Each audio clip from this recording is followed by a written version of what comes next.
I saw some people the other day crying, oh, I don't know, Trump has removed money.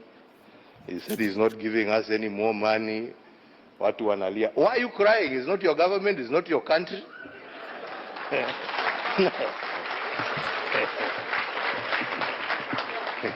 He has no reason to give you anything. I mean, hey, you don't pay taxes in America. He is appealing to his people. Shauri yenu bana.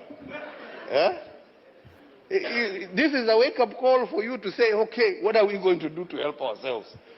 Instead of crying, tujiulize, what are we going to do? Haya ametoa hiyo pesa, sasa tutafanya namna gani jameni? What are we going to do? Yeah? To support ourselves. Because nobody is going to continue holding out a hand there to give you. It is time for us to use our resources for the right things. We are the ones who are using them for the wrong things. Yeah? The bullets and the guns we buy, we're not given for free. We buy them. And we're not buying them to go and fight wars off our shores. We are fighting our own people. Hapa hapa too. Yeah? Brother killing sister, sister killing brother. Over stupid things. Yeah? Let us work together to bring an end to all of that and to focus ourselves on those issues that really matter for our people. I thank you very much. Republic of Congo.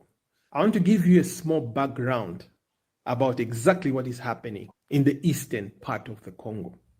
How did it all start? Because all you hear is that Rwanda is supporting M23 rebels. The DRC government is fighting against the M23 rebels to take the eastern region of the Democratic Republic of Congo. That's what you hear in the news every day. I want to tell you exactly what's happening there. Let's go back to where it's all started. During the infamous Berlin Conference in Europe, when Europeans were dividing Africa amongst themselves, the Belgians took Congo, the Germans took Rwanda, Germans took Tanzania as well, and the English took Uganda, carving out this area amongst themselves as Europeans.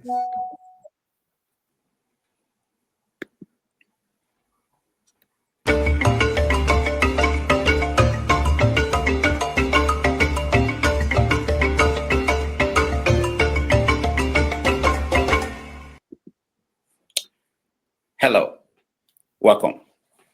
The Doomsday Clock has never been closer to a metaphorical midnight than today. It is exactly 98 seconds to midnight. What it means is that humanity is closer than ever to its own catastrophic destruction. 98 seconds is the closest we have ever been in 8 decades of the history of the Doomsday Clock, established by the Bulletin of the Atomic Scientist. The 3 factors responsible for this new assessment were threats of climate change, nuclear war, and disruptive technologies like artificial intelligence. On our show today, we will discuss this and other issues escalating tension in the world and moving the Doomsday Clock to midnight. It is 6:30 p.m. in Lagos, Nigeria, 12:30 p.m. in New York City, 5:30 p.m. in Johannesburg, South Africa, and 7:30 p.m. in Kinshasa, Democratic Republic of Congo. Wherever in the world you are joining us, welcome to another episode of 90 Minutes Africa. My name is Rudolf Okonkwo. My co-host, Chidon Oma, is on assignment. It's been less than 20 days since Donald Trump took office as the 47th president of the United States. President Trump has been shaking up America and the world with his policies. What is behind Trump's efforts to remake America? Is the Democratic Republic of Congo? World powers are gathering to escalate what may be Africa's own version of the Ukraine's war with Russia. What is at stake for Congo, Africa, and the world? On February 20th, the former military leader in Nigeria, Ibrahim Babangida, will publish his autobiography. What questions should Nigerians expect him to answer in his book? A large and expanding swath of the southeast of Nigeria is empty because of violence by state and non-state actors. Our guest today on 90 Minutes Africa, Dr. Franklyne Ogbunwezeh, will join us to explain these and other stories in the news.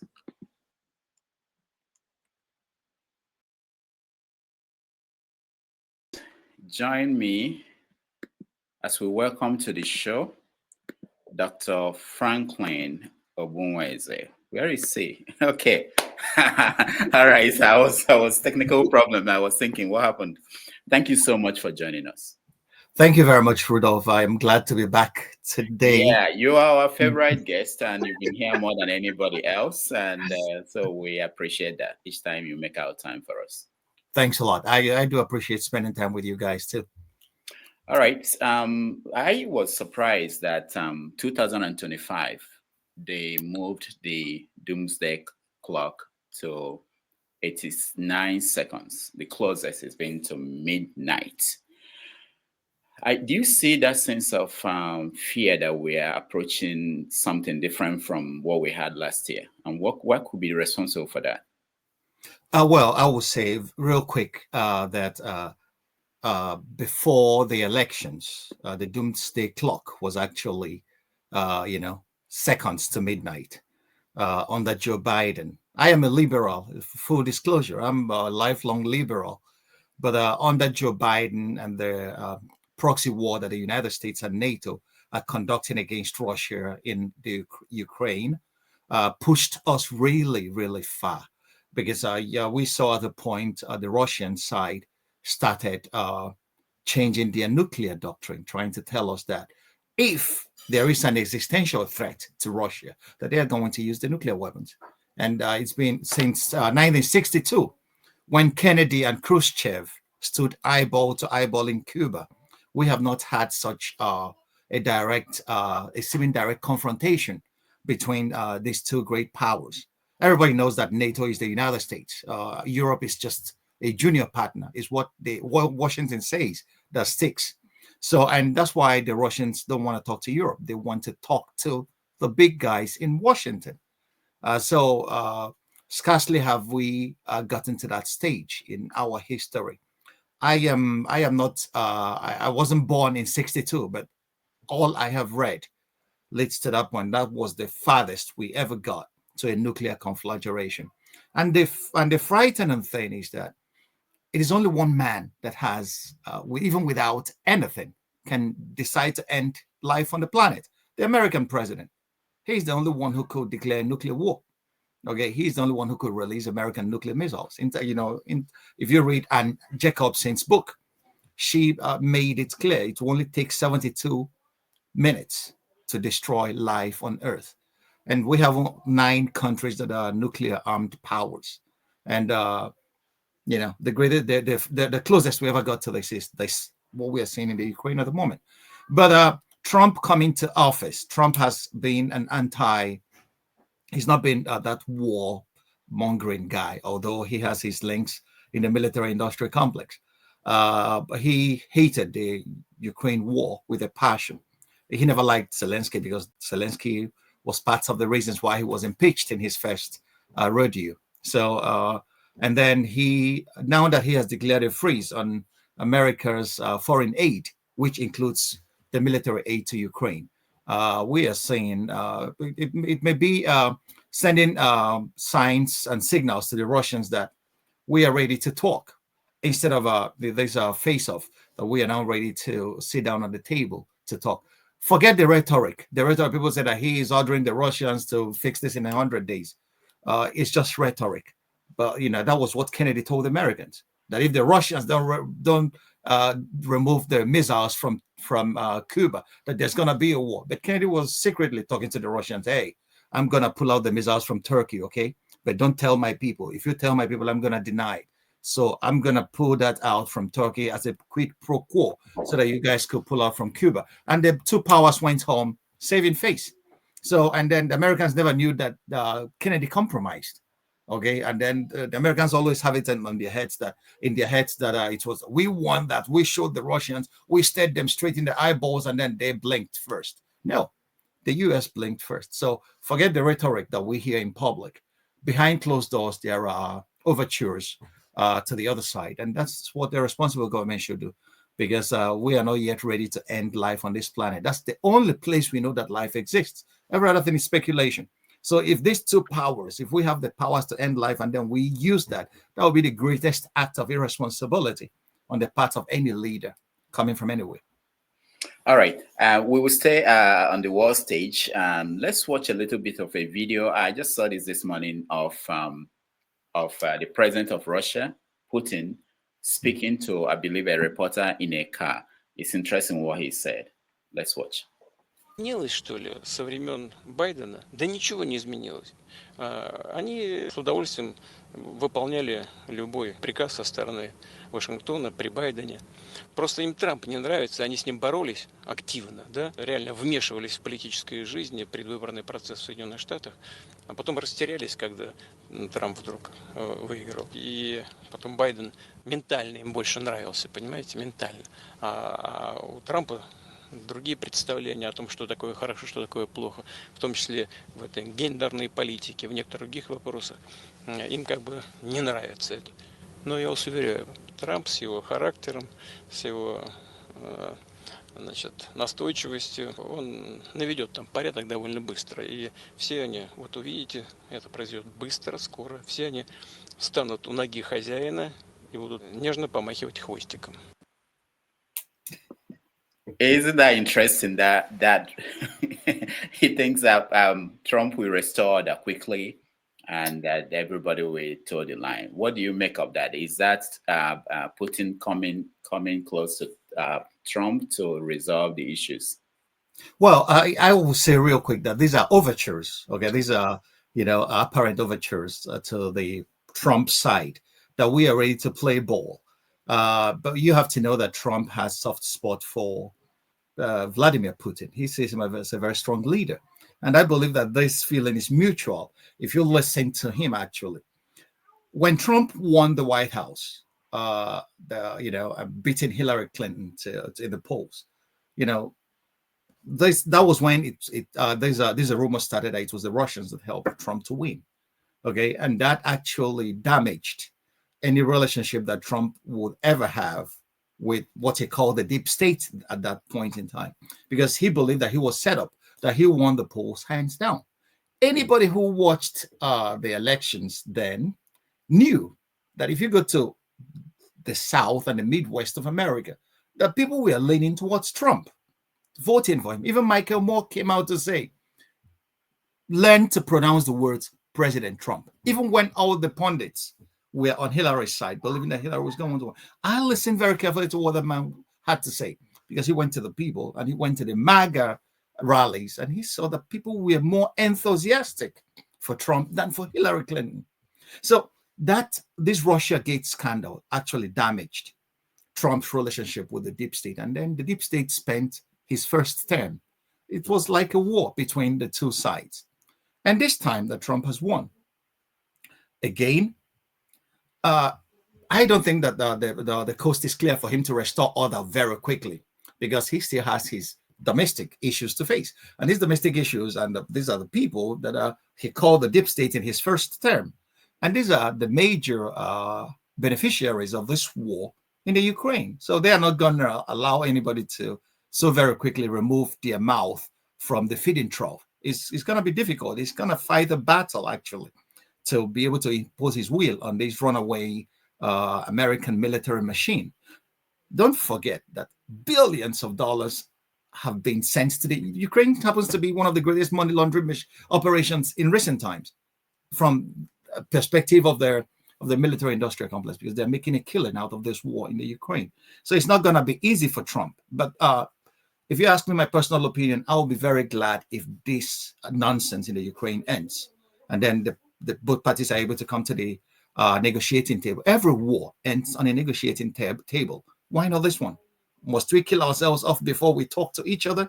So if Trump is able to achieve that, he's going to write his name in gold, actually. And that's the overtures that, because the Russians have always made it clear, we are ready to speak with our American friends and partners. They have always been ready to negotiate. We saw that in Istanbul, It was the Western side. It was Biden sending Boris Johnson to Istanbul to scuttle the talks because they were already very far and they were ready to sign an accord. And the West reneged on that. So if Trump is able to come to the table with Putin and end this carnage, come to think of it, Russia has virtually won this war. I don't know whether Americans know what is happening. The European politicians will tell you what they are not going to say publicly. Russia has all the aces on their hands. They have virtually wrecked the Ukrainian army. Ukraine doesn't have any standing army anymore. All that you are seeing, the invasion of Kursk, are military special forces operators from the Western countries. Some will tell you that they have soldiers from everywhere. Okay, so but Russia is on a war of attrition, taking one village after the other and crushing every resistance, every opposition to their march. So the Russians have the upper hand in this war. So it is time to end this carnage. A lot of Ukrainians have lost their lives. Okay, so when people like Lindsey Graham is saying, "We will fight to the last Ukrainian," that's what he means. America was, and the Ukrainians will be dying. You know, if he wants, as for such people, I believe they want to fight the war, they should send their sons, not the sons of poor people who don't know anything about what is happening, sending them to the war front to the meat crusher to be killed and families ruined. You know, so that is just, if Trump is able to, at least on the European front, to end this war in the Ukraine, that would be a huge achievement, I believe. All right. This morning on the economic front, we saw yesterday's tariffs imposed by Trump on Canada, Mexico, and China. And this morning, the Canadians, they responded with their own tariffs. And the Mexicans too. The Mexicans too. So where do you think this will end? What do you think this will mean for Americans and for the world? Anyone who has a sense of history would believe that he has seen this before. I believe that Trump may end up becoming what Gorbachev was for the USSR. He presided over the dismantling of a huge empire. Trump, with his policies, his trade policies may end up presiding over the dismantling of the American empire. Come to think of it, if you impose tariffs on Canada, on Mexico, on China, who is going to pay for those? It's the American consumers. Okay, so it's not, they will just transfer the bulk of it to the consumers, and then they will blockade, they will impose the same tariffs on American goods. America is not heavy on manufacturing anymore. China is. Okay, and these are the issues we have to think about if we are trying to upload those policies. So I don't think that America is getting more isolated. And once America gets isolated, I don't think that will augur well for the American economy. The American economy is not doing all that great at the moment. So when Trump said, Canada, you don't have anything that you are making that we need, is it delusional? Over 100 billion worth of trade. If Canada doesn't make anything, how are they able to export over 100 million worth of trade of goods to the United States? Yeah, I think Trump was saying that America could do that, produce all those things. They don't need Canada. If that is a way of, but America has lost that manufacturing edge. The manufacturing has shifted to China. Come to think of it, go to the American Midwestern states. Okay, what is America producing today? Everybody's going to China to produce. American companies pushed their manufacturing to Chinese companies. Apple telephones are being manufactured in China. Tell me, American computers are manufactured. So, what America has become a financialized economy today. It's no longer an economy that is based on production. The Chinese have taken over. The Chinese are now the factories of the world, like Japan was in the 80s. So if it is a way of revitalizing American manufacturing, America is going to make huge investments to bring manufacturing back to the United States. So, and it's going to take years. So it's not in the short term, his administration may not leave to see that uhuru that he is trying to engender by that kind of isolationist policy. And America has been one of the major beneficiaries of the World Trade Organization's, free trade, policies. That America has been the major, beneficiaries of it. So now that he's imposing a kind of isolationist policy, I think American companies and American consumers that wants to bear the brunt of it all. Now, the other story in the news is south of Panama. The government in Panama is preparing for war with the United States. How will Trump get the Panama Canal without a war? And can Panama withstand America if America comes to take over the canal? Here, I have a very personal opinion. With great power comes great responsibility. I don't think that, the United States should not be in the, anyway, they have been since 1945. That was what the British were prior to 1945. The British were, as an empire, were going everywhere, invading peoples and then ransacking and pillaging as they cared to.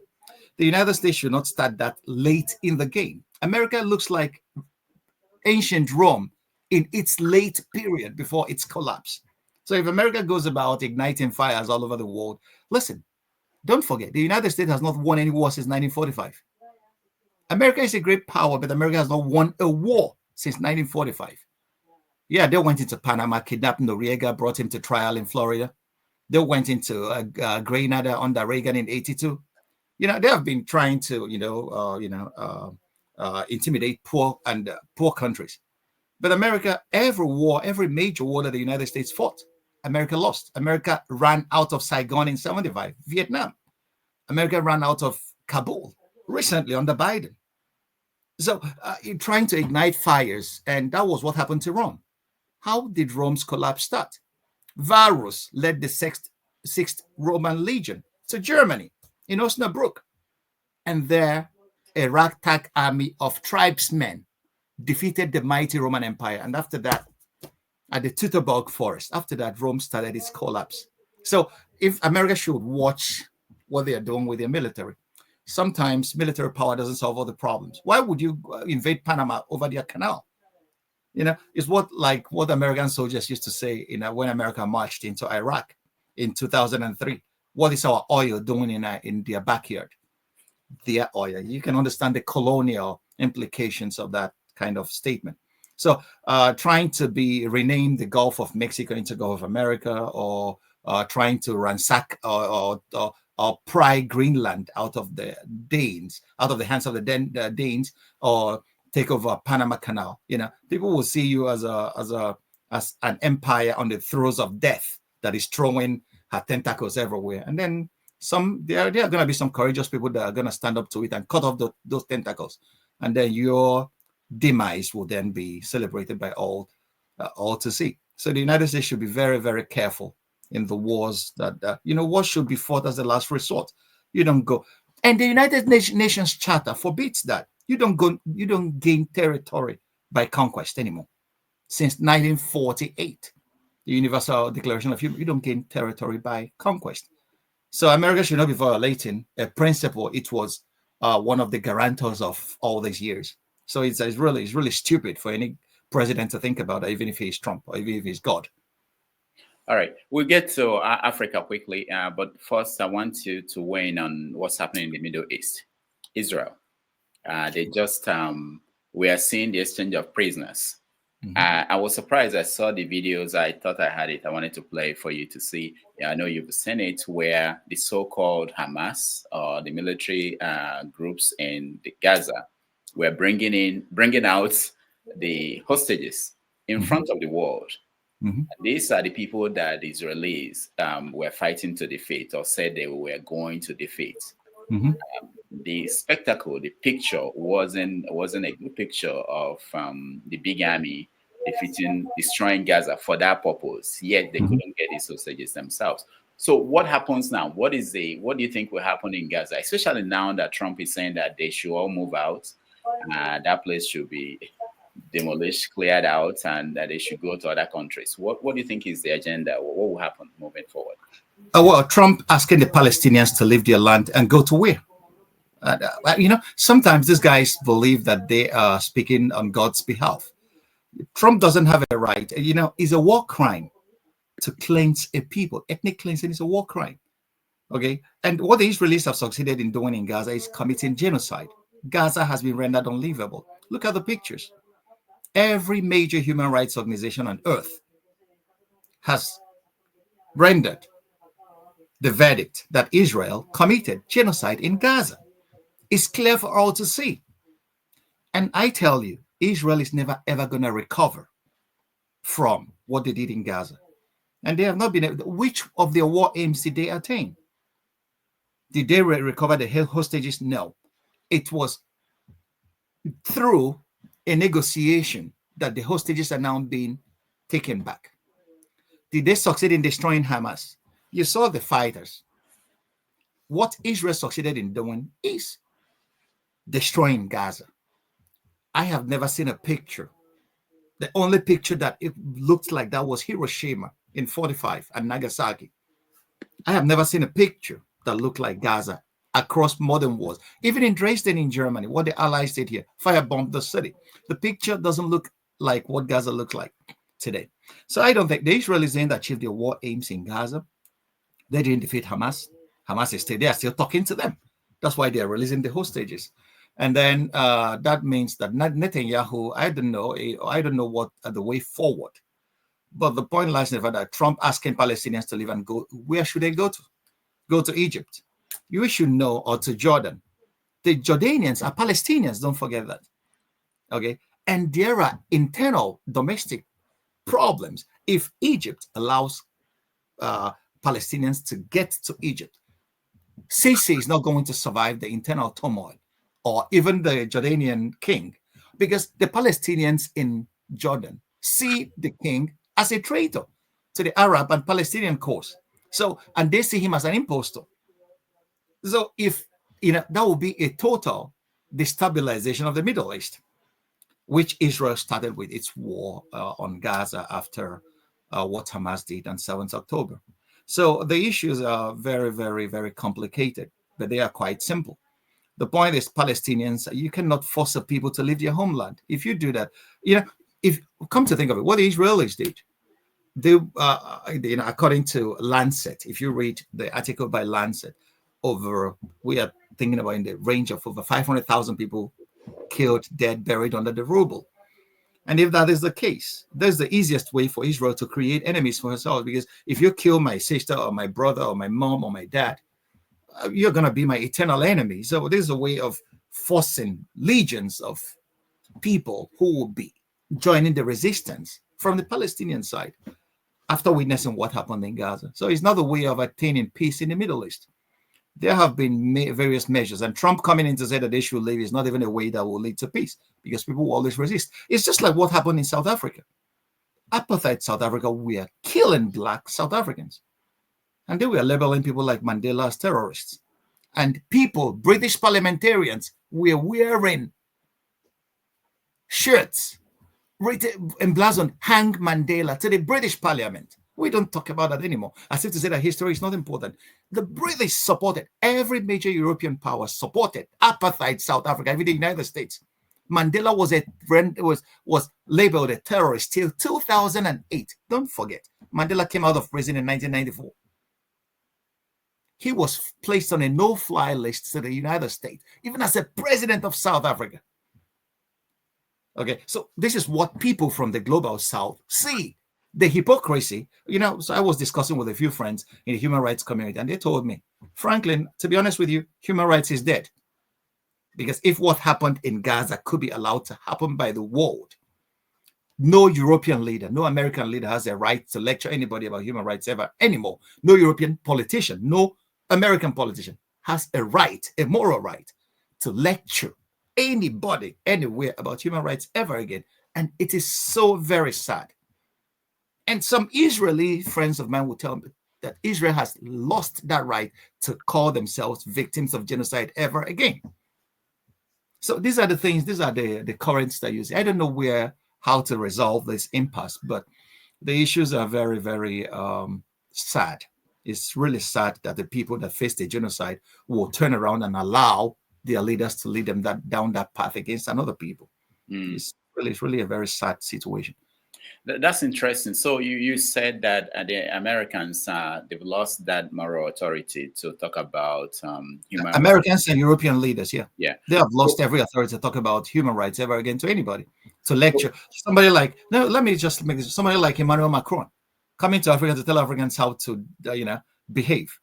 Some people are really silly, I tell you. After the devastations that they caused across the continent with their France Afrique policy, this guy believed that they could still talk down on Africans. I don't know. So this is what people believe, that from the global south, there is this movement right now that these guys don't have anything to tell us anymore. That they are not. Come to think of it, Europe has never been a very peaceful place. Europe became peaceful for the very first time in a long while in 1945. And this peace was forced upon them by their defeat in the Second World War. The Americans came in and became a power and held the peace till this moment. And this peace is being ripped to shreds before our very eyes. Look at the young people. America used to have lofty ideals that everybody looked up to. Freedom of speech. In American universities today, if you protest genocide, you are sidetracked and then you are labeled. People are targeting people that protested for deportation. Today in the United States, that was a beacon. America used to be a democracy, but not anymore today. What America now is an oligarchy, a plutocratic oligarchy. Look at it. Look at the people that sat in the front rows on Trump's inauguration. They are the billionaires. Okay, it's not. They are the ones that bought and purchased that office.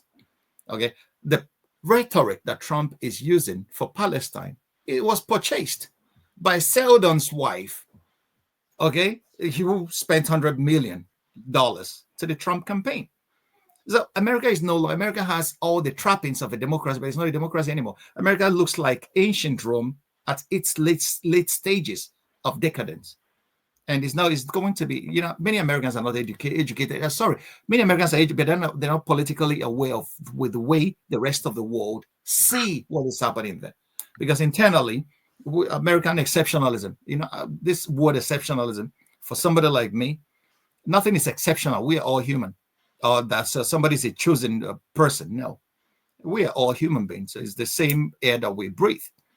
So the idea of American exceptionalism has made many Americans blind to the faults of this great nation. And these are the faults that, if care is not taken, Trump is going to be the undertaker, just presiding over the decline of this great and proud nation. Now, I like what you were saying about America and the role they are playing. And if you remember, during the campaign, they were talking about Project 2025. And in the last 2 weeks, some people have done the calculations. They said that the executive order signed by Trump reflected most of the things in that Project 2025. Now, the part that concerns Africa, you talked about Trump. They mentioned that Trump will now interfere in African affairs the way other past presidents used to care about what's going on there. But is that a good thing for Africa? It will be the best for Africa and many other developing peoples if the empire looks the other way. It will give them the opportunities to actually think about what they can do for themselves. Okay, if you are left on your own designs, then you can find a better way of articulating what you want to do for yourself. Africa was never in the 60s. We believed that we became independent. But if you read the book White Malice, you will see how the CIA took over from the British colonialists and injected themselves in positions of power and influence across every major African country, because they know that the continent is so very rich in resources. That will lead us into what is happening in the Congo. Okay, this is the richest continent. They said Africa is poor. One man said, they say we are poor. If we ask them to leave, they say no. They say Niger is poor. The Nigerians asked the French to leave. The French said no. And the French are now trying to engineer the Nigerian government to go against the French, to go against Niger. And then 2 days ago, there was an ISIS in Africa attacked Nigerian soldiers, leading many people to think, oh, so if anybody goes against Western interests, ISIS will start attacking them. Then we start asking the question, who is ISIS actually? Who is Boko Haram? Who are financing those guys? Who are giving them the marching orders? Okay, so these are questions that people are asking, and these are veritable questions that require answers. Why is it that when French interests are repudiated by an African country, that country comes under terrorist attacks?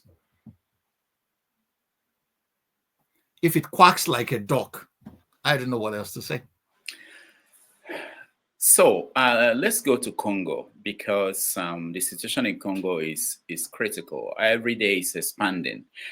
South Africa is interested in joining in. Already Rwanda is part of the conversation. America is interested. China is interested. Russia. So what do you think will be happening there in the next few weeks and days?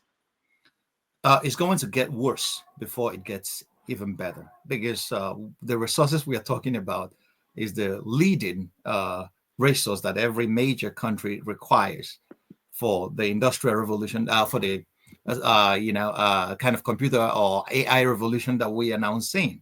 It's all about coltan in the Congo.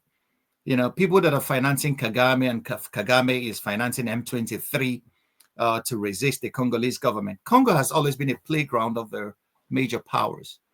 Congo was a plantation of Leopold, the Belgian king, for so many years, where he slaughtered 10 million Africans for the sake of rubber.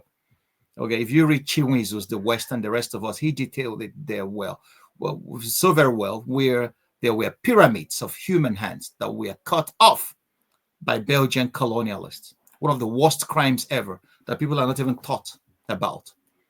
Many Africans don't even know about it, let alone many Europeans. What their ancestors did to our ancestors. And then they will sit down and call us savages.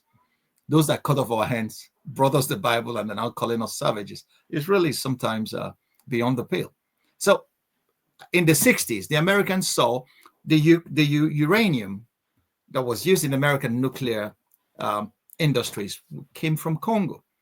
So, and America, under the guise of fighting the Russians during the Cold War, so that the uranium in the Congo doesn't fall into the hands of the communists, they destroyed Congo for good measure. That was where Lumumba was murdered by the CIA and the Belgians, and then denied that country since then of peace and felicity.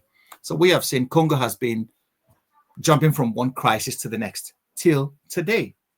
The reign of Mobutu Sese Seko was just one of the greatest acts of squandermania and kleptocracy ever seen on the African continent.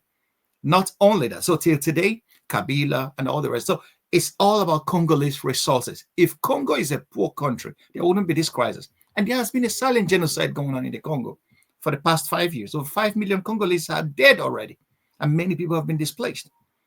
Okay, nobody's talking about it because it's about the resources, and then many African countries.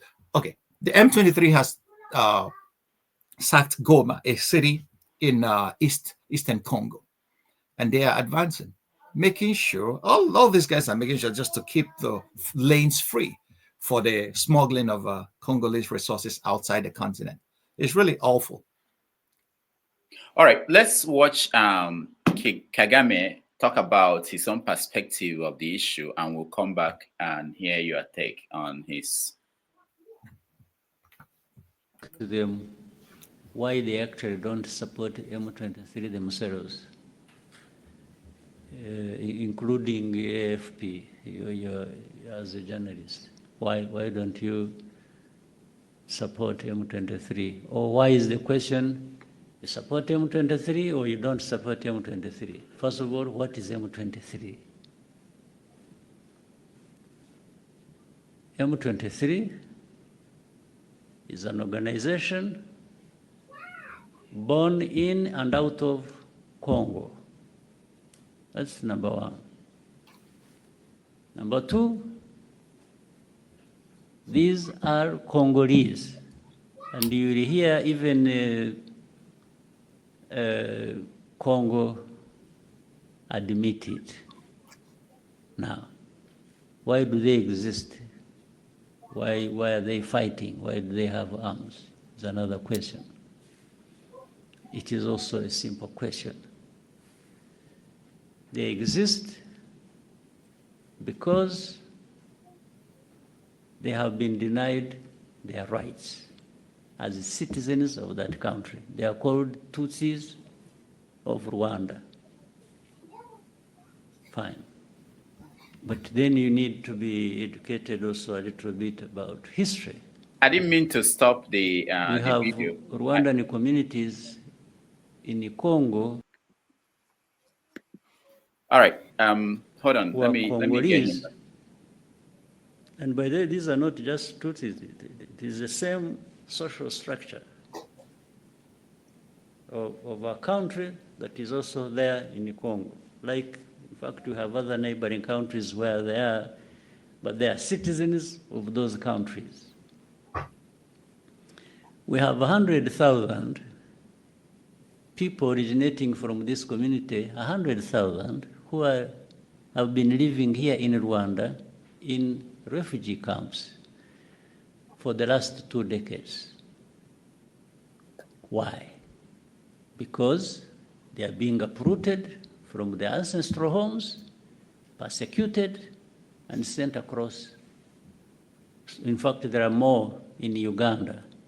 There are 300, there's 100,000 here, there are hundreds of thousands there in Uganda, more numbers. So M23 is born out of that situation. That's why I asked the question. I said, well, why wouldn't anybody else, why are we being accused as Rwanda of supporting M23? And I'm saying even those who accuse us, actually I should accuse them of not supporting M23 because it is as if they agree with the injustice that is being done to this community. Otherwise, if you didn't agree with that injustice, you would be actually raising questions. Why these people of M23 being treated like this? Why are we having 100,000 refugees here in Rwanda? That's where you would start from. Not start from asking Rwanda, are you supporting M23 or? All right, let's stop it here. So you got his argument. Well, Paul Kagame is being, smart by half. The M20, these are Tutsis, actually. They may be citizens of Congo, but that doesn't mean that Rwanda is not supporting them. In fact, there is a United Nations report out there. They are being funded by Rwanda, Paul Kagame himself. So sitting down there to say, why are we? Okay, he didn't tell you who was uprooting these guys. He didn't say Congolese government. Did he say that? Because if the Congolese government is actually doing that, he should have made it clear. But he has been swallowing his words and then trying to hide Rwandan hands. Paul Kagame has been variously accused of being on top of the chain of those who are responsible for flying out Congolese resources, tantalum and cobalt and all the rest of them, making sure that these are mined by little kids, and then they are moved to Rwanda and they are flown out to, illegal sale of Congolese resources. So this is all about, forget what about he's saying about uprooting. It's all about the resources of Congo. It has always been about the resources of Congo. Everybody that is fighting there, that's why all these countries are interested. It's not about, there is no issue of uprooting that could not be resolved on a negotiating table where Kagame himself will sit as one of the principal powers behind M23. So we know what is happening out there, and there is not the way Mr. Kagame is presenting it. So it's all about Congolese resources. You can take this on excellent authority, and then you could do more research for yourself, and then you will see it's all about the smuggling routes that gets out the tantalum from Congo out into the world markets. So our cell phone, our computer addiction, and all the rest of them are some of the things that are financing this war right now in the Congo, and this silent genocide that has claimed the lives of over 5 million people. Yeah, but what's changing now is that we have the West through Kagame and even Museveni in Uganda on one side. Then you have the South Africans, the Russians, the Chinese on the other side. So it appears as if it's going to be a major conflict now.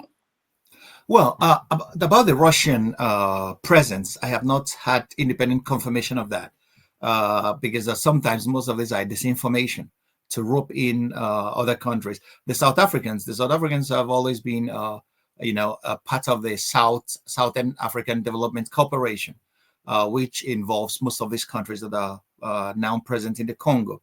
The Chinese are not supporting anybody with weapons. The Chinese are interested in doing business. Okay, so anybody telling you that they have always been interested. The Chinese are in Sudan, South Sudan. The Chinese are almost everywhere in the east coast of Africa, supplying loans and then building bridges and roads for all these governments in exchange for resources. That's what the Chinese are about. They are not about mingling themselves or getting involved in the internal politics. That's not the Chinese philosophy of in Africa at the moment. I have not seen that. I have not seen the Russians actively on the ground in the Congo now. I've not been able to independently confirm that from my contacts in the Congo. So what I know is that these M23 are receiving weapons from Rwanda.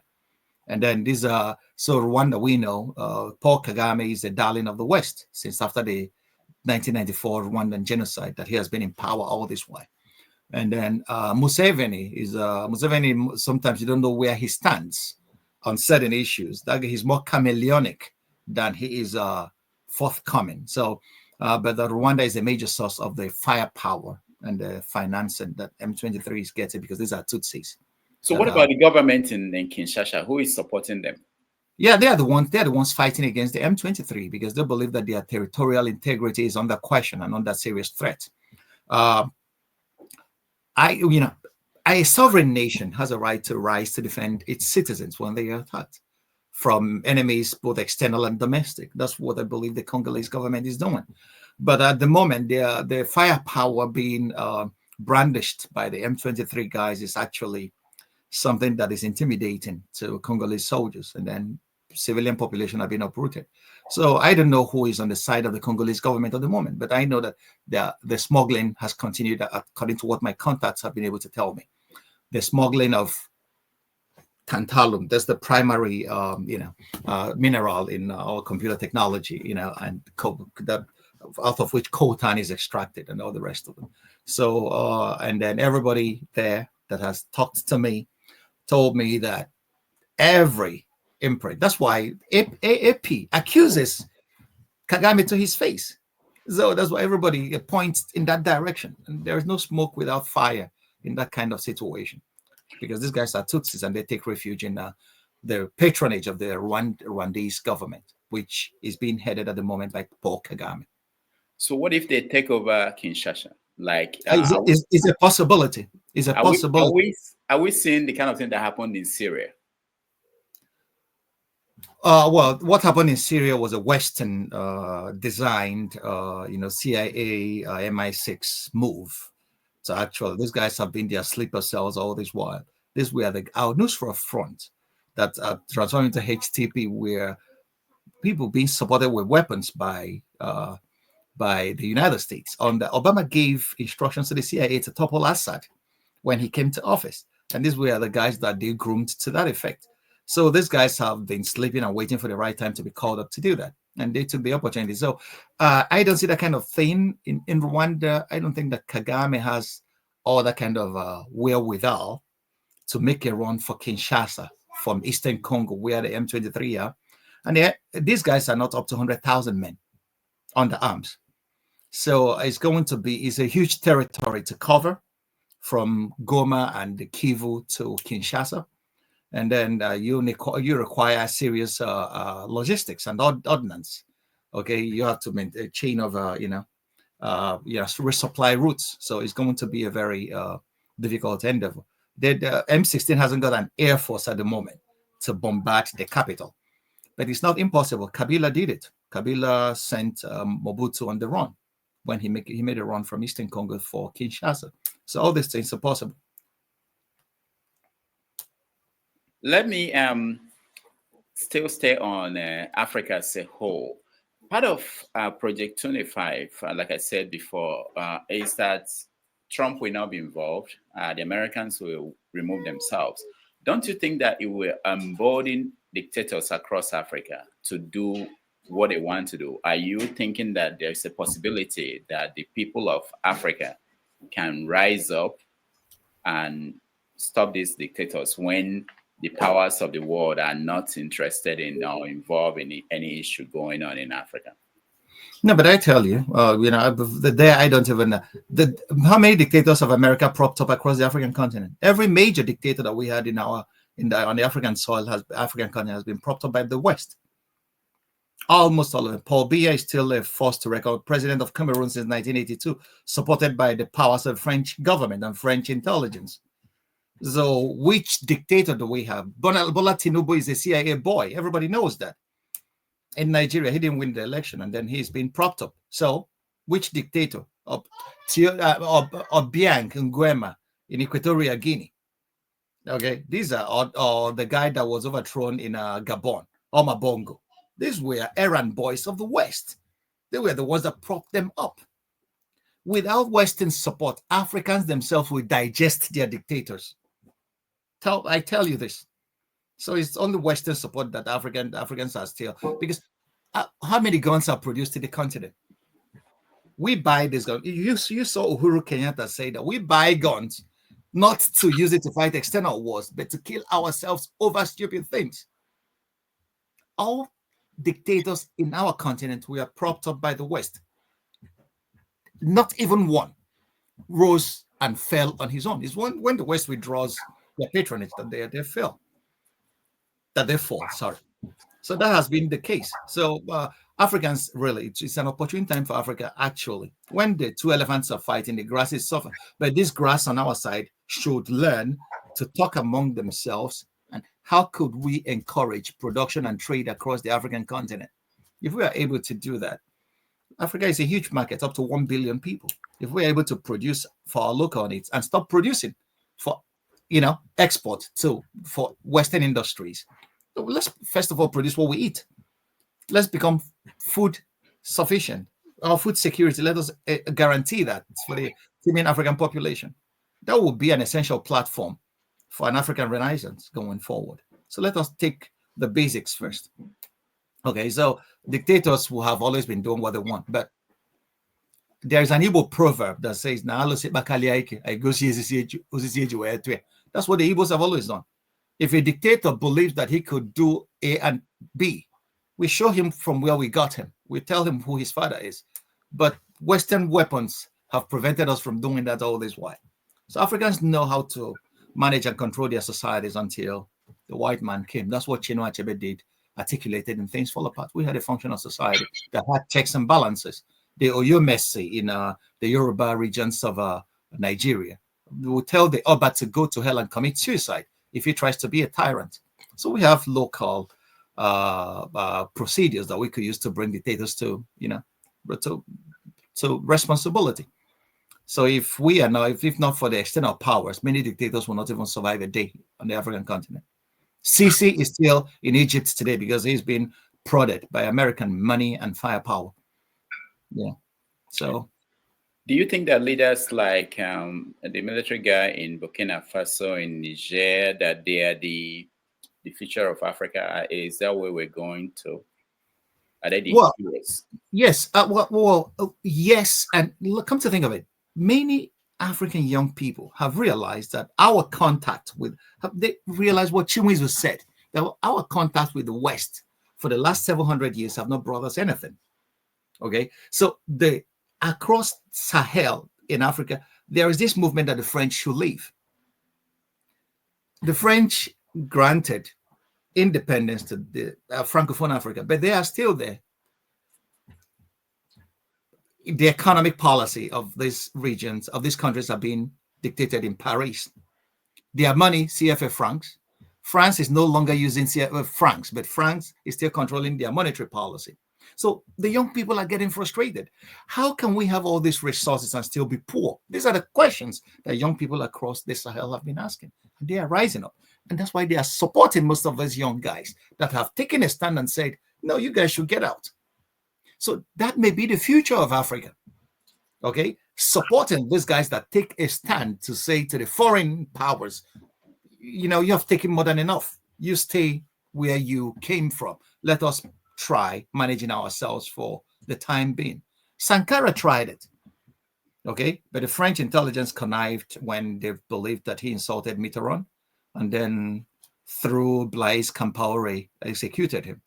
So the young Africans today are now waking up to certain issues. You know, they are no longer, you know, that's one of the advantages of this internet technology that we have today. This is social media of a thing.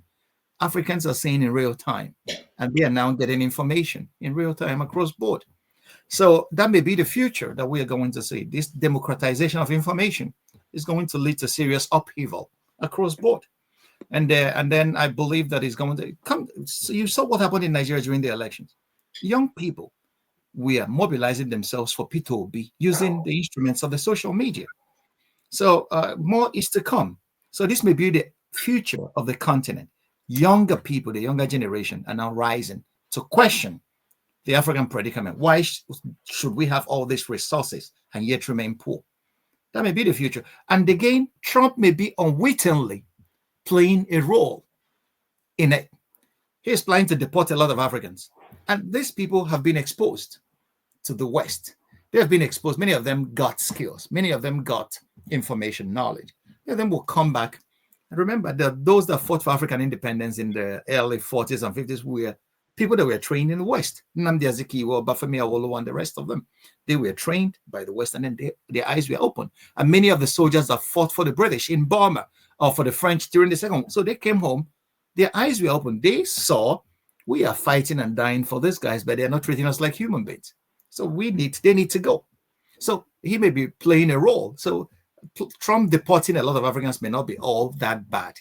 There may be some good coming out of it. You know, like the religionists will say that God may be able to write straight on a crooked line. I don't know. God works in mysterious ways.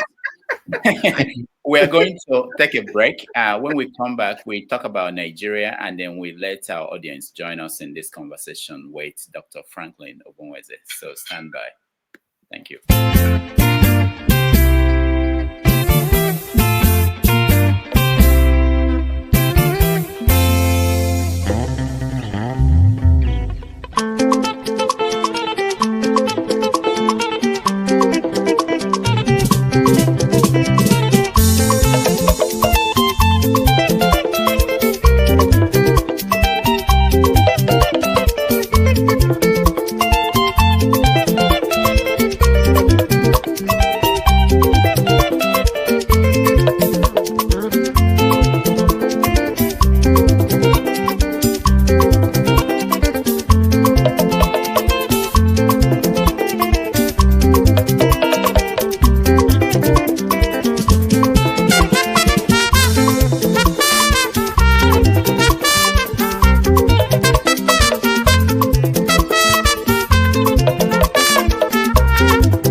right, welcome back everybody to our conversation with Dr. Franklyne Ogbunwezeh. Franklyne, let me take us back to Nigeria. These are some of the headlines in today's newspapers in Nigeria. Northern Nigeria facing serious challenges, heading for total collapse, says Usman Bugaje. Kogi jihadist threatens Yoruba people for rejecting Sharia law. In the Southeast, there are more stories now coming out of the Southeast where so many towns are now being called ghost towns, which is that people have left due to activities of state and non-state actors. So when you look at Nigeria as we enter we're approaching the second year of Tinubu's administration, what is your assessment on how things are going? My assessment is that it's not the country has not moved forward from where Buhari left it.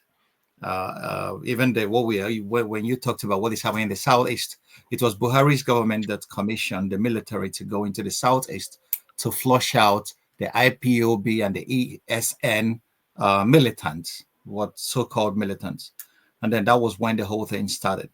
And there was no attempt at dialoguing with these forces. What we see, the contrary is what we have seen in the north, where there was a dialogue between Boko Haram, which is a globally recognized terrorist organization, with the government. And the government granted them amnesty, leading many of them into dropping their arms and then being rehabilitated by the government.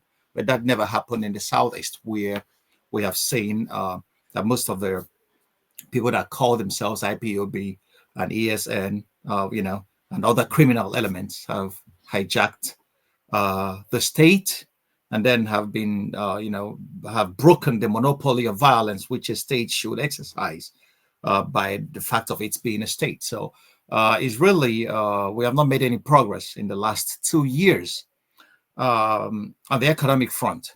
Like I said, when Nigerians saw it, I have not seen any progress, measurable progress in the economic front and on the security front.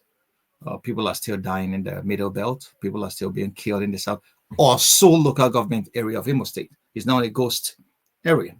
The Ihembosi in Anambra State. In this border town between Anambra and Imo State, where that happens to be the epicenter of the whole thing. The killings are going on. People don't go home anymore. So what is a state that cannot guarantee the lives and property of its citizens? It has lost its raison d'etre. It has no more reason to exist. So there is in the social contract. The social contract actually was propounded by Thomas Hobbes because of his fear of violent death in a state of nature. So, and today in the Southeast Nigeria, the fear of violent death accompanies people from sun up to sundown. And the government that they sublease their powers to is just there looking and doing nothing. The people will tell you, the praise singers of the government will tell you, we have done enough, we have done this and that. Where are the results? These are the questions that we should ask. Where are the results? People are being killed day in, day out. And there is no massive arrest of the situation. So it's really, I have not seen any progress made on any major index of development since APC came to power under Muhammadu Buhari and in its second extension under Bola Ahmed Tinubu at the moment.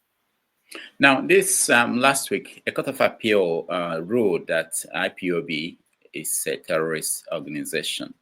What is the implication of that? What do you think will happen next?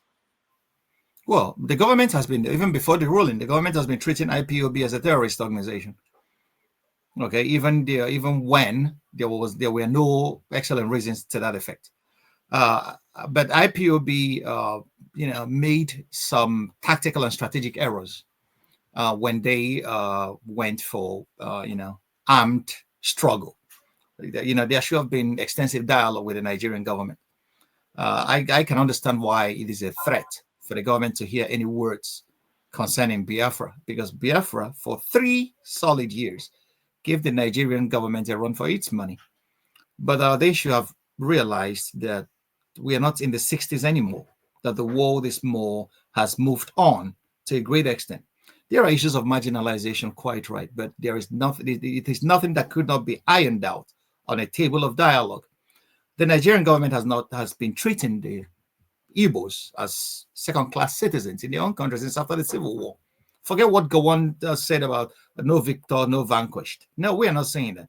In Igbo country, you see, it's just like a military garrison. We have military checkpoints every other kilometer. What you don't see in the west or in the north of Nigeria. Why is that the case? Okay, why don't we enjoy the freedom of movement? Why don't the Igbos? The civil war is ended. It seems it's been fought by other means. And this is one of the things that actually fuels this agitation. Is one among many. So if there is a way that the government could come to the table with these agitators and say, what are the issues? What can we do? How could we resolve this and live together? So, but IPOB on its own end played into the hands of the government. A trap was set for them, and then they went for armed struggle. And the government used that opportunity to label them a terror organization, and then is dealing with them to that effect. And we can see it's a military operation. It's commissioned. In the southeast, bombs are being thrown. Okay, so the government of Nigeria is fighting IPOB like it's fighting Boko Haram. But IPOB has not attacked any major, has not committed any major terrorist attack apart from what a group of criminals. IPOB has, recused itself from most of these attacks. Have said we are not. There are some that they came out and say, no, we didn't do this, we didn't do that, because if it's a terror organization, they will take responsibility for most of the attacks.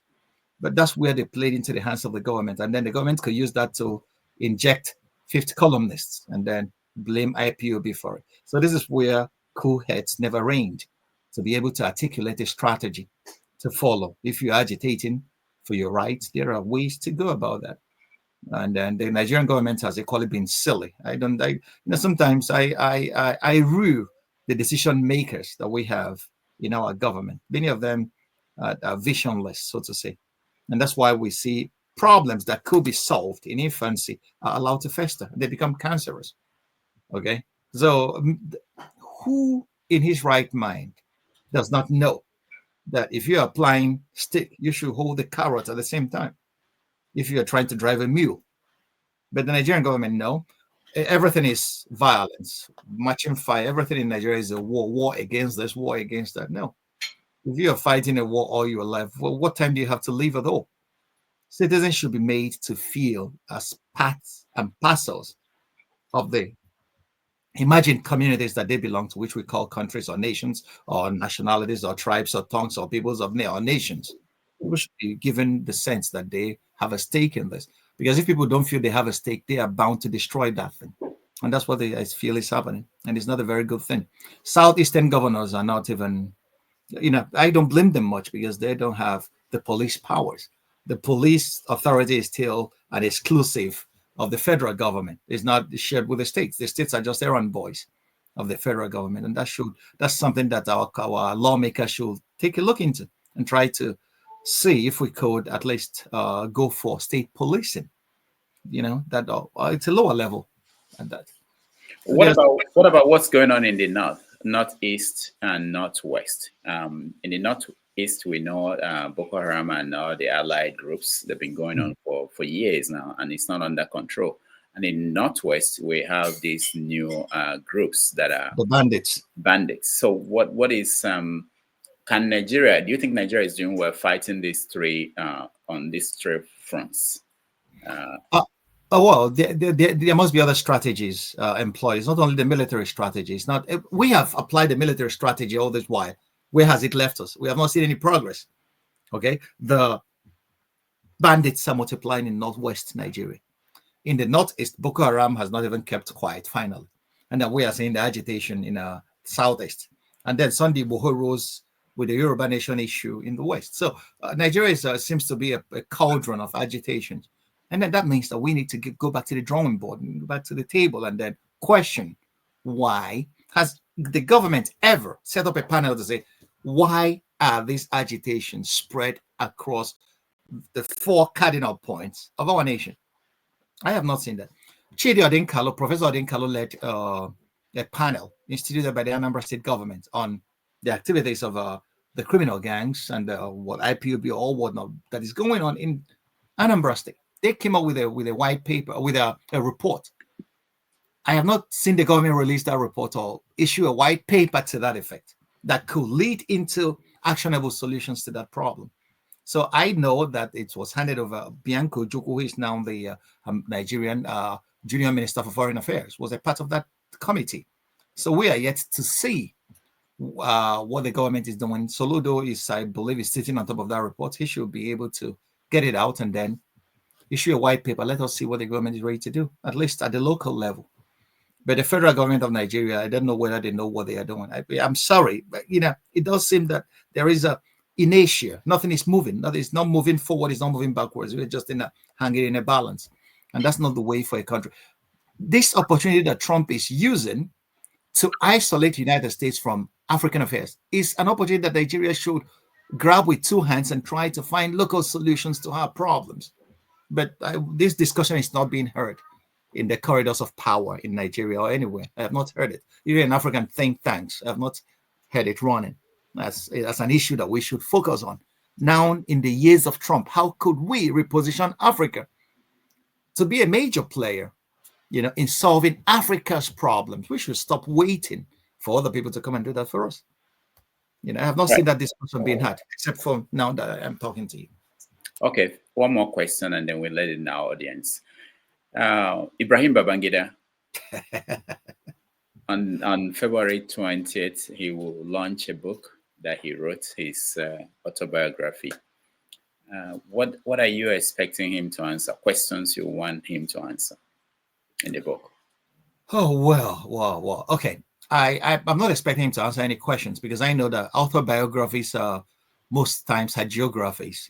The people go on to sing their praises and to tell us how wonderful he has been as a human person, as a man, as a family father. And then from there, he will try to, present us with a hagiography that would whitewash his role in Nigeria's history. But I have to tell you, after Yakubu Gowon's pre-allied government in from 1967 to 1975, no other government has done up to what Ibrahim Babangida did to wreck Nigeria. Sani Abacha was a killer. Sani Abacha was a brutal killer. He was a murderous dictator, but he didn't do as much. Babangida was a primitive thief. He was a corrupter in chief. He made sure that the gravy went round and corrupted anybody who is corruptible, and then ushered in an era where Nigeria didn't know what to do with itself. So what questions am I expecting him to answer? Should he answer for who killed Delegiwa? He should tell us what he knew about Delegiwa's death. For the first time in the history of Nigeria, a human person, a Nigerian citizen, a veritable member of our society was killed with a letter bomb. Only governments are capable of that.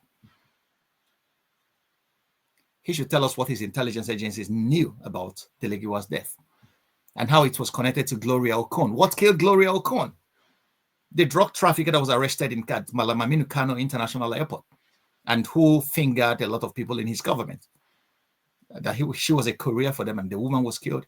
Or was she frittered out of the country? And we heard that Delegiwa was on top of that story with his Newswatch magazine. And the government has been harassing him.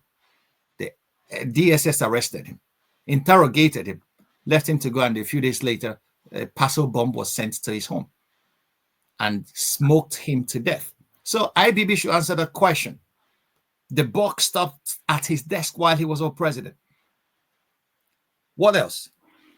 Anyway, what about Aliu Dasuki?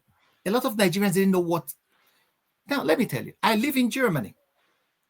A man was brought in here during IBB's reign. His name was Aliu Dasuki. Aliu Dasuki was a relation of the former Sultan of Sokoto, Dasuki, whom Abacha kicked out of office. The story is so very complicated and complex, but it shows you what corruption is. This guy was the front for IBB, for Sani Abacha, for Dasuki himself and for Abubakar Alhaji Abubakar Alhaji, former Nigerian minister to OPEC, who was caught, whom a prostitute stole 500,000 pounds that he cashed and went to OPEC meeting in Austria with, and the woman made away with it, and the Nigerian, and they came out to say it was $37,000, so as not to raise questions from the Austrian police why a minister traveled with 500,000 pounds that he withdrew cash from a London bank into Vienna for a conference, which he was on his way to deposit in a Swiss account. Aliu Dasoki was the front man for all these guys, okay? For IBB, he was investing the monies they were stealing from the Nigerian people in companies across the world, up to $11 billion. $11 billion. If you doubt me, go and read The Stolen Billions by Okonkwo. Every Nigerian that has not read that book doesn't know what Nigeria is all about, doesn't know why we are where we are today. So, and Aliu Dasoki got sick and he was dying. They brought him. Oh, these guys knew he was there, he knew where all their monies were. So they took him to Germany. And you know what happened? Babangida, Abacha, Alhaji, Abubakar Alhaji, and Dasuki flew to Germany because they said that the guy was paralyzed and he was not even, he couldn't talk anymore. He has lost his speech. So they didn't know what to do. They had to transfer him to London immediately. And it was in London that they realized that the guy was faking it because he was a relation to Abubakar Alhaji and Dasuki, but Abacha and Babangida were not blood relations. So when Abubakar Alhaji and Dasuki were in the room, he would talk to them and reveal to them where they're, and when Abacha and Babangida were in the room, he would not say he will be playing his game, that he was. So the guy eventually died and Babangida sent our presidential jet to ferry him home. So that was why when Abacha came to power, Abacha summoned Dasuki, where is my share of that money? And Dasuki said, yeah, but you heard Aliu couldn't talk. And that was why Dasuki was kicked out as emir. Even though Babangida made entreaties to Abacha to forget that money, forget $11 billion. $11 billion of Nigeria's money. What did Abacha or Babangida do to end that kind of money? So Babangida should answer questions about Aliu Dasuki. He should also answer questions about BCCI, Bank of Credit and Commerce International. This was the bank in the 80s that was the banking every drug lord, every drug runner, every armed guns runner in the world then. You go and read America's, the Senate Committee on BCCI scandal. Ibrahim Dasuki was a board member of BCCI in Nigeria. Even when the Americans were investigating BCCI, these guys were still doing business in Nigeria and they converted themselves to African International Bank. Okay, all the monies that they were stealing, this was the guy they were using to ferry the money out of Nigeria. So he should tell us what he knows about BCCI. Should I continue? He should tell us about June 12th. Why he dribbled Nigeria and spent billions in moving a little bit to the right, a little bit to the left, and at the end of the day to cancel a free and fair election. He should tell us about June 12th. He should answer questions about that. Should I continue? He should answer questions about the 12.4 billion Gulf War oil windfall. He was indicted by the Senate Pius Okibo Committee. Did you ever see the report? Did we ever have a copy of that report? Pius Okibo? Read appendices from Okonkwo's Stolen Billions. That's the book. Stolen Billions by Okonkwo, by 4 Dimension Publishers. He should answer questions on the $12 billion oil windfall for Gulf. That money was clearly stolen. He should tell us his relationship with Mike Adenuga. Mike Adenuga was the chairman of Equatorial Trust Bank and DEFCON Bank. Babangida bought into these banks. Is Globalcom Babangida's front? He should answer questions to that effect. He should answer questions about ECOMOG. His wife with Len Oil, Debo Adesanya, also what's his name? I've forgotten. That was the guy. During the ECOMOG, Nigerian soldiers contingent in Sierra Leone, it was estimated that ECOMOG needed 3 million liters of oil a month. But Babangida's wife, through Len Oil, Miriam Babangida, through Len Oil, was given the orders to lift 60 million liters of oil per month for EcoMog. And they delivered 3 million liters, and then the rest, what happened to it? Who accounted for it? Where are those monies? Triple Heritage, that was his front. That was his company, holding. What did Triple Heritage produce, and how much of Nigeria people's money went into that? His relationship with Julius Berger. They should account for the building of Abuja. Okay? So don't get me started. Don't just get me started. You know, young people, they point at things like Third Mainland Bridge, Abuja, and said that Babangida built. Why is it that they don't understand the damage that people like you could see? Is it because they were far away, removed from the era? Yeah, because Nigeria, you know, we have a kind of historical amnesia. Okay, so very easy. When everything has happened, people tend to forget it. But and that's why, because we don't do any critical analysis of issues where the rain, Chinua Achebe called it, where the rain started to beat us. We forget it very easily and think that what is happening today just started today. Nigeria didn't start today. Gowon, during his time, told the world that Nigeria's problem was not how to make money, but how to spend it. And that was when we started importing toothpicks, importing every flotsam and jetsam and rejects of every other society into Nigeria. We staged the first attack in 1977, consuming millions in Squandermania for nothing, just to show that we are rich. But we never made any plans for development. What is Norway doing with their sovereign wealth fund? Norway discovered oil, and the Norwegian sovereign wealth fund is the richest in the world today. Okay, Norway has assured its future for the next 1,000 years with the monies and the interest that they've been able to generate with investing the capital accruing from their resources. What has Nigeria done with its own? Corruption, stealing. Nigerian leaders have stolen up to $300 billion since oil was discovered in 1956 in Nigeria. So it didn't start today. Military governors overnight under Babangida became billionaires. Okay, so there was no, and don't forget that when how did Babangida come to power? Many people don't realize that Babangida was accused when Buhari was in Buhari's first radio. Babangida was accused of being a drug dealer, and they were about to fire him. Buhari was about to fire him, and that was when the coup happened. So Babangida has a lot of questions to answer to Nigerians.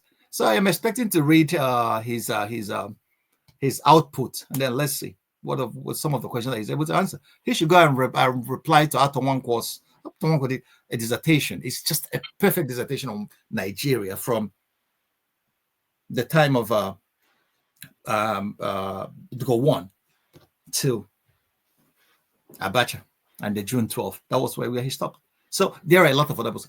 That was when we came of age. That was when we started writing articles. Babangida was worth up to $30 billion. But you don't see him mentioned anywhere because he has a lot of fronts, okay, that we are fronting for him. And then he built a 50-room mansion in Niger, in Mina, his hilltop residence. Where did he get the money for that?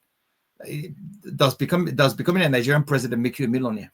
How much do you earn as a soldier and as a president that could afford you that kind of lifestyle? These people, they took us for a ride in that country, and then they think that we are all fools, okay? And at the end of the day, the people, their voice will now keep singing. Okay, people like Ojus Okalo, who we are fronting for Abacha. I remember, I remember when they were shouting Abacha must be the president. Even our own Atoeze in Enugu, where they were all the ones campaigning for Abacha. Abacha is the best thing to happen after sliced bread, after June 12th. So we, or Alex Akinyele and the rest of them that were telling us Babangida was the best thing that God ever created. My brother, don't get me started.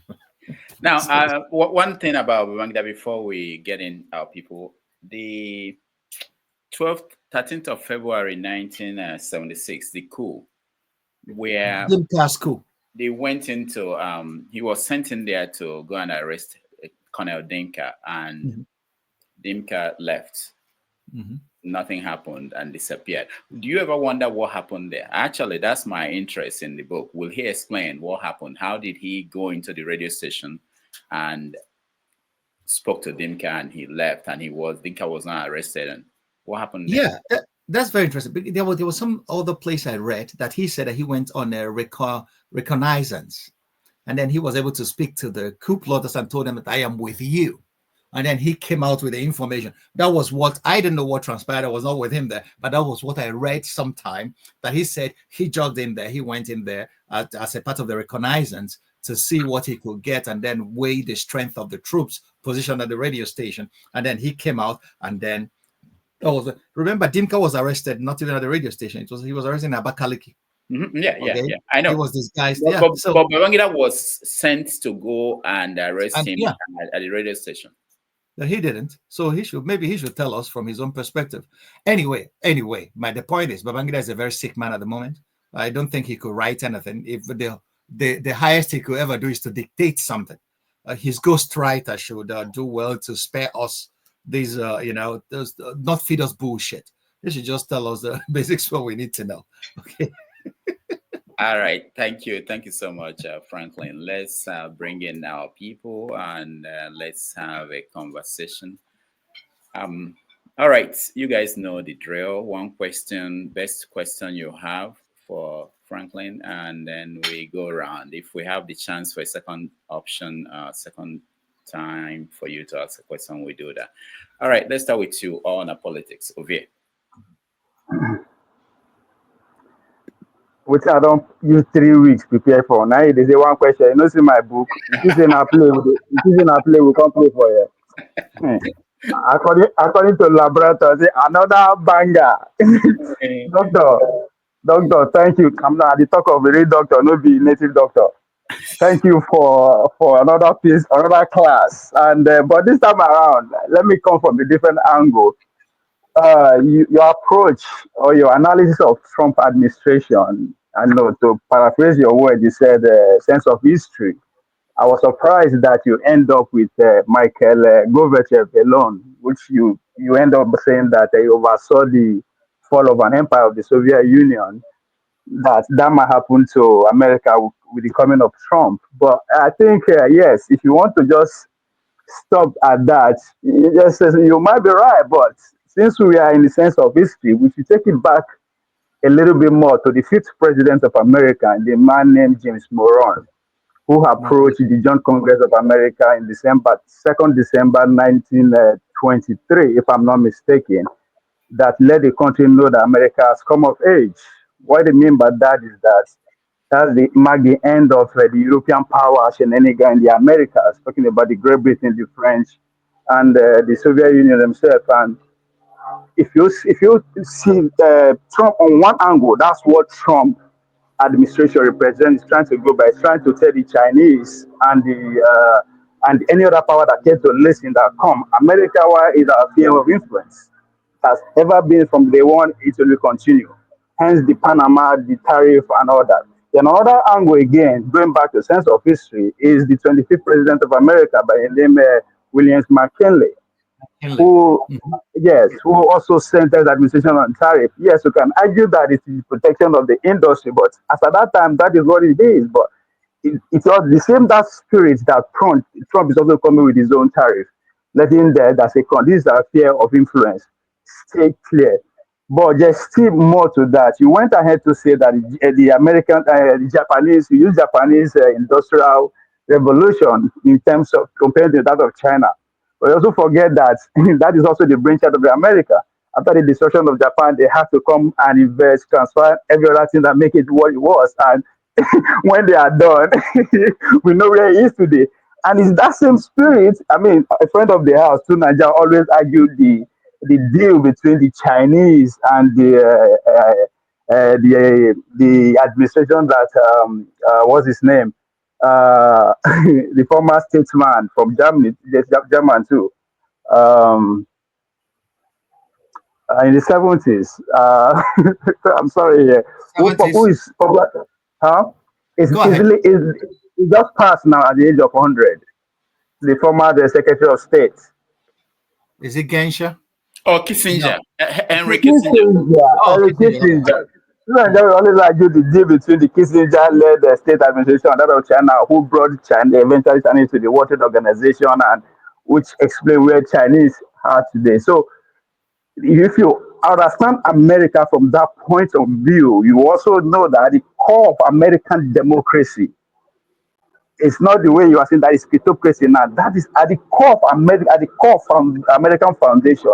There is this underlying spirit is America is not just an experiment, but an experiment of idea which to dominate the planet Earth.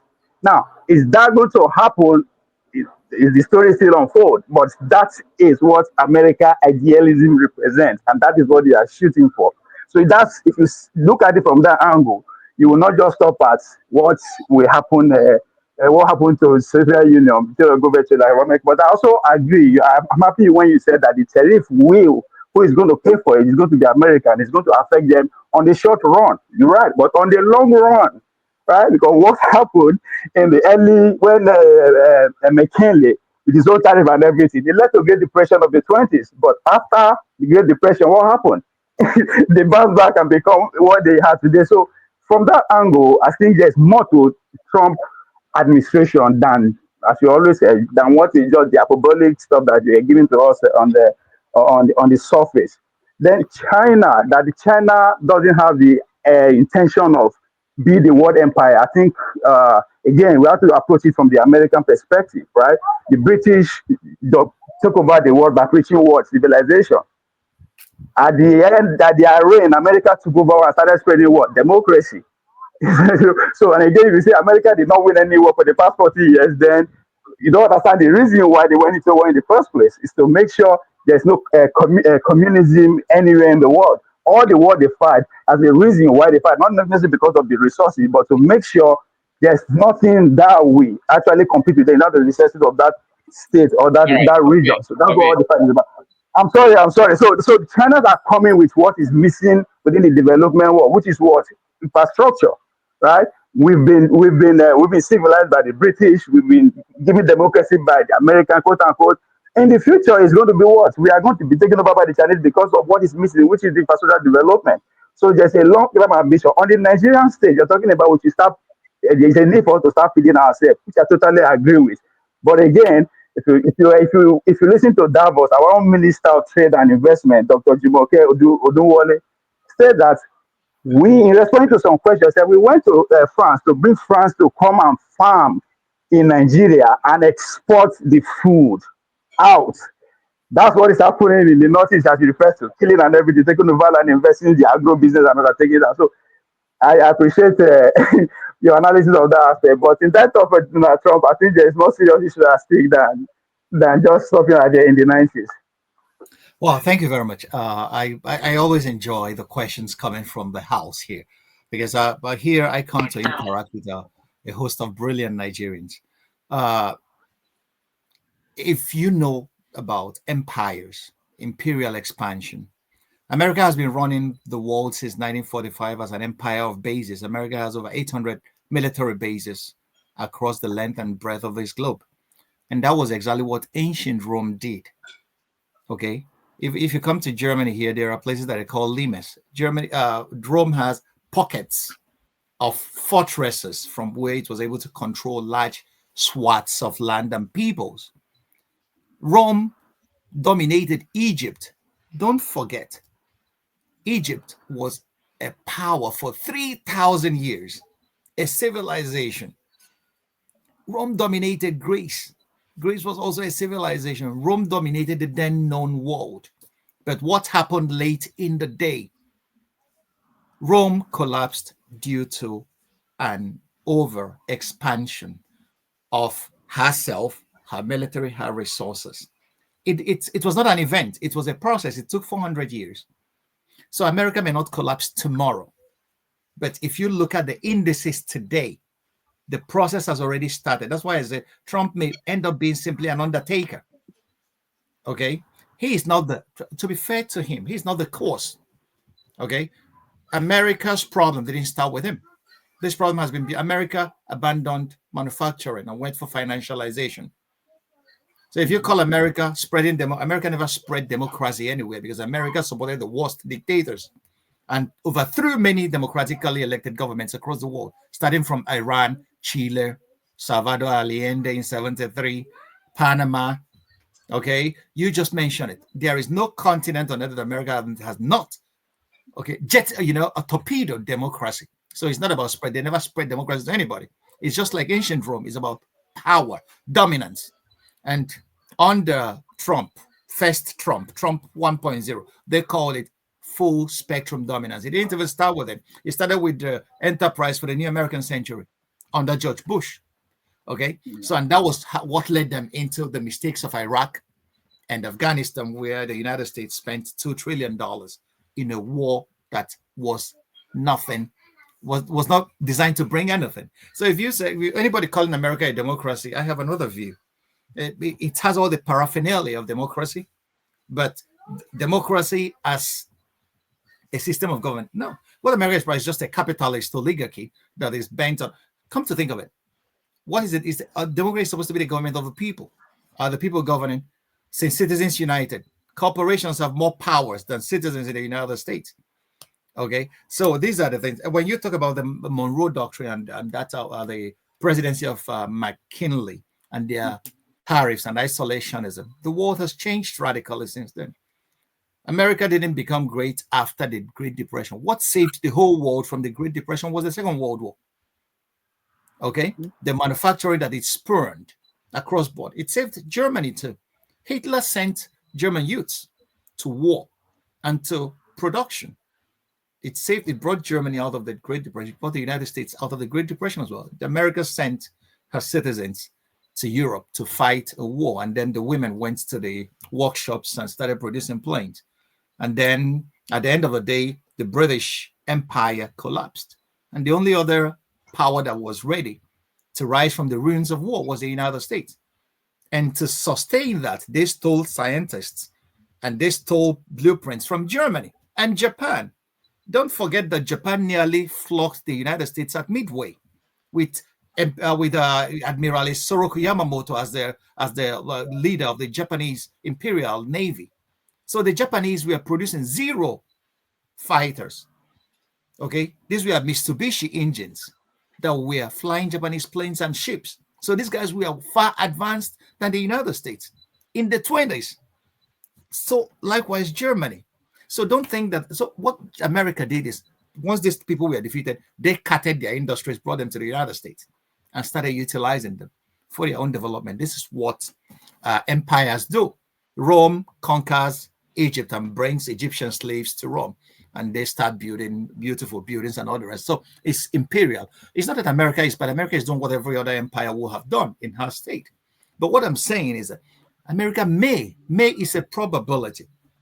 If this ship is not righted, okay, isolationism is not going to cut it today. Have you ever been to China? Visit Shenzhen. That's where you will see that China has taken over the future. America will never catch up with these guys anymore. You guys were waxing strong with ChatGPT. What happened a few days ago with DeepSeek? Okay, we are talking about Trump has withdrawn from the Paris Climate Accord. And then this is where it was a lot of these countries decided we are going to invest more on electric vehicles instead of on internal combustion engines. The Chinese are leading there now. The Europeans are sacking people from their auto industries, but the Chinese are now rising. Go to BYD and see the cars they are producing. These guys have taken over. It is if you have a kid, start teaching that kid Mandarin. Okay, these guys are there right now. So, and there is no amount of isolationism that is going to cut it now for the United States.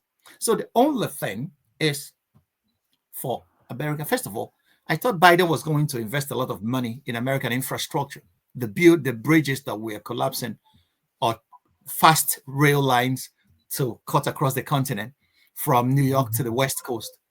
The Chinese transported 200 million people over the weekend in their rails, their high-speed rails, which are the best in the world today. And these are the guys you're competing with. Go to their vocational schools and see what is happening. You know that the West has lost it. So we are now watching a gradual decline of the West.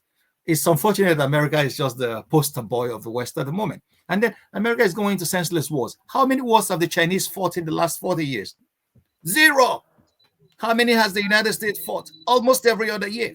America has been at war for over 200 years of its 270 years existence. But the Chinese have been very busy developing themselves, investing resources in their own people and in their own infrastructure. What is the United States doing? Many Americans don't have health insurance. Go to Mississippi, go to Alabama, go to all the southern states, and you see poverty that is worse than what we have in Bangladesh. But the Chinese were the people that conducted what is actually a miracle. Everything is just, folklore. The Chinese were able, in the space of 30 years, to bring 700 million people out of poverty. Who else has ever done it? The United States has not done that. Europe has not done that. So we are just underrating these guys from the East, because we have go to China and see for yourself. And after that, you will stop seeing things from the American perspective. You start seeing this from the global perspective, from the perspective of the facts before you. So that's just all I'm saying. America is a great country. I love the land and the people. But civilizations come and go. Powers come and go. America may have been seen, maybe on her last lapse. If the policymakers, they are very busy. Come to think of it, what are American values anymore? America was the country that stood against the genocide that Hitler committed against the Jews. But America today is supporting the genocide of the Palestinians in Gaza. What are American values? Democracy. America used to be a beacon of democracy. But what is happening today? Trump himself has equally cast doubts on the democratic institutions. So it's not that I'm not even Trump this time. In the last election, I was praying that Biden will lose. I would never have voted for Biden. I would have voted for Jill Stein. Okay, but Trump won it, which is to say, how many Americans voted for him? Obama, our brother, came to power. Obama was not able to rescue the middle class, which he promised on a platform upon which he ran. So Trump was actually a creation of Obama. Obama saved Wall Street. Obama saved Detroit. But the common people who were suffering at the hands of these mistakes that the bankers made were left hanging on their own. And these were some of the people that voted for Trump. So the Democrats, I'm a lifelong liberal because it seems that knowledge has a liberal bent. But this time around, the Democrats fucked up big time, if I'm to use that word. Excuse my French. So that is it. All right. Thank you, Ovie. Let's go to Michael. You're next. Hi. Hello, Dr. Rudolph. Yes. Dr. Franklyne, it's good to see you again. Can you hear me? I can hear you loud and clear. It's my pleasure. My brother. Like all nations say, you send me back to school. You see all my notes here. I'm writing down every point that you made. And I thank you so much for coming again to speak to us. Because every time you come here, you bring important issue to the table so that we can discuss and probably find solution to it. So I'm very grateful for you. And thank God for your intelligence, Dr. Franklyne. I have a lot of points that I jot down, about 6 or 7. But the key thing that I want to take that you talk about when Dr. Rudolph asked you about the Sharia law coming down to the West. As a Yoruba individual, because I've read much about it, because it takes me at this point of my life to go back and read the history of the Yoruba people, because I know I'm a Yoruba, I can speak the language, I'm thinking that I know everything, but it's not true. You have to know your people right from the historical perspective to understand what is going on. I want you to speak a little bit about this Sharia. In my own opinion and perspective, I may be wrong. Sharia law is coming to forefront right now in the sense that the Northerners feel that the Yoruba are more cohesion, they are together. There's not been any conflict or any kind of issue or disunity among them. So now they're bringing that Sharia as a thumb up and throwing it in. Because now I'm hearing the Sokoto Caliphate or the Emir of Sokoto that is engineering and bringing forward this Sharia law to the West. And I'm looking at it, at what point are you bringing the Sharia law now? I think for some reason, I don't know, because Tinubu is a Muslim, maybe he thinks that Tinubu will support him with 100%. And from what I know in the history, because I know for the time when what's the name was there before the announcement, you talk about it. That's the election of this man, the rich guy. What's his name again? Abiola. Abiola. You know, Abiola make a promise to the Northern. That's why he went wide for that election, that when he comes in, he's going to bring some of the Sharia law to the West.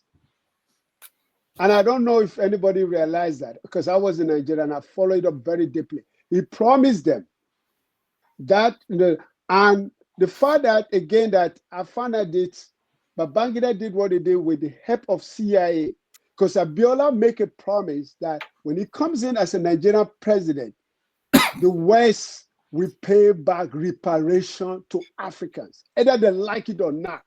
It was huge. I don't know if everybody followed that news. It was huge. Just like Gaddafi said that.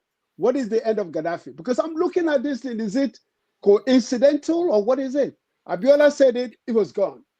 Gaddafi said it was gone. So those are the things that I want to just to talk on that Sharia law, because my opinion is like they now bringing Sharia law to destabilize this, the status quo or the tranquility that has been going on for some time among the Yoruba, or to quench the agitation of Yoruba nation. Go ahead. The floor is yours, my brother. Thank you. Thank you very much. Well, the point is that your instincts are in the right place.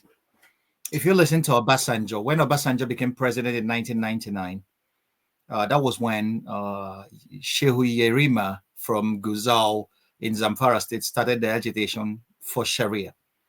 And then you have to know, during the 1978 Constituent Assembly, Shehu Shagari, who eventually became Nigerian president, they were the guys that led a walkout because they wanted Sharia to be given a prominent place in the Nigerian 1979 Constitution.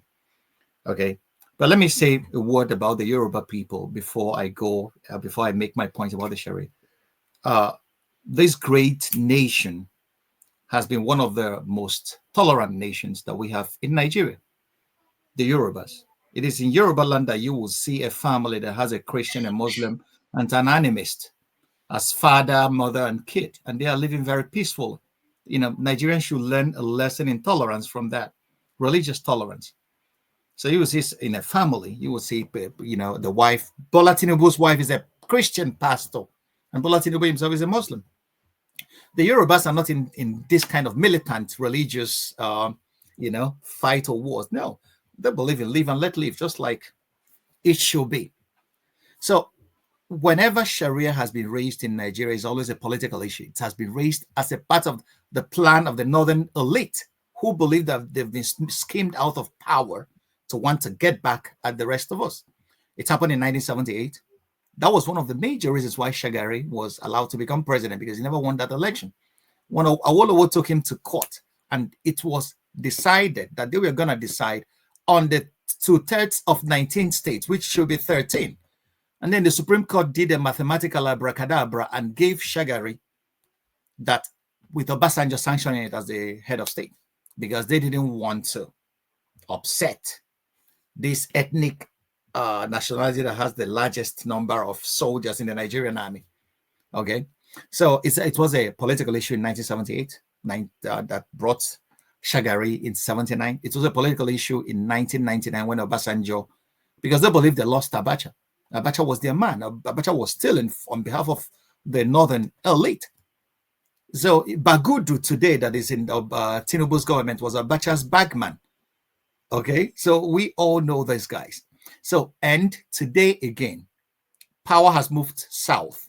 El Rufai is no longer satisfied that his share in what he believed to be a government that he helped usher in is not. So that's why El Rufai is one of the major problems in Nigeria. I want to tell you guys. So he will go in and then touch his base, and then they will start all this agitation. So even though Tinubu is a Muslim, they don't believe that Tinubu is a real Muslim. They believe that Tinubu is a Muslim second class.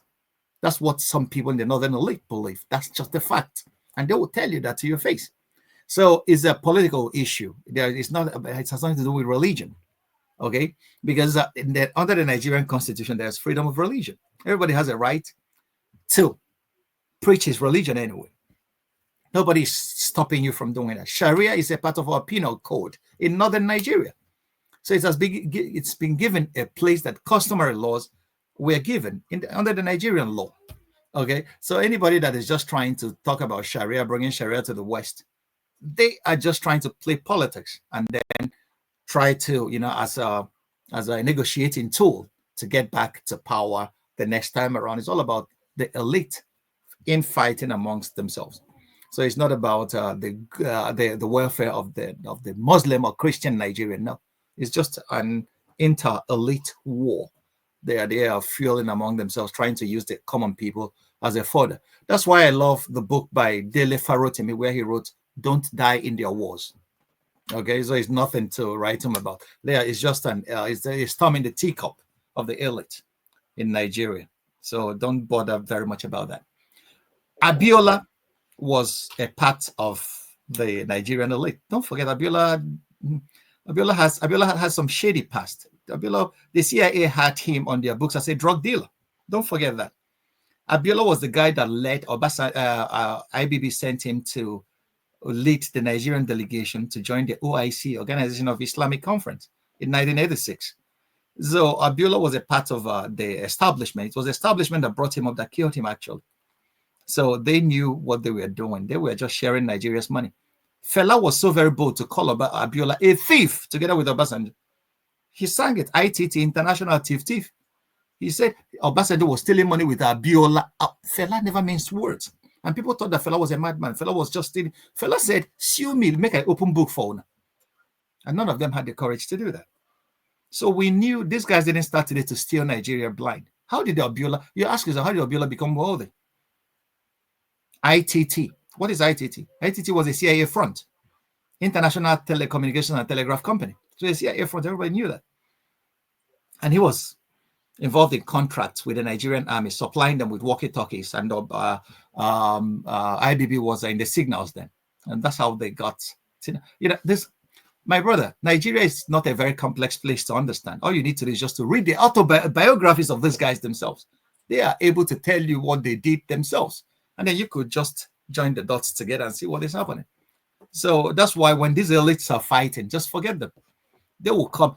El Rufai was a part of the team that wanted to scuttle the election that brought Tinubu to power. Okay, Tinubu himself was spilling his guts to the CIA in Lagos against Buhari. That Buhari was a religious bigot. WikiLeaks brought it to the fore. Go and read WikiLeaks' revelation on Nigeria. He was telling the CIA that this guy is a religious bigot. He should not be Nigeria's president.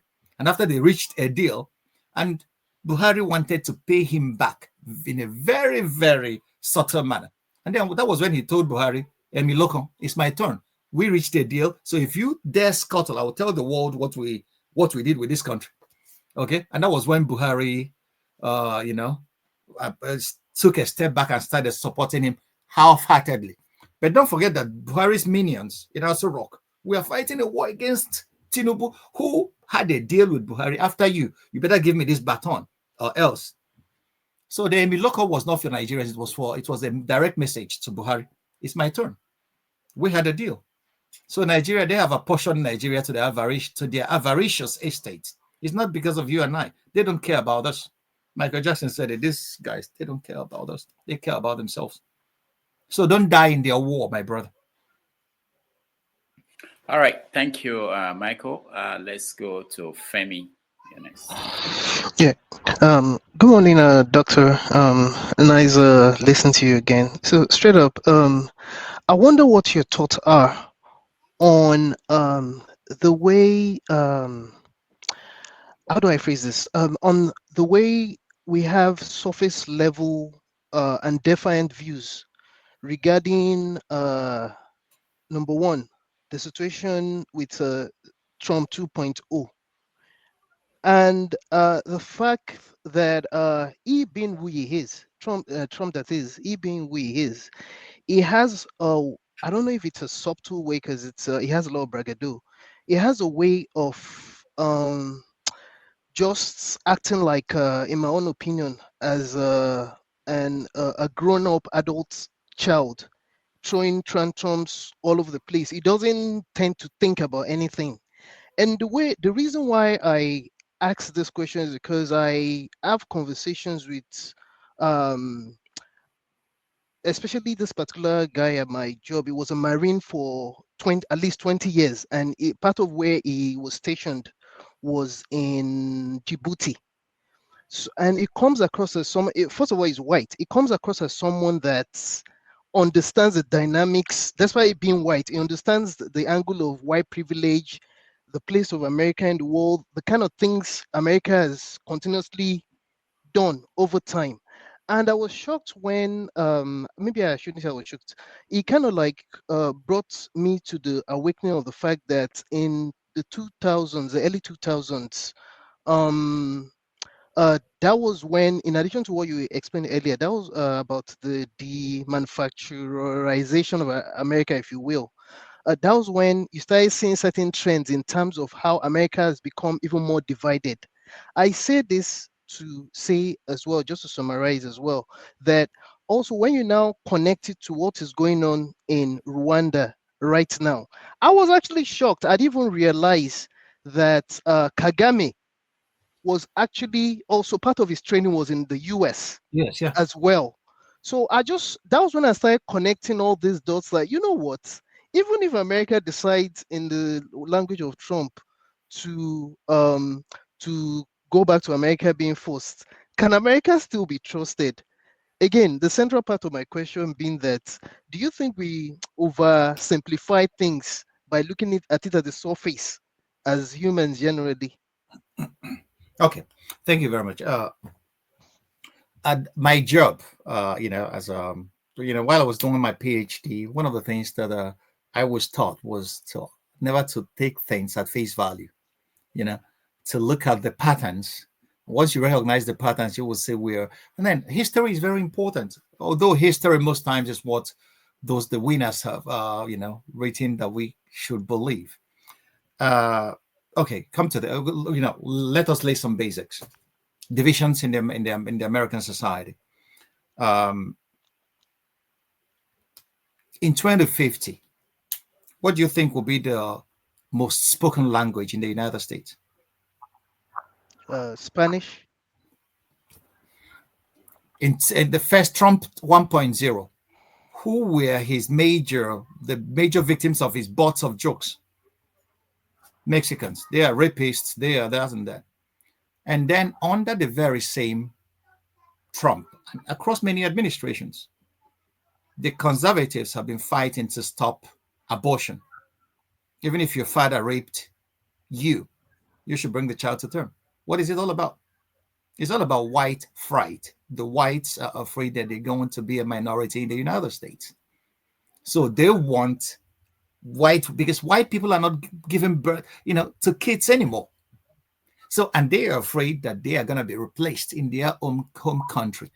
If you listen to the people that took ticket torches when Trump was in power the first time to criticize, what they were chanting was, "You are not going to replace us. You are not going to replace us." Why are they doing that? There is this fear among conservative white America that they run the risk of being replaced in their own country. Okay? Their population is dwindling. The Mexicans and Spanish is going to be the major language in 2050 if care is not taken. So they are trying to use every instrument of state to stem that tide, to make sure that white women, abortion should be abolished.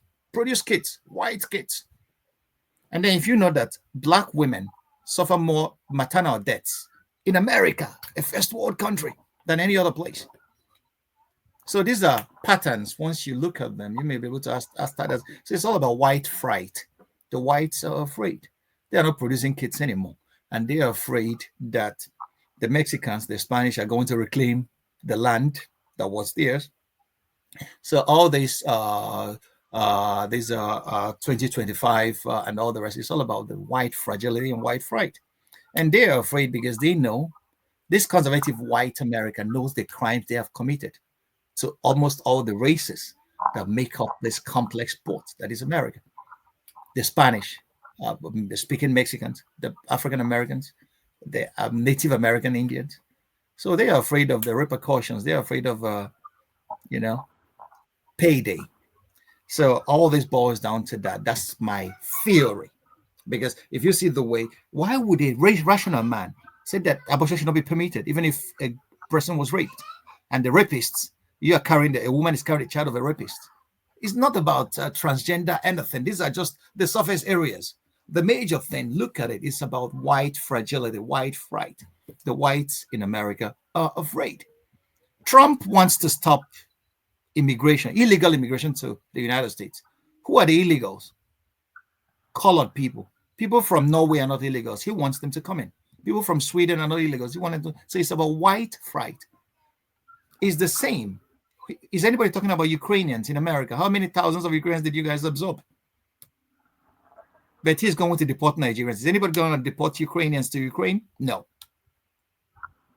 It's about white fright. It's the same is happening in Europe. You will see Germany absorbed millions of Ukrainians. But Germany is complaining that people are coming here as refugees. But Ukrainians came here as refugees. Who is talking about them? Nobody. They are refugees first class. The refugees second class are Africans and colored people that are to be deported. So that is just what is happening. There's the population going is about, they are afraid of being displaced. So you can understand that.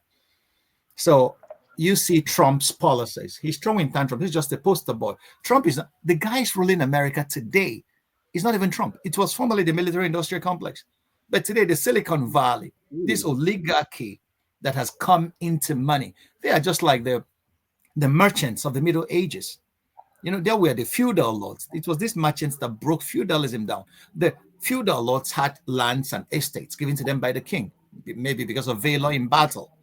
But these people, once in the Middle Ages, Marco Polo discovered the way to India and came back. And these people started trading from Venice, from everywhere.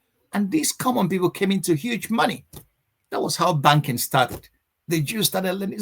And it broke the back of feudalism. This oligarchy, oligarchy made available or made possible by the social media or by the internet technology and computer technology is the transformation. AI is coming now. The transformation is unprecedented. We have not seen the end of it.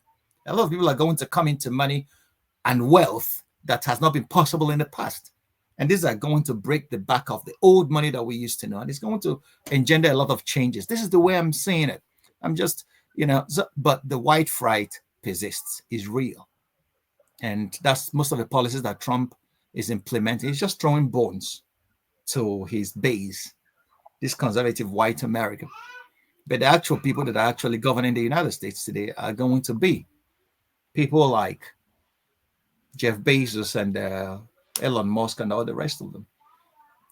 Where once a woman could donate 100 million and tell Trump, this is your policy on Palestine, you can understand what else is going to be possible. And since Citizens United, America lost the battle for democracy to the companies. Corporate interests are the ones governing. And then, anyway, they didn't start today. They started even under Kennedy. Chiquita Bananas, United Banana Company. They were all the guys that were making sure that CIA commit atrocities and then overthrow governments in Latin America, popularizing the word banana republic. So the multinational interests has always determined American state policy, foreign policy, and economic policy. And it's going to be the same case. Did it start today? We saw the rich barons of of Vanderbilts and all the rest of them. So you have to understand, America is a land, when they call it a land of opportunity, is a land where you could do a little, and then if the time is right, you could come into excessive wealth. But you have to belong to the right race to do that. But today, that's been democratized by the internet technology. I don't know where this is leading to, but Trump is not stupid. Anybody that underrates that guy is in for a shock. I underrated him in his first term. For him to pull this off once more, he's not stupid. He has tapped into a primitive feeling in conservative America that will always. Trump stood in his first term and said, if I stand on the Times Square and shoot somebody, nothing's going to happen to me. And we thought he was joking. This second time around showed you that. So he has gotten a huge mandate, and then he's going to use it the way he wants. I don't know whether he will go the way of revenge, vengeance on all those who stood against him like Hitler did when he came to power. We don't know. But this is to tell you that more than half of the American people voted for Trump. That shows you that this primitive feeling, this primitive current that he tapped into exists in the American population. And that's what should frighten you. All right. Thank you, Femi. Franklin, let me just stop the questioning from people and see if you can extend this conversation to Nigeria. The primitive feeling. Okay. Is it in Nigeria, and is it going to be seen more? Are we going to see more of that? For instance, I can go to the north and say we are hearing that Hausa people in the north are revolting against the Fulani people. Is that something that it could lead to something else big in transforming the country? Or in the southeast, we're watching Kagame talking about Tutsi in Congo and Tutsi and trying to make the case that they were being unjustly treated, and that's why we should actually support them. Are you seeing that? Are you seeing any kind of extension of this to Nigeria? Well, every context is different. The Nigerian context, the Fulanis and the Hausas have been at each other's throats in northern Nigeria, Zamfara and Sokoto. They've been killing each other for it's been, many things have been underreported. Okay, the Fulanis are attacking the Hausa communities and then trying to deprive them of their land and resources. And there has been a kind of war out there.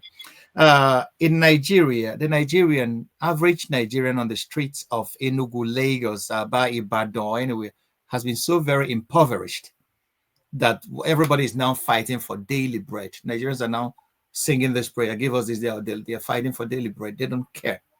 And this impoverishment, I believe, is systematic, that people don't care anymore about politics. Their hopes have been so much dashed that Nigerians don't see any salvation anymore coming from politicians. They want to eat today and survive the bandits tomorrow, and then not be shot by the police or killed by malaria. So Nigerians are still hankering after the Maslow'ian needs, the basics. So it's only when you have taken care of the basics that you could start philosophizing. Okay, Nigerians are not at the level at this moment to philosophize about the future they want, because they are so very impoverished by government policies. What is our education like? How much money, how much of your salary do you spend on food in Nigeria alone? How much do you spend on healthcare? Healthcare, you're not even sure. If you are shot in Nigeria, you go to the hospital, the chances of you dying is 80%. Okay, so these are the issues. So if you come, but the primitive currents are still there. Many young Igbo people are supporting Trump because they believe they were told that Trump is going to give them Biafra. I'm sorry, but that's the case. They don't even know what policies Trump has. He's a man. Many Nigerians, Christians, are supporting Trump because they believe that Trump will show the homosexuals fire and pepper. That there are only two sexes. If it is not a man or a woman, let Trump show these guys pepper. Other policies of Trump, they don't care. What they want is that Trump treats those they dislike with disdain, then they are good. So ideology, Christian ideology, even Muslims too. Okay, many Northerners hate Trump because they believe, or whatever. So the primitive currents are still there, but these currents, are they even productive or progressive? What are they going to bring to the table for the ordinary or average Nigerian? Is it going to change the looters that are in power from looting? Last Christmas, I was watching young Nigerians going from Southeast. People are now throwing money, in bundles. Okay. And people are calling a few guys billionaires. And then if you come to an occasion, if you don't throw it in bundles and people are, spraying dollars, then I am querying, in an economy where the, income per capita is not even up to $1,000, you see a few people throwing dollars out.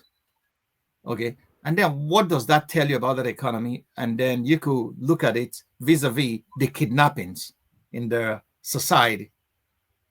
Okay, you could look at it vis-a-vis the fact that the government seems to have lost control over economic policy, over security, over every other thing. So, and then you see a modern Wild West. There is a lot of money, but this money is in the hands of a few people. And then a lot of poor people are singing the praises of these few that have the money. In 1789 France, the poor people were not singing the praises of the rich. They took scamiters and cut off their heads. So if the poor cannot sleep, the rich should beware. Okay, and it's a disgrace to be very rich in a very poor society. That was Confucius that say that. So that is the primitive currents are still there in Nigeria. Is Christianity or religion? Religion is one. Tribe is the second.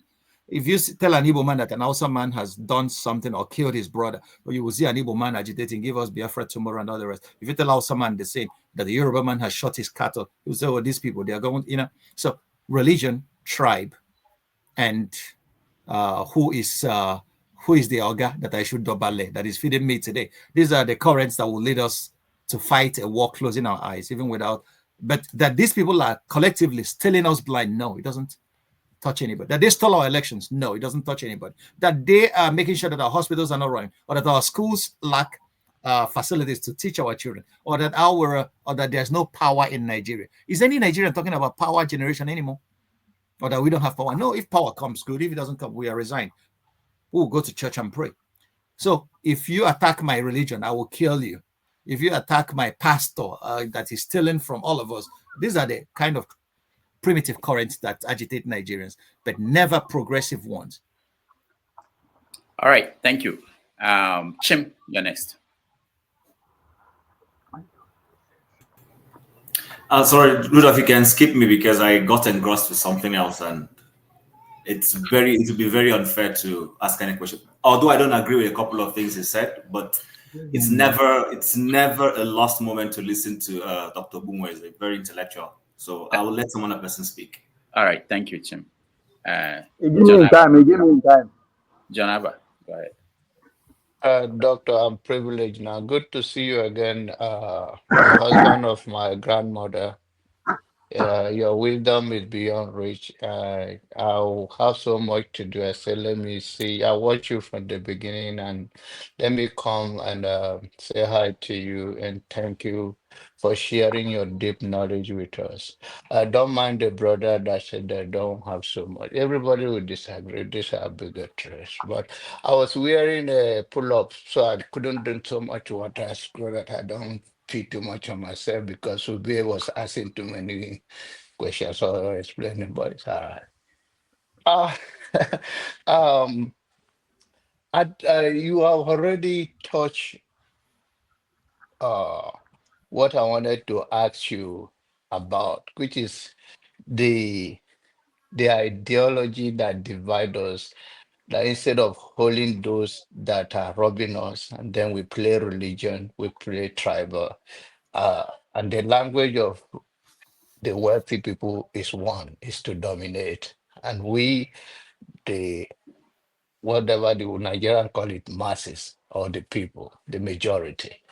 So it baffles me, but you already answered. So I'm not going to stay too long, but I listened to your wisdom and thank you. And I was thinking that the book by Babangida was a biography. I didn't know he was still alive. And they say it's biography, want to talk about this life. And I hope I will see in his book where he's earnest to detect what you want them to write on it. Because I always believe when you are in your 90s and go close to our age, you are not in your right mind to say so much things to be right. But I'm looking forward to his book and to see whether to be honest, because I believe in the wisdom of when you're going to leave this world as an old man, you want to tell people your regret, and the only thing is to be honest about it, because you are not coming back to this world. So I'm looking forward to that. But meanwhile, thank you, you're a great man.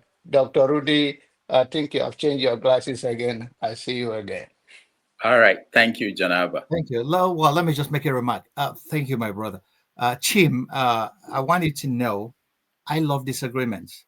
I am when I'm thinking and trying to build up my theories, it doesn't mean that it's the only option that there is. There are a lot of people see it from that's why I don't insist on my ideas, because I may be wrong. Okay, there may be variables I may be overlooking. So don't ever shy away from challenging because we all learn that way. So anybody that tells you that because I disagree, I'll keep quiet. No, bring it out. Let us all share. And then that will equally help me sharpen the edges of my theories if I didn't take cognizance of a piece of information along the line. So my brother. So the truth is, I'm actually doing something else on another screen. Okay. And it is dishonest of me to be trying. I was listening, but I wasn't listening 100%. So whatever issues I didn't seem to agree, I still believe it would be very unfair to make any comments without being 100% part of this program, which I wasn't. And I'm being honest about it. Thank you. Thank you for your honesty. Yeah. Good. All right, Chim, thank you. All right, let's go to KJ.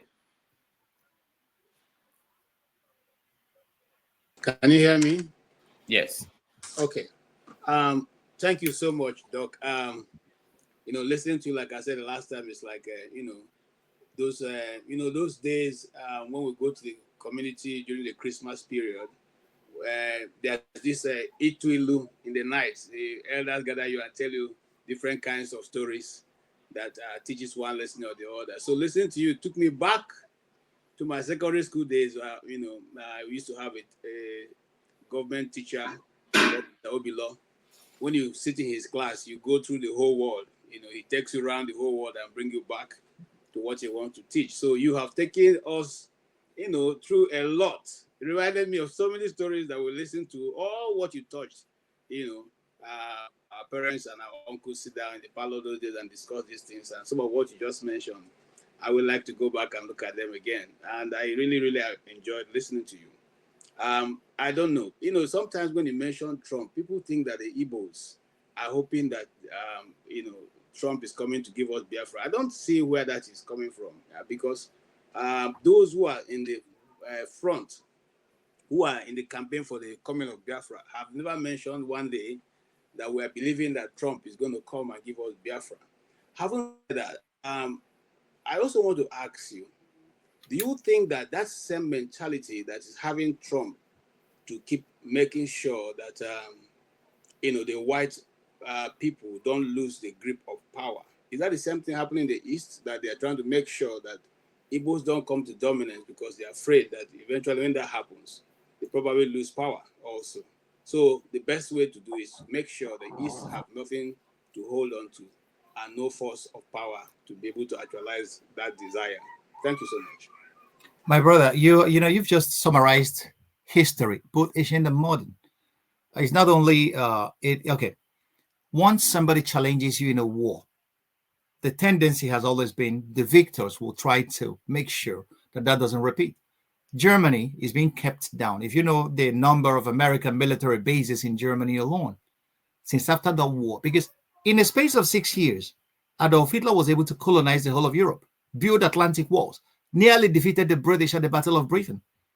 Okay?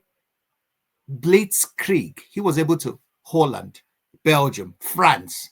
France was a power then in the 20s. So Hitler defeated all these armies and marched into the Soviet Union in 41. Okay? But due to the Russian winter and all the rest of them, he lost at Stalingrad, and then the 6th Army under the General Paulus was captured by the Russians, surrendered, and then they started beating him back. The Americans never saw a formidable fighting force like the Nazis. Remember, it was not the West that won the Second World War. It was the Russians. Russia sacrificed 20 million men under arms for that. Okay? The war started in 1939. Hitler invaded Poland.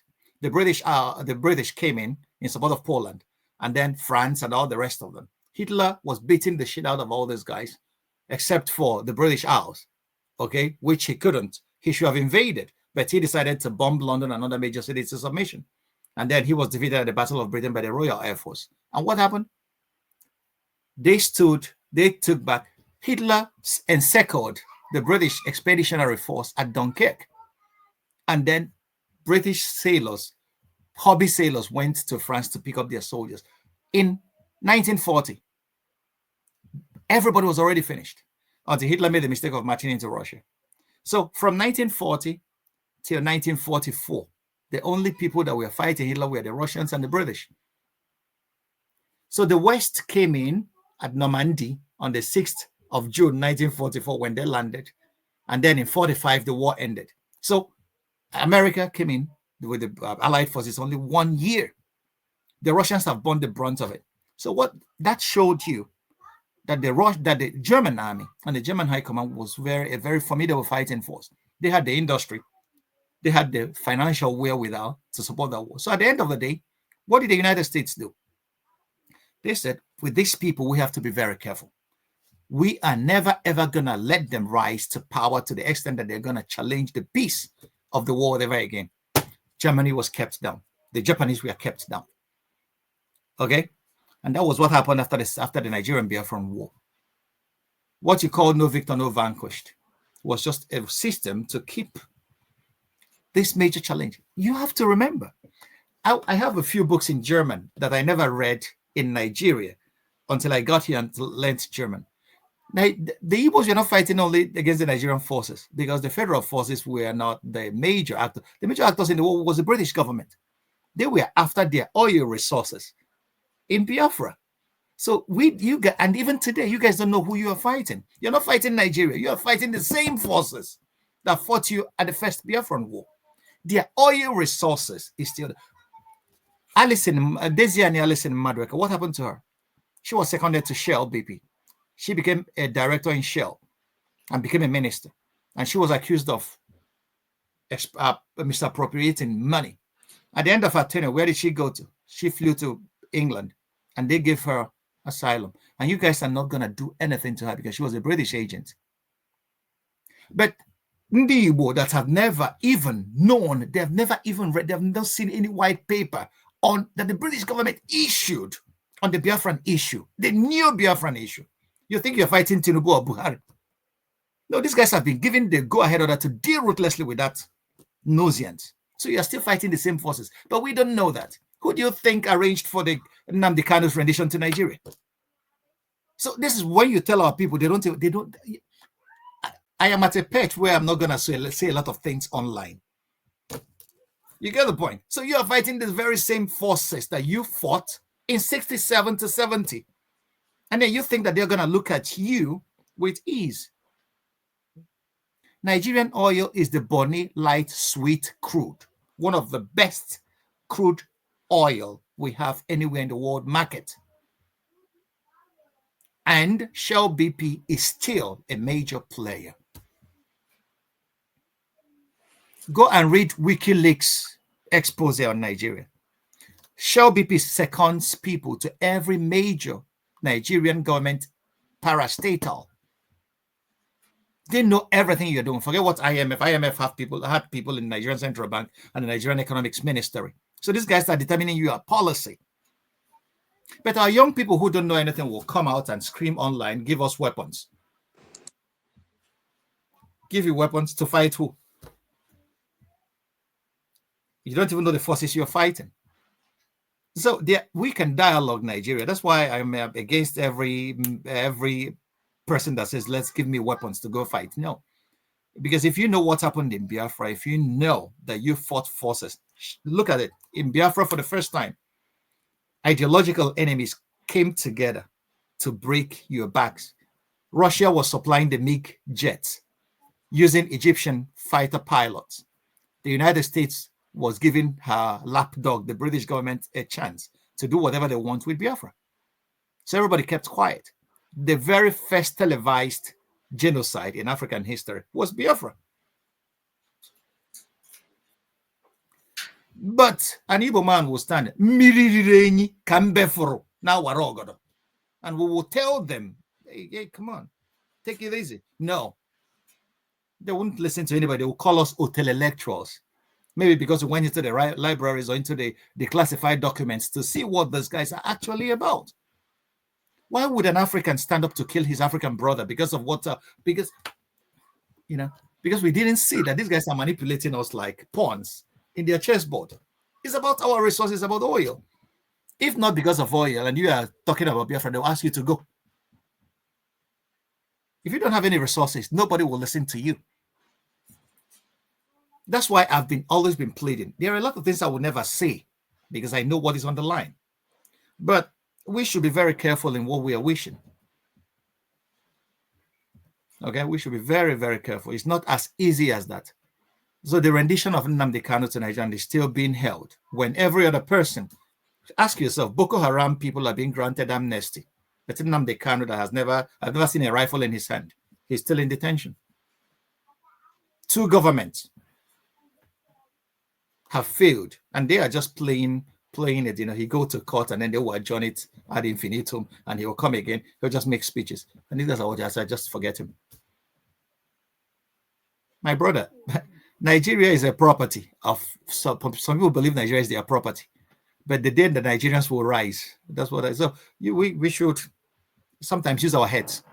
They believe that we don't think, and I believe sometimes if you want to hide anything, they say hide from a black man, hide it in a book. Our people should start reading. Once we do that, we should see what these people are doing with us, and then that will help us to think and articulate our positions, and then find a way of implementing it. A Yoruba man is more of my brother. An Hausa man is more of my brother. So why should I carry a weapon? Because the people are playing our elites like piano. So, no, these are not my enemies. They're not my problems. Okay, my problems are greater than that. And the only salvation of the Nigerian is brain power. We should go back to it and start using it. If we stop thinking, the Igbos call it akonuche. On the Biafran issue, we dropped the ball big time. We didn't use our konuche. We didn't use our heads. We were just using our emotions. And watch how many people have died. In Osu, local government, also he took one, all the rest of them. Ihembozi axis, Anambra, the border between Anambra and Imo State, is a wasteland. And we attracted that for ourselves by letting this get to this level. All right. So we should be very careful. We should think more than make a lot of noise. We make a lot of noise, but thinking is what I believe should be. It's our salvation.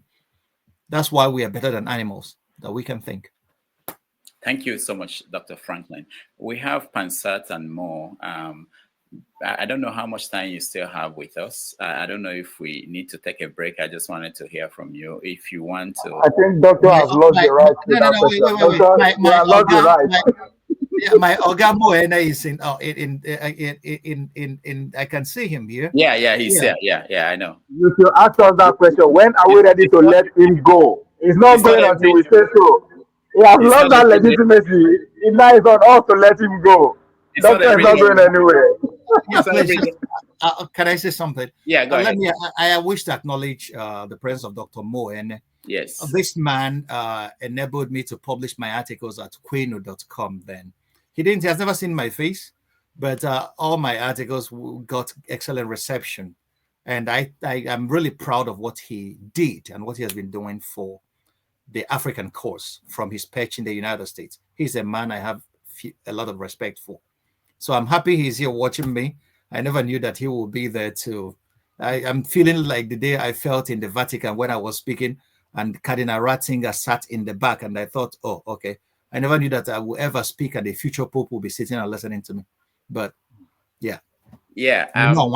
Thank you. Thank you. More will be. You see why we will not let you take that decision, right? If you go, you stay. It's our decision not to make.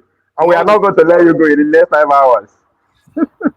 Okay. So let me take a break. Mo will be our guest very soon. We are working on it. He's signing off on that.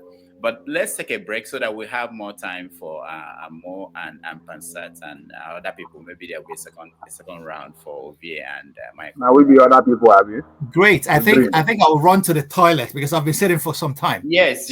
So I'll ease up and then I'll be back with you guys. Yeah, okay. We'll take a break. All right, Doctor. We are here all day. Just take 5 minutes.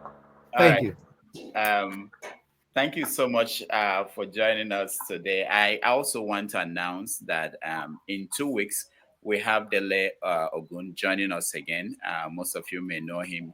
Dele Ogun is the author of banger. Yeah, Don't Die in Their War. He also wrote a new book that is out now, which is called a slave ship called Jesus. No, not that. culprits. I have the flyer. I'll show that to you guys in a moment. So he will join us on Saturday the 15th. I couldn't get him on Sunday, but he will join us on Saturday the 15th for a very interesting conversation. So at this point, let's take a break. About 3 or 4 minutes, we'll be back with Pansat and Dr. Moore talking with... Doctor, in America, we call it smoke break. Okay. All right.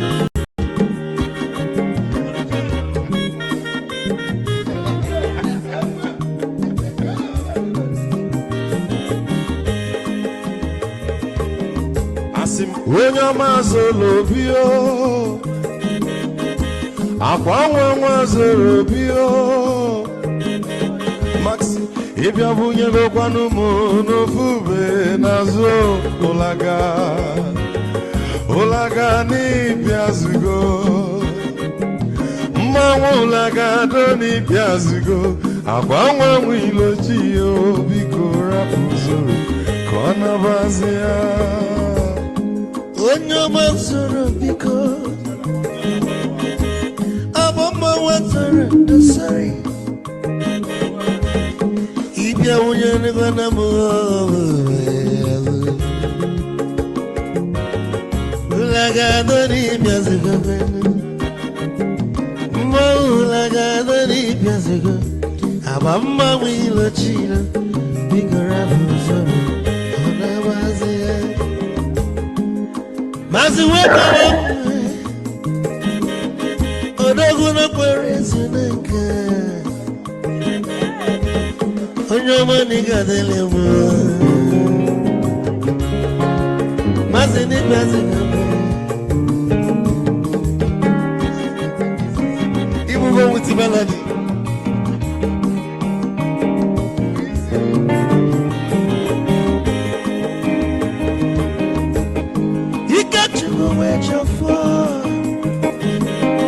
Odogu na chalanoka Izi wane mliga delemo Olaga doni pezigo Olaga doni pezigo Amama wilo chilo Bigora muzoro Anabazi Te Onyama zoro Abama wazara nesari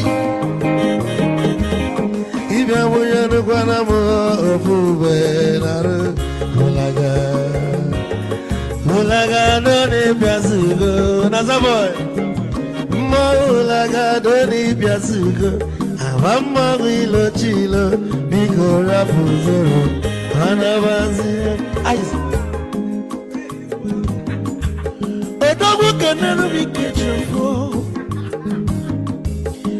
Ama kwa mnika kugodia Waligwe kwelo Ikecho mabele bege Hey, you want?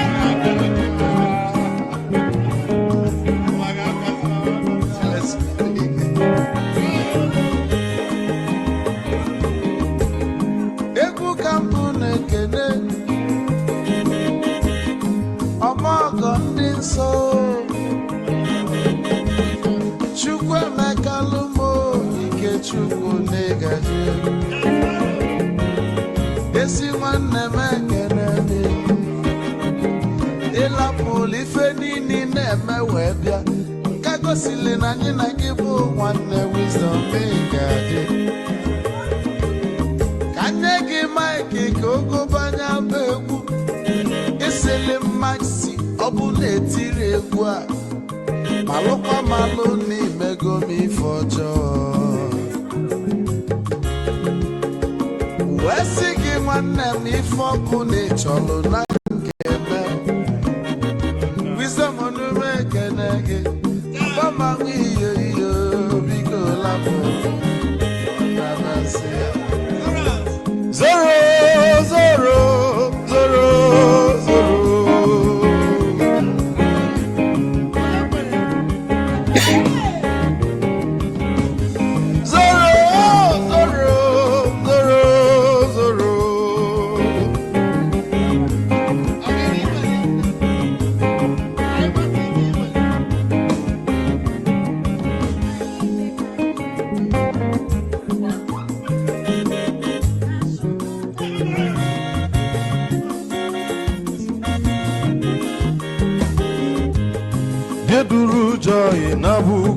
Hausa, Sokoto, Ujembe Mwilo, Anusolo Mwe Manofia Nara, Onye Wuro Zurike.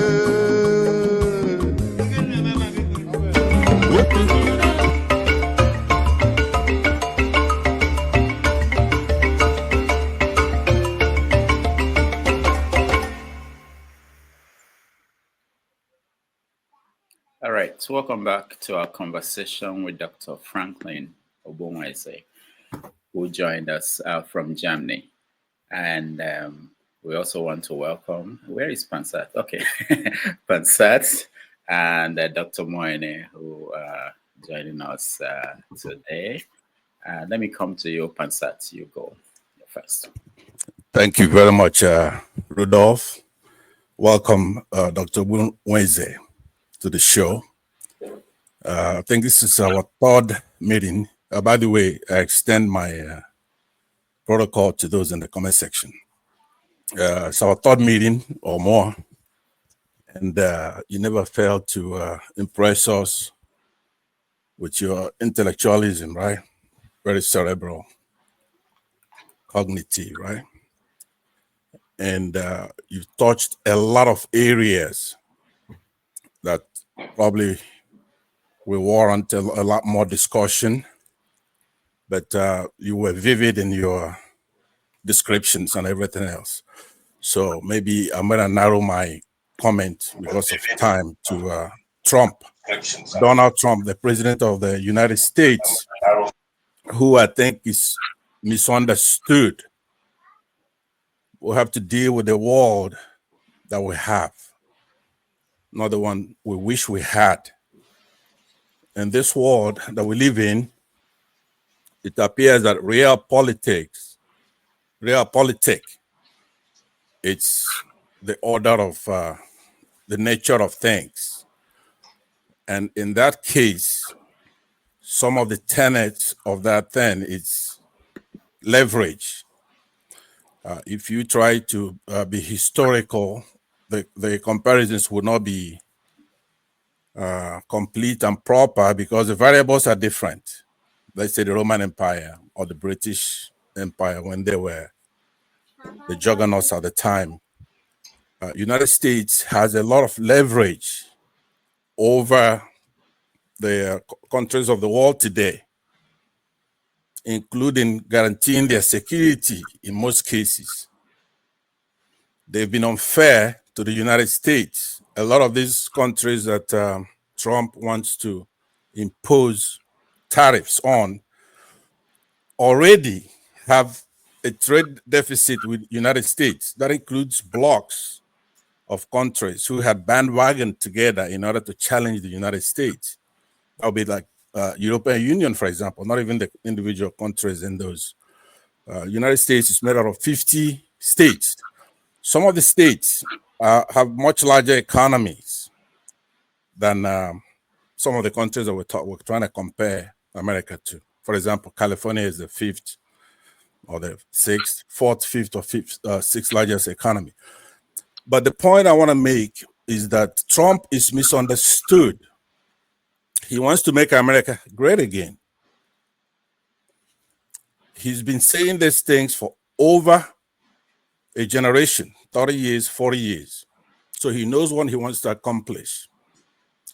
I do not believe that the doom that is being projected is going to happen because US has a whole lot more leverage over all these blocks, including the BRICS and the EU.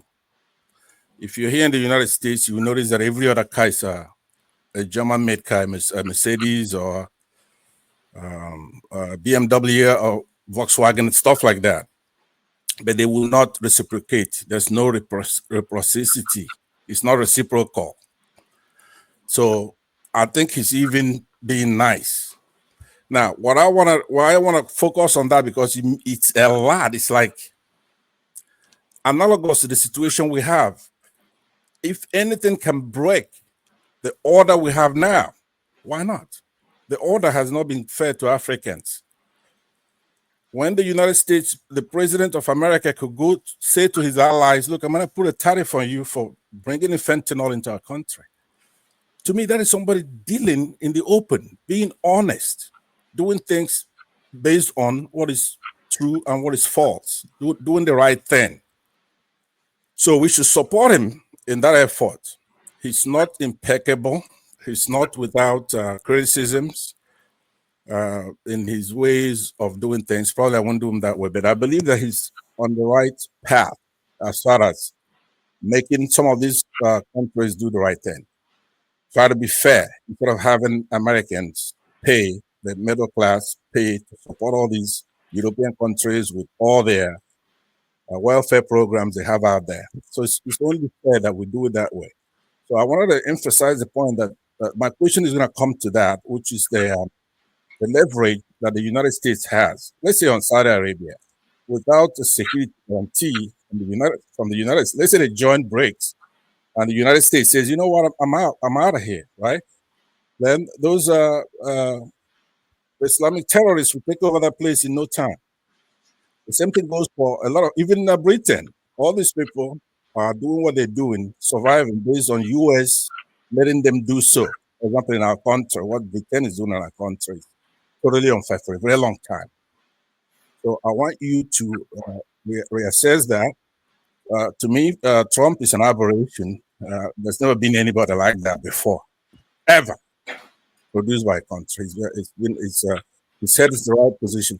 But I can understand why intellectuals, bookworms, people who studied a lot of things, are averse to common sense. He's operating based on common sense. He makes his job is very easy. I wanted the people like Obama to pay attention. It's very easy to govern the United States if you're doing things based on what is right, the right thing to do, what is fair. All right, Pansat, I have to stop you here because we have at least 3 more people and we have less than 25 minutes with him. So thank you so much. Let's hear Franklyne. Well, what are you going to hear? I didn't ask a question yet. You've been unfair.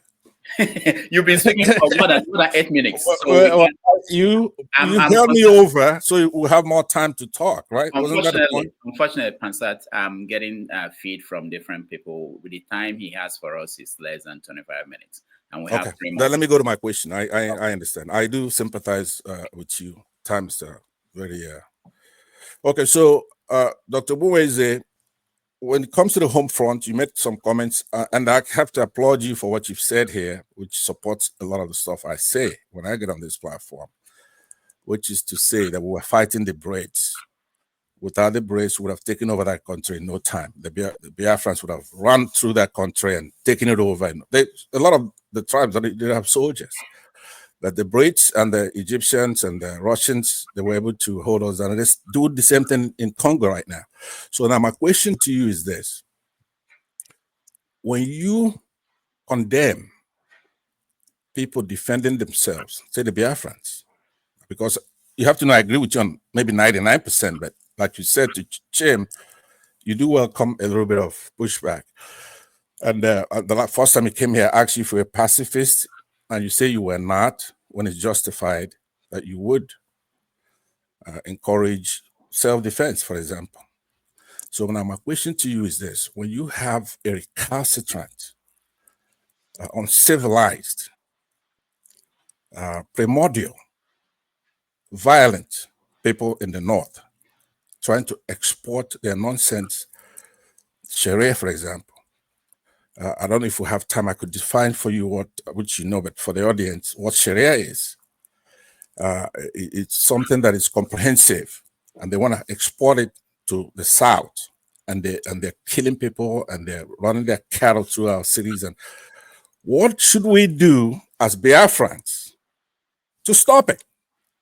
If it's not doing what we can, including taking up arms, which is sanctioned by God and then the United Nations. What I want you now as an intellectual to make a recommendation, short of doing what we're doing, huddling up something together to defend and fend these idiots off. What should we do? All right, thank you, Pansat. Let's move to the answer and then other people. You're muted, Franklyne. Oh my God. Okay, my brother, you threw in a lot, a lot together, from Trump to Biafra, and then you have choice words for people who don't, who are the receiving end of your bile, like idiots and all the rest of it. Okay, but in spite of that, I want to read you what Alex Akinyele said about Babangida while he was the information minister. He said, "People are afraid of the president because he is a phenomenal personality. Where he beats everybody is that he is ahead of every one of us. He shows such prodigious powers that you wonder, is he really human? Does he sleep?" So this is, so for some people that support Trump, I don't have problems with you supporting Trump, but there is a tendency, people deify whoever they support. They believe that whoever they support is the best thing after sliced bread, which is their right, and so it's normal.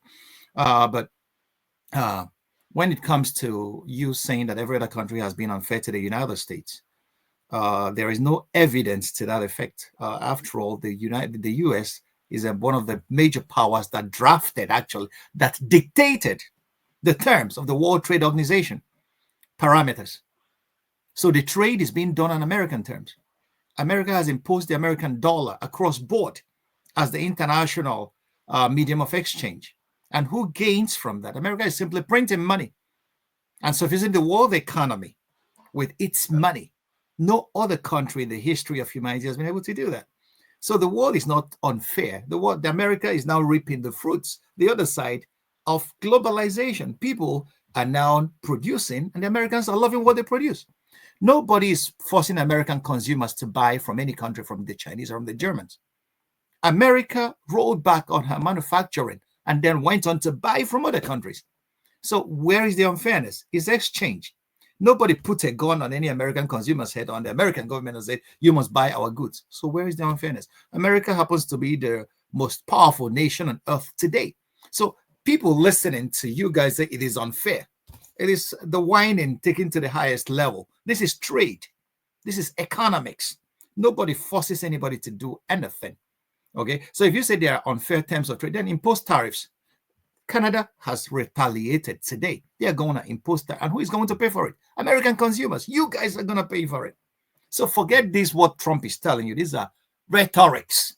It's not, anybody who knows anything about economics will not make that claim. It shows that the president should listen more to his economic advisors than just coming out to say what he doesn't understand. He may be a businessman, but he doesn't understand the nitty-gritties of economics or world trade. If America imposes tariffs on the Chinese produce almost everything you put on, your jeans, even the ties that Trump sells in his Trump Tower. So, and they're going to impose tariffs on you guys. So that's trade. But the terms of the WTO, which Ngozi Okonjo-Iweala, our sister, is husbanding for the American government. That's why the American government has the veto on who becomes president of WTO, because it's on American terms. So she is husbanding this for the Americans. So America has gained much more than any other country from globalization. American companies are everywhere. America will destroy Iraq, and then Halliburton and major American companies will gain contracts there in exchange for Iraqi oil. American, is anybody preventing? Oh, it's only in China that the Chinese have said, okay, American major IT companies, we have to do our own thing. Okay, and America is retaliating. Biden said that the United States is not going to sell chips to the Chinese that would power their computer revolution. But the Chinese are now showing that they have other ways of doing their thing. So Trump talking about unfairness, I want you to know, nobody is taking that seriously outside his base in the United States. The Chinese are not taking that seriously, because Trump will tell you that and he will go and do business with the Chinese tomorrow. Okay, the Canadians, what Trump said, the Canadians don't produce anything that we cannot produce. If it is a way for him to reginger the manufacturing powers of this great country, that would be great. And then America will down. America is one of the largest exporters of goods and services the world over. Okay, so they trade more than every other person. But American consumers are liking what other people produce. So the only way to stop you guys from liking what others produce is that you guys will cut your belts and then stop liking Chinese products or German cars. If you produce, it was Ralph Waldo Emerson that said that if you produce a better mousetrap than your neighbor, that the world would take a beaten path to your door. The Chinese are producing better than many. The Germans are producing better cars than many. The Chinese BYD today. So on that level, Trump is America's president, but he will talk about the rhetoric first. And then when it comes to governance, you will see there, you call it leverage, which I agree with. He may be pushing that out there to gain some other thing. But as for closing trade between the US and Canada, Americans go to Canada. Canadians come to the United States. So if America chooses isolationism, the American economy is the one to lose. So if you don't want people to, if you say it's unfair, but you are forcing BRICS countries to keep on using the dollar, who is being unfair now? I want you to know what people have for the United States is fear, because America is militarily strong. It's not respect. You need to listen to voices from the global South and the Chinese. What people have for America is fear. It's not, your industries are not beating the Chinese industries or German industries. What they have for you is fear. It's not because you guys are really strong. That we have to grant you that. But other countries are coming into their own. I watched the Indian foreign minister, Jai Shankar, at a press conference with Tony Blinken. The Americans were harassing the Indians. Why are you buying oil from the Russians and selling it to Europe? Do you know what this guy was so very bold? He's online on YouTube. He told them, you guys should stop talking about India. You guys should talk to the Europeans. You don't have to tell us anything about our own foreign policy. So nuclear armed powers are standing on their right to be a part of this world. Nobody is created to become America's footmat. These military armed countries are staking claims for their right to conduct their own foreign policy, do whatever they want to develop their own people. If America doesn't want to develop her own people, if you're talking about welfare in Europe, let me tell you, these are governments taking care of their own people. If America doesn't want to take care of her own people, it's their business. But you don't come dictating to every other person what they should do with the economy or how they should treat their own people. So Trump coming to tell us, because you are financing schools in Europe, you should stop financing schools and then keep that, throw that money into military, and then so that we can 5% of your GDP for them. European politicians, if they do that, they're going to lose elections. And will Trump impose that on the people? No, Europeans are going to revolt. So this is politics, but I can understand the rhetoric, which is good. And they're on the other side, but it doesn't stand up to the test of scrutiny as far as economic parameters are concerned. On Biafra, my brother, on the Biafran issue, I always urge Akko Nuche.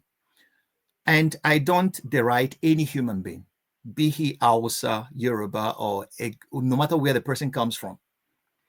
The Sharia thing in Nigeria has always been a political issue. The northern elite have always gone to the Sharia card whenever they feel they are losing out on power. Shagari in 78 during the Constituent Assembly, they walked out because they wanted to gain more. And that was one of the pressures that made Obasanjo and his government, because Obasanjo had more northerners. Obasanjo replaced Murtala Mohammed when he was assassinated, don't forget.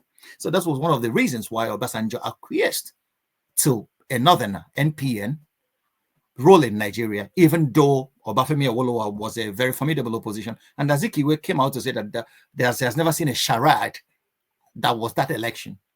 So, and in 1999, when Obasanjo became president, Obasanjo never wanted to touch it because he knew it was a political thing. Okay? And today, when you are saying that they want to bring Sharia to Igbo land, the people that are, most of the people that are destroying Osu and the Hitembozi and the rest of the Anambra, Imo boundaries are Igbos. I want you to know that. What the Nigerian government is doing is helping them to destroy that real good. Because we invited them. Oh, so with our agitation, we didn't play those cards well. And then we invited them. And then the military has been in operation there since 2020. And then destroying our people, killing our young people. We are not armed to face a conventional army. Those guys are not trained. Why are you fighting a war that you know you will lose? This is where Akonoche becomes important. It's not screaming we want Biafra when you know that the same forces that snuffed Biafra out in 67 are still operational. Akonoche. Okay, that's what we urge. I want you to read Ola Roteme's Overemwen Nobisi, the play. Where you will see where somebody was in the oracles urge caution. That's what I urge. Caution. It's not as easy as you take it to be. Why is it that consecutive Nigerian government, Buhari imprisoned Nnamdi Kanu, and Tinubu is still sustaining it, even over and above promises he made to Igbo leaders while he was campaigning? So I don't like this idea that we can military option is the only option. We can talk. We can Georgia. We can talk with our fellows in the Nigerian project, and there are ways of getting what we want without insulting other people, because if we insult them, we harden their hearts against our views and our ideas of how things should work. We are not the only constituents of Nigeria. And then you have to know oil in the eastern oil fields is still a major factor why no country will support no major, because if you want to go for secession, who is supporting you? Israel is doing what it's doing in Palestine and getting away with it is because they have a major power behind her. Which major power do you have as Biafra that will support you to go for secession? You have the Chinese. They are not interested in that. They're interested in business for resources. Do you have the Americans? No, because they have left that sphere of influence for the British. Do you have the British? No, the British rigged Nigerian 1959 election for the conservative element, the Northerners, and they want it that way. They cannot, so who do you have?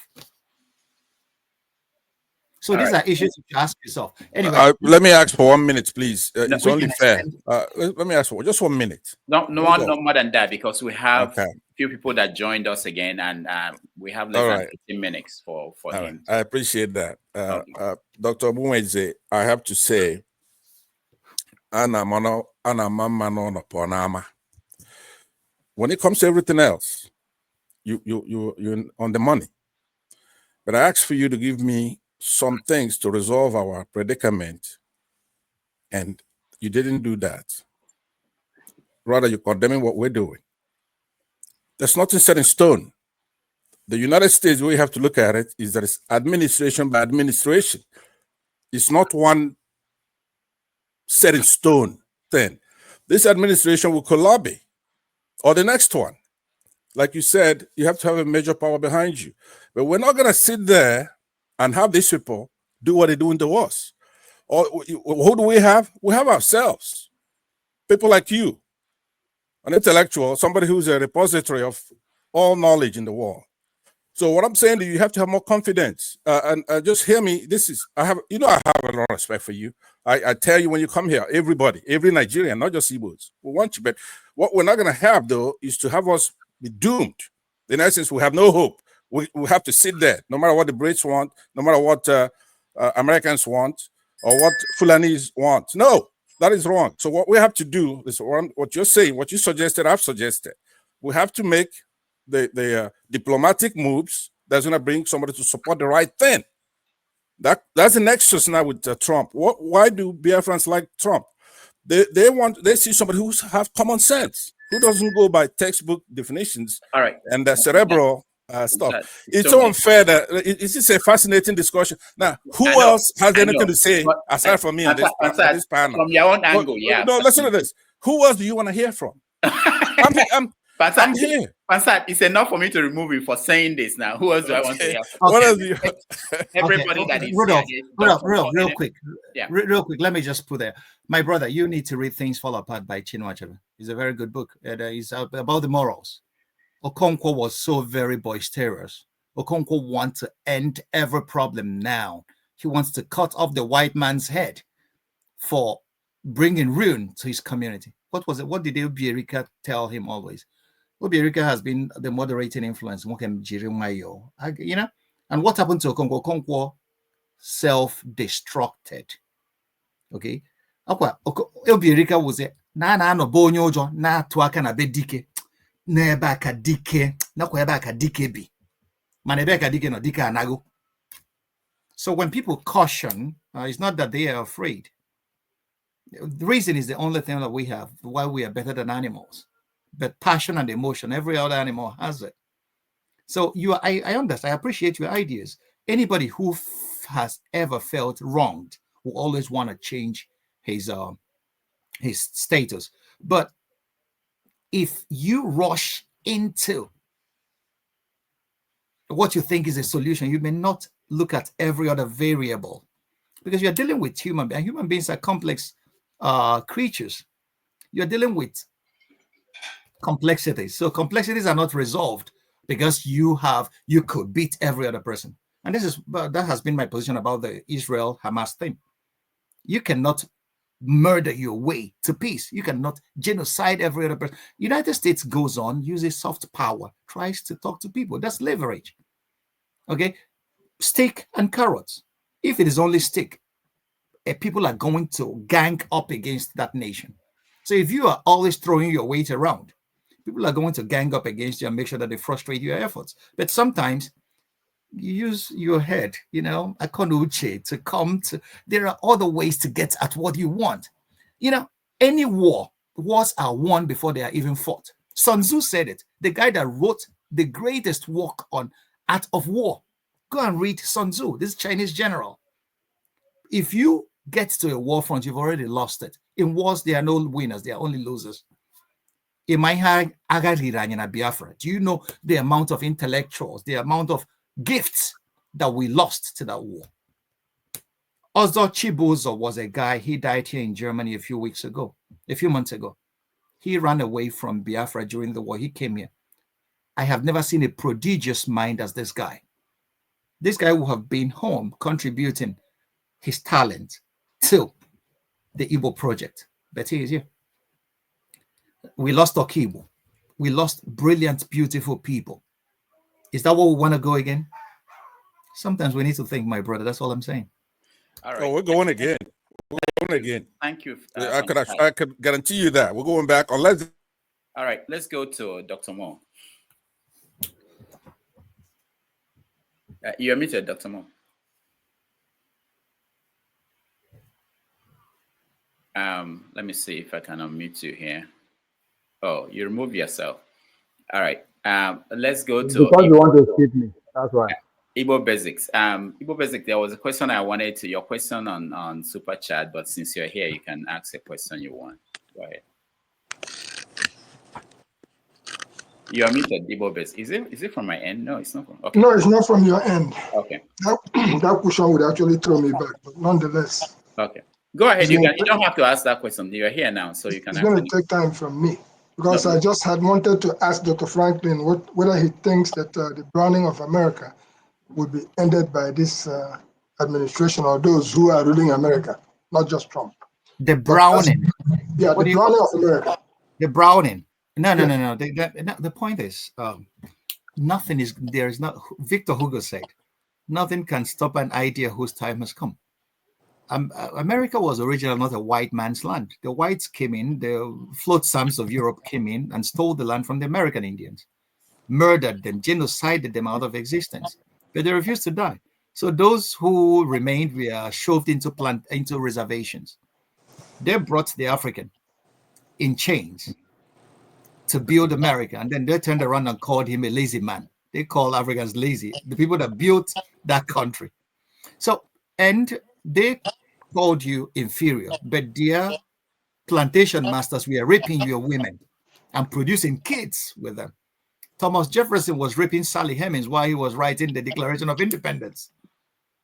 And he produced children of this one. So America is now a melting pot, a mixed society. They call it browning because they just want to have something. The point is I mentioned it's white fear, white fragility. Conservative America is afraid that in 2050, the most spoken language in the United States is going to be Spanish. And that's why Trump is not targeting the Mexicans because Mexicans are rapists or whatnot. No, it's a targeted thing. Okay. They are afraid that Spanish is going to overtake English as the spoken language. In 2050, they are targeting Mexicans. because it's not about illegal immigration. Trump wants people to come from Norway or Sweden to America. He doesn't want colored people. So it's about white fear. It's about white fright. But this is a process you cannot stop, because somebody, and even in his own family, is tomorrow going to fall in love with a black woman or a colored woman. Okay? We are more connected than what divides us. And it's equally, if you look at genetics, it's equally the more the merrier. Nature is not stupid by creating variations, because you could see the mixture of genetic stock is what has kept our survival so very high as human individuals. The Neanderthals died out because they couldn't mix until they met the Homo sapiens coming out of Africa, and that was how white people have a part of their gene, the Neanderthal gene, but the most dominant one is the one that came from Africa. So this mixture of genes is equally what ensures human survival. So anybody who wants to switch off the tap of what they call brown, and which I don't see, African Americans are 12% of the American population. Okay, so their fear is unfounded, but it's just like the fear of every empire that is declining. It's happened in Rome. There was a time Rome decided that Roman slaves should wear uniforms. And they realized that if these guys put on uniforms, they will know that they are greater in number than the freeborns, and they're going to slaughter us. And that was what stopped that move.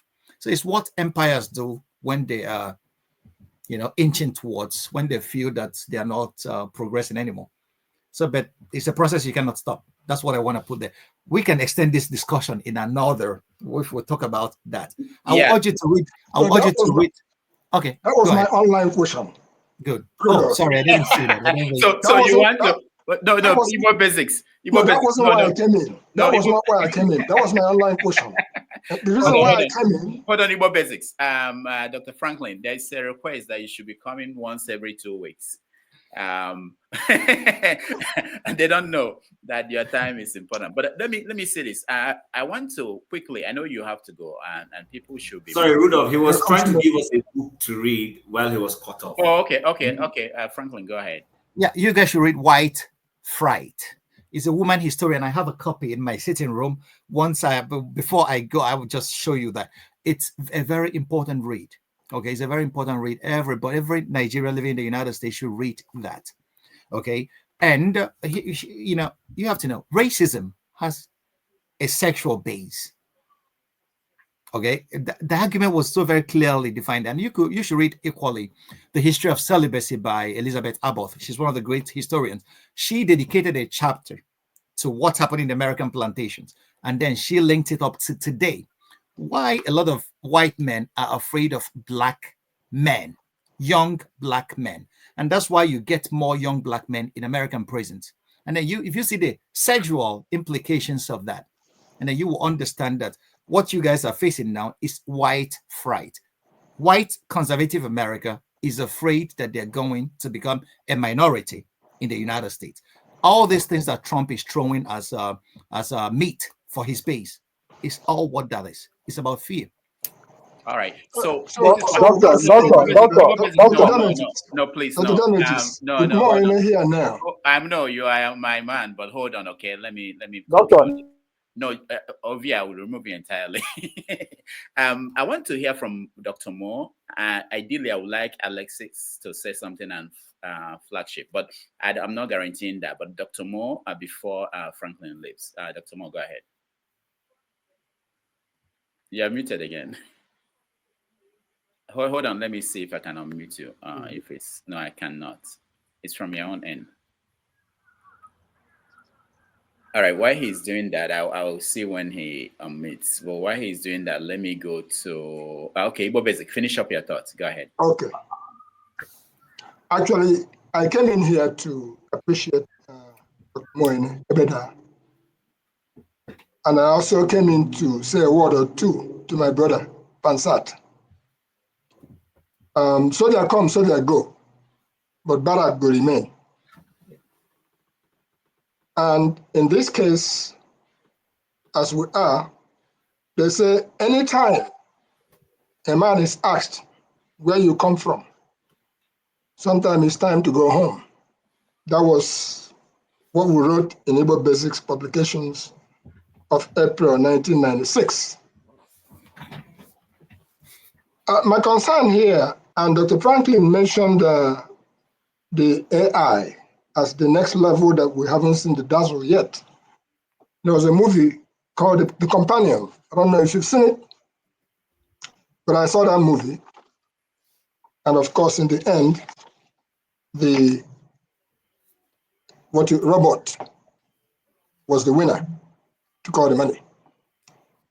He says that the day I found him and the day I killed him, those were his best days. But here is my question. My concern is this. I was in a Home Depot store and I saw an Igbo man. And I asked, how is everything when I was going home? And the man said that they are kidnapping people at home, they are taking people that is no longer ready to go. So what I would like to address, Dr. Franklyne, is to some of us who believe differently that home is home, whether we like it or not. That's why I talked about whenever a man is asked, where are you from? It's about time for you to consider going home. Some of us will go home, and we've made that plan that we will go home. And I have some a joke, right? You cannot run away from that place forever. Otherwise, the villages have been deserted, and nobody else is there. Forget about the children we have in the foreign countries. Yeah, they are from that place, okay? But some of us, the older soldiers, we are not from there. So my concern is this, and I'll bring it straight to Dr. Damages, who is from Nobi, because if I don't make mention my concern, he would call me back before I leave.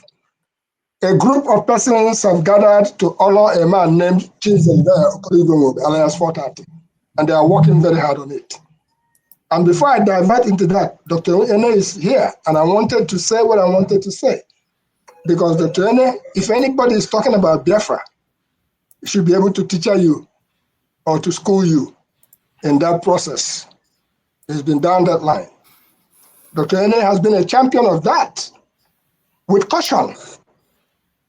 And that is that same thing that Franklyne was saying. Number 6, Akonuche. Not be everything where a hunter see in the bush where he go talk. All right. Otherwise, your family will not allow you to go. So while complimenting Dr. Moene for being here, a lot of you don't know that Dr. Ene has actually made a lot of people in, say, the United States and beyond. And when I mean making a lot of people, lawyers, doctors, as a result of his profession. You don't know that. So to that effect, when we are alive, we can be celebrated. Dr. Ogbunwezeh, you know the man is 430. Yeah. All right. What is it that we can do? The man will be 75 years old, June 10. Is there anything you can do from your angle or from where you are that we can celebrate this man while he is still alive? Okay. So that when he died, we go by God kill him. Igbo Basics, thank you so much. I know that we don't have time. So what I will do is I'll connect you to Dr. Franklyne and you can talk to him outside of this. Okay. All right. So Dr. Mo, go ahead. Can you hear me now? Yes. Yes, we can hear you. Yeah, thank God.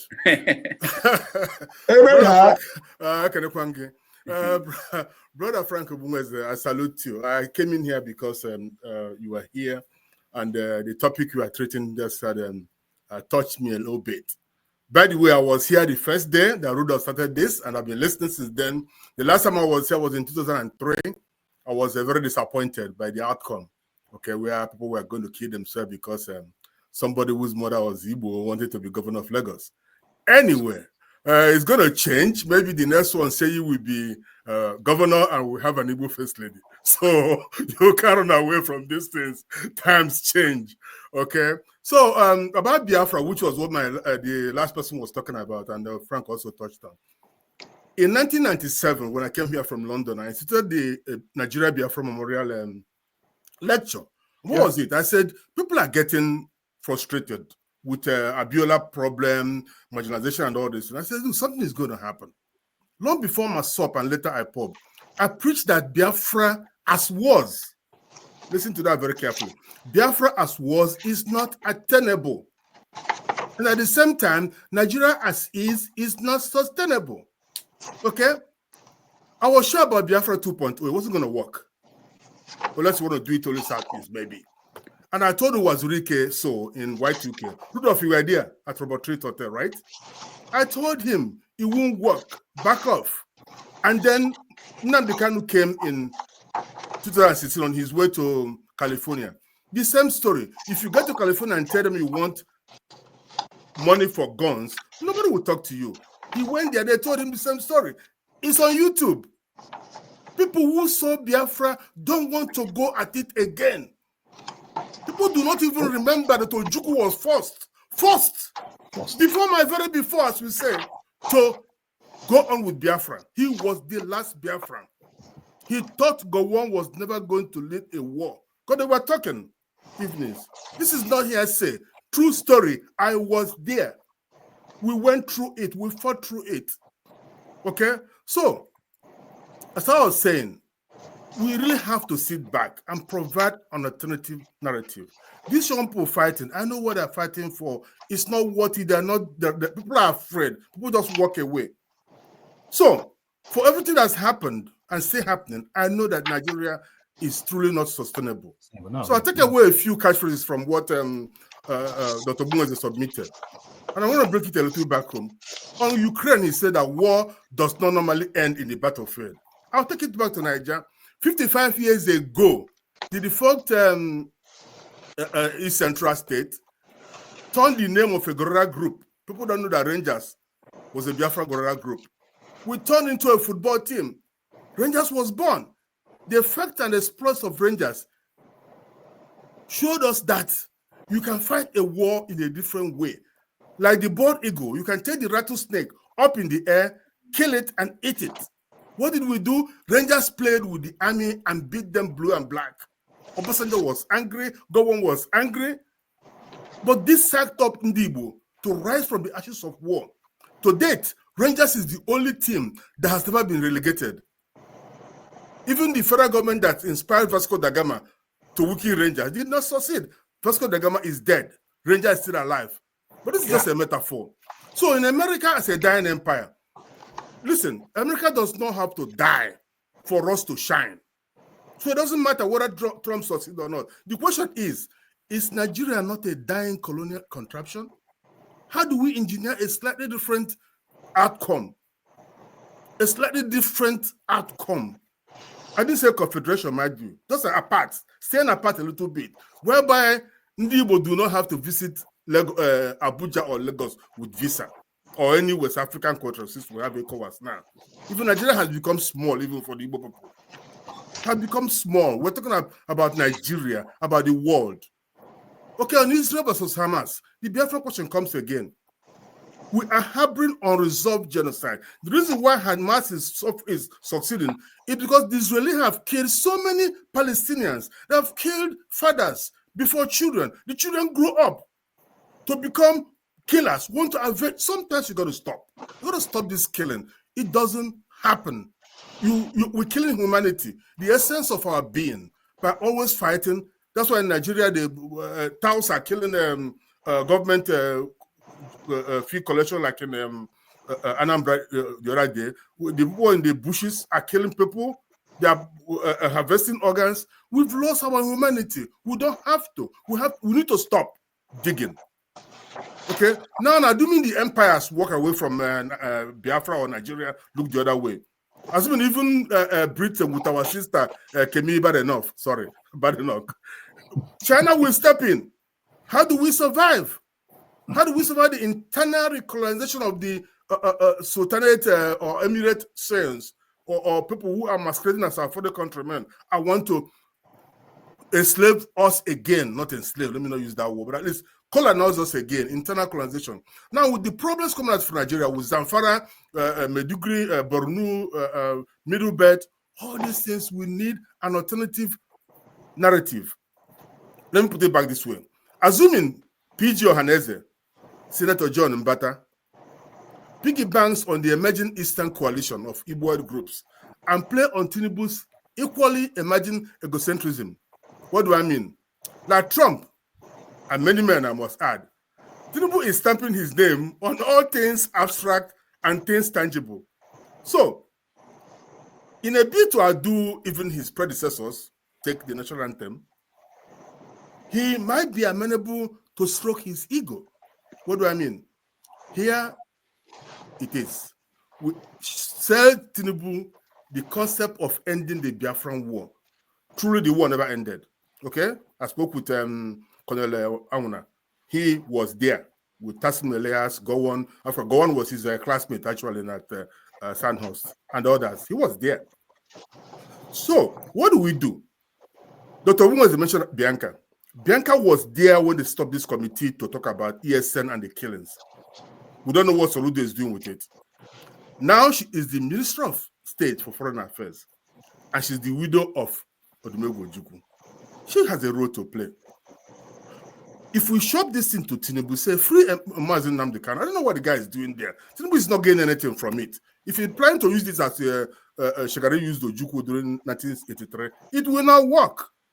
So he can just free MNK, Mazi Nnamdi Kanu, ESN, IPOB, MASOP, BZ, and that's the Biafran Zionist group, the autopilot, all of them that are in jail. Free them, general amnesty. He will not get any pushback from anybody. In fact, Afeni Fere is on it now. Afeni Fere has asked him, begged him, just like the owner of Ife has begged Afe Babalola, let these people go, let Nnamdi Kanu go. Okay? Then he can institute the Memorial Day, as I did in 1997, preferably on May 30th, in all eastern states, those who want, just as we did June 12th in southwestern states, and they kind of calm people down about Abiola. Okay? Now, other things we can do, we open the ports in Calabar, Port Harcourt, and Warri, and this will open up Lagos and kind of decongest Lagos that is dying from its own successes, I should say. Okay? So let's say you want to see non-indigenous people take over even before 2031. Okay, you continue this way because people are streaming to Lagos. The Southeast communities are emptying. Where are they going? They're not all going abroad. They are emptying into Lagos. So you have to deal with that. Okay, and that way we can remove all paramilitaries on the roads from Onitsha to through Benin to Lagos. So these little things we can do. These are soft power things. If we can impress somebody, John Mbata is from River State. He's a little bit removed from the core Southeast. Talk with the Afeni Fere group. Go to Tinubu. Sell him this. Massage his ego. We can see all these deaths do not have to occur. Enough is enough. We just have to stop blaming ourselves. If we can get that, the average Nigerian is very hardworking. If he's not planting, producing granite, he is mining, he's producing something. The best industrialists I know in Nigeria today, not Dangote, but Inos Nnewi, the guy didn't even go to secondary school. We are very powerful as a people. So we can try this and stop want to fight. When I did this in 1997, everybody was against me. What are you talking about? We are going to fight. We are going to die. I was there. I was at Tumo game sector. I know what I'm saying. I ate goat meat with Konetim Onwatuegu at Lord Manta, where he said, stop shooting goats with weapons. We need the bullets. Okay? True story. He ate a piece of meat that was bullet in it. The guy was pissed. You can't catch a goat. So there are fun things we could write about, we could say about Biafra. We have to sit back. All those people who are angry, who usually write on the column, oh, Biafra or nothing. Yes, Biafra or nothing, but that's not the way to go. We can go a different way. We've tried it for all these years. Okay? So we can roll back. I support what my brother said. Franklyne Ogbunwezeh said, we're in Kwenu, when I formed Kwenu, that was why I put up Kwenu. For us to change ideas. Everybody's telling you, look, we don't even know how the story. We don't even know why we went to war. We don't even know why we fought that war. What happened to us? When you find out what happened to you, then you can go the second round. But as we say in Igbo, what if you want to fight again because you saw a settled war? It doesn't happen that way. So, my brothers, I'm so happy to come in today. Rudolf, I want to congratulate you again. I don't know how you do it. But you keep doing it. Please keep it up. Thank you so much. Thank you, Dr. Mo. Frankly, before you speak, oh yeah, we are bound.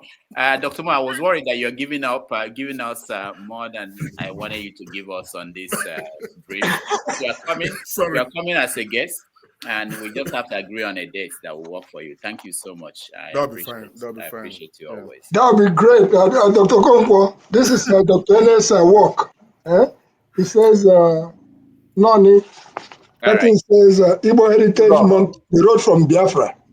That was July 1997. Wow. At Signal University.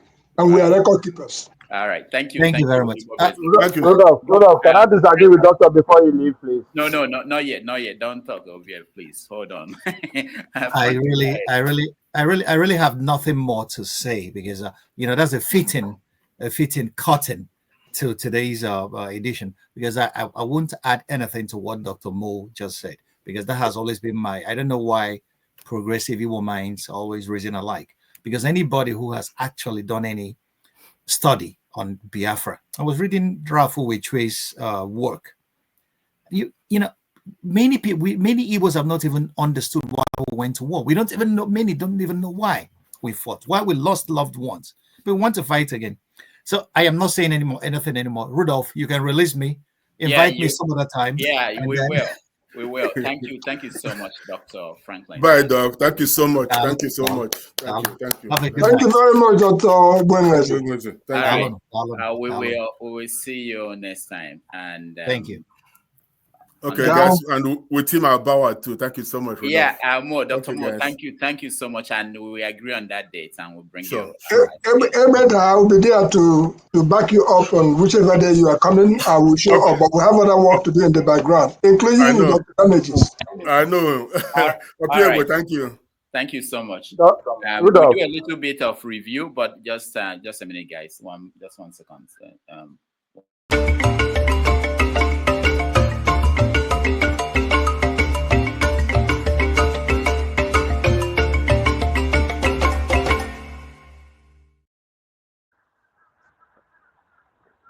Thank you, everybody. Thank you so much for hanging in. I'm sorry for those who didn't get a chance to weigh in. I will start with you guys in this brief review.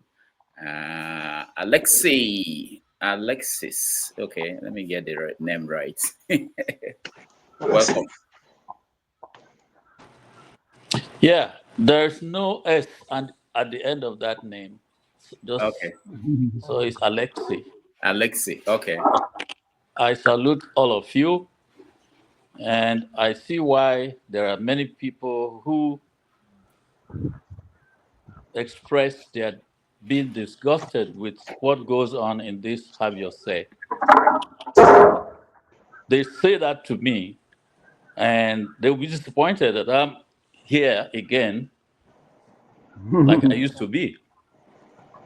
I guess if the people who are supposed to speak up against what is happening in Nigeria were in Burkina Faso, or Burkinabes, as they call them in their nationality, there would never have been the kind of revolution that is in Burkina Faso now.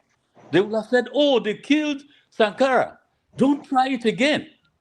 And they would have talked their nation into submission to French policy and what goes on there. That's the impression I'm getting from all these rhetorics that we are sharing on this platform.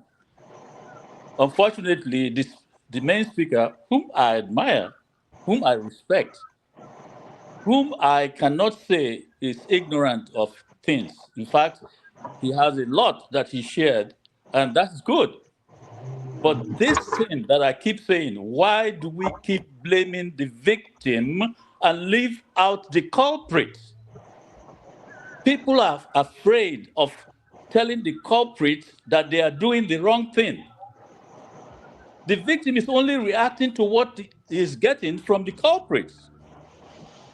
And yet, when we have an opportunity here to say what it is, the way it is, we end up blaming the victim again without saying a word about the terrible things coming from the other side that even brought about the victim wanting to be free. What Biafra is about is freedom. What do we care about oil? Nigeria used that propaganda during the war that we wanted to seize the oil. What many of you are saying here seems to support that statement from the other side. If Britain wants our oil, it is okay. We are not going to deny them. Neither we would deny America. So anybody telling us that Biafra, and is talking about Biafra as if it's synonymous to not letting Britain have the access to the oil, that person is accusing us wrongly. And I'm using us to mean Biafra.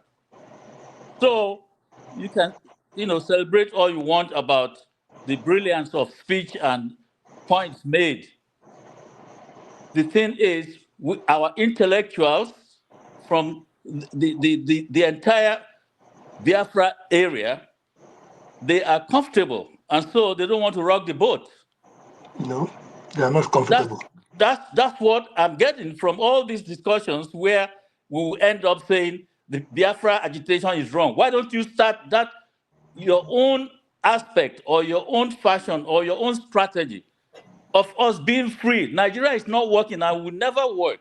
Why don't we give people the new order so that we can all work together as a people, but yet we will have our freedom? What we don't have is freedom. You can see it on every aspect of Nigerian life. People going to cross the Mediterranean to go and slave in Europe. No, so why do we keep blaming the culprit? Anybody can answer this question for me. That's what I was going to ask Ogbunwezeh. Why don't we have a word, just one word, for the oppressor?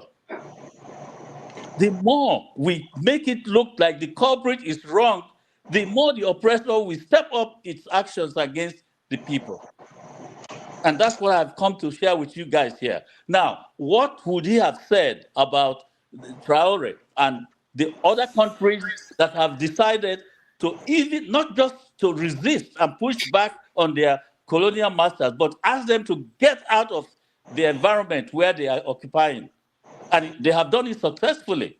And they are holding on. They are doing things that will prove that they can be on their own. All right, thank you. No one is ready to talk about that kind of success. It's a success story, even if it ends today. It will be that they did their best, they got what they got because the evil empire or colonial masters continued. You know how many times they have attempted to coup that man? If it had been in Nigeria, one of these people who keep talking against Biafra would have sold off. All right, thank you, Alexei. Yeah, hold on. The last question is this: shall we remain in this slavery in Nigeria just because out of fear? Cowards die many times before they are dead. Shall we remain in slavery? Dr. Damages. Okay. If I can address Alexei. Okay, go ahead. Okay, go ahead, Bob. Alexei, my brother. Hi there, my friend. Not you. That's the other thing. That technology. When you that's it. Yeah, Alexei, my brother. 2 minutes, yeah, so that we can go to that. Alexei, my brother. And this goes to this goes to my brother Pansat also. I just told the story about seeing a fellow Igbo man at Home Depot and the conversation that went on there. How he's afraid going home. And he told me he just came back from Nigeria. That's not even the case. Addressing the issue of Pansat before I come to you in the little time that I have. Pansat, when people like myself begin to see you in a dream on this particular subject matter, which happened, and it was on the same subject of Oku Biafra, let's go to war. And I was asking you specifically, Igagareki, We had a dialogue. In the end, I woke up and realized it was in a dream.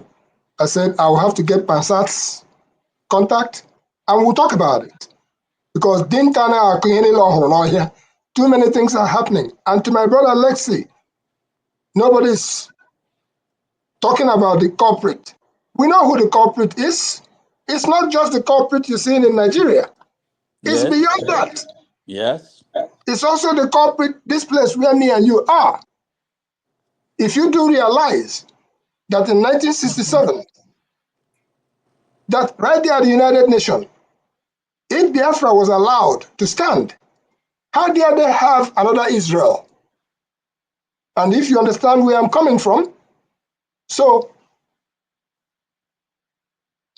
for us to be alive, and for so many of our people who were captured and put in prison in places like Lagos, some of them turned out to say that they started answering some other name so that they will be able to come out.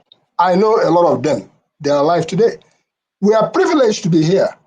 And the only thing we can do is number 6. It is not a matter of what we can talk in the open here, but Dr. Moene had pretty much laid out. You can't do these things. It's not going to happen. We manufactured Obunigwe. We started making crude oil with urine, palm oil. I mean, we did a lot of things because necessity is the mother of invention. That still stands up to tomorrow. So if I can get Pansa's word, I will talk with him. Alexi, I will talk with you, but me, I go home and be ready for us to go home. All right, thank you, Igbo Basics. Let me just address one thing that Alexi mentioned that is of concern to me. On this platform, we welcome different viewpoints. This platform is not for one particular viewpoint. So anybody who is expecting that we will reflect his view or her viewpoint every day, that person is wrong. This is not the platform. That's not why we're here. We're here so that we can have conversation, and we welcome everybody. Just like you can come here and air your view, which may be different from what the guest of the day or most panelists might be saying. We welcome that, but we are not going to be a platform that we cater to your own interest every day. That's all I wanted to say. But would you be a platform that would respond? Right? Would you be a platform on when my name is mentioned? Can I respond? No. But this is 90 Minutes Africa. I will let you respond, Pansat, when it gets to their point. Point of correction. This is 90 Minutes Africa, not 247. No, but it's not. You're not being fair to me. Am I just supposed to sit here and have you be unfair to me the whole time? Pansat, you wait. I want to hear from people who are yet to speak. After that, I will come to you to respond to the person that spoke about you. All right, Ike, you're next. Righteous man, you have to wait. Ike came before you. Good afternoon, good morning, good evening. Happy Sunday to every one of us. We are happy to be alive today. It's a blessing. It was a lot of eye-opening and a lot of knowledge and deep things I do not know, and I think today was a blessing for me personally. I don't know of any other person. I think it was a lot of blessing for me. I want to also clear one impression. Nobody is against the agitation of the Biafra. What we are talking about is the method, the way to achieve. Nobody is saying the people that are agitating, nobody is against it. What we're talking about is how do we go about it? Different opinions. That's what we just received today. And people who were part of it. So for me personally, I learned a lot today. That does not change the fact that nobody is against the agitation of Biafra. Yesterday, we were talking about the Congo, what is happening in Congo Republic. And my brother KJ asked me a question. Why is it that it's not possible that African head of state, African countries cannot come to round table and find a common solution to the problems in Africa? my answer to my brother KJ was that those people that are sitting on that round table, there are other people sitting at another round table somewhere who is also telling them what they're saying, what they're going to say. So that's the reason why you cannot find that peace you are seeking for. Because the other people that are sitting in the other table, each and every one of them come with their own interest. And every countries in Africa represent one of those interests of those people who are somewhere telling them what they're going to say on that round table. So if you translate that, if KJ can remember, if you translate that today, it's actually the same thing Dr. Franklyne and Dr. Moore is saying here today. So you see, I just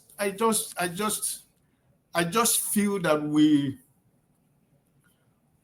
should, find a way to understand one another. When we were talking about what is going on yesterday in the Southeast, I told my brother here, the people that we say until the Igbos begin not to, until the Igbos stop this conspiracy against one another, being used by the same people you are fighting against. They conspire against their own brothers and sisters. At the end of the day, what they get, they give them a political appointment that is only for themselves, not for the people of those southeastern Nigerians that are suffering. I thank God that Franklyne said something. He mentioned Oluzon. I'm from Oluzon. He said it here. I told KJ yesterday, travel to Oluzon. See if there is any other young man that you can find in Oluzon. Because whatever happens, the governor of Imo State is making sure that he is using the insecurity that is happening in eastern Nigeria and is killing every young man that you have in Imo State. All in the name of everybody, because everybody in Imo State now is a member of IPOB, or a member, whoever you are, as long as you are not with APC in Imo State. So, what am I trying to say is,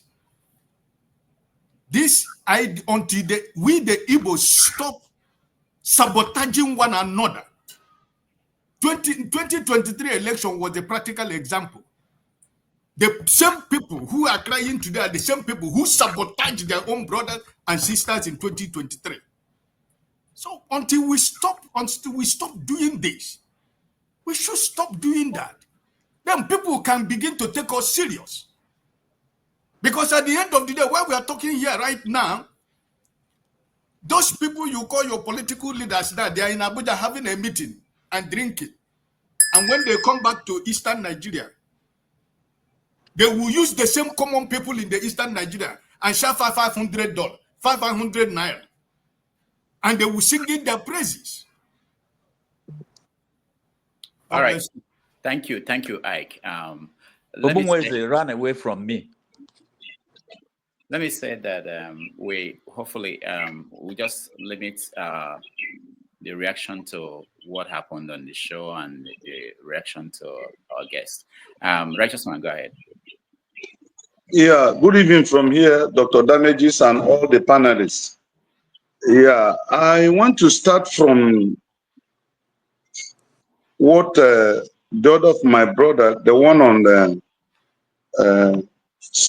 that have eyeglass, what he said. Alexi. I really, Alexi. Yeah, Alexi. Yeah, the brother spoke very, very well. You know, he spoke my mind, and I really appreciate him. You see, the war ended 1970.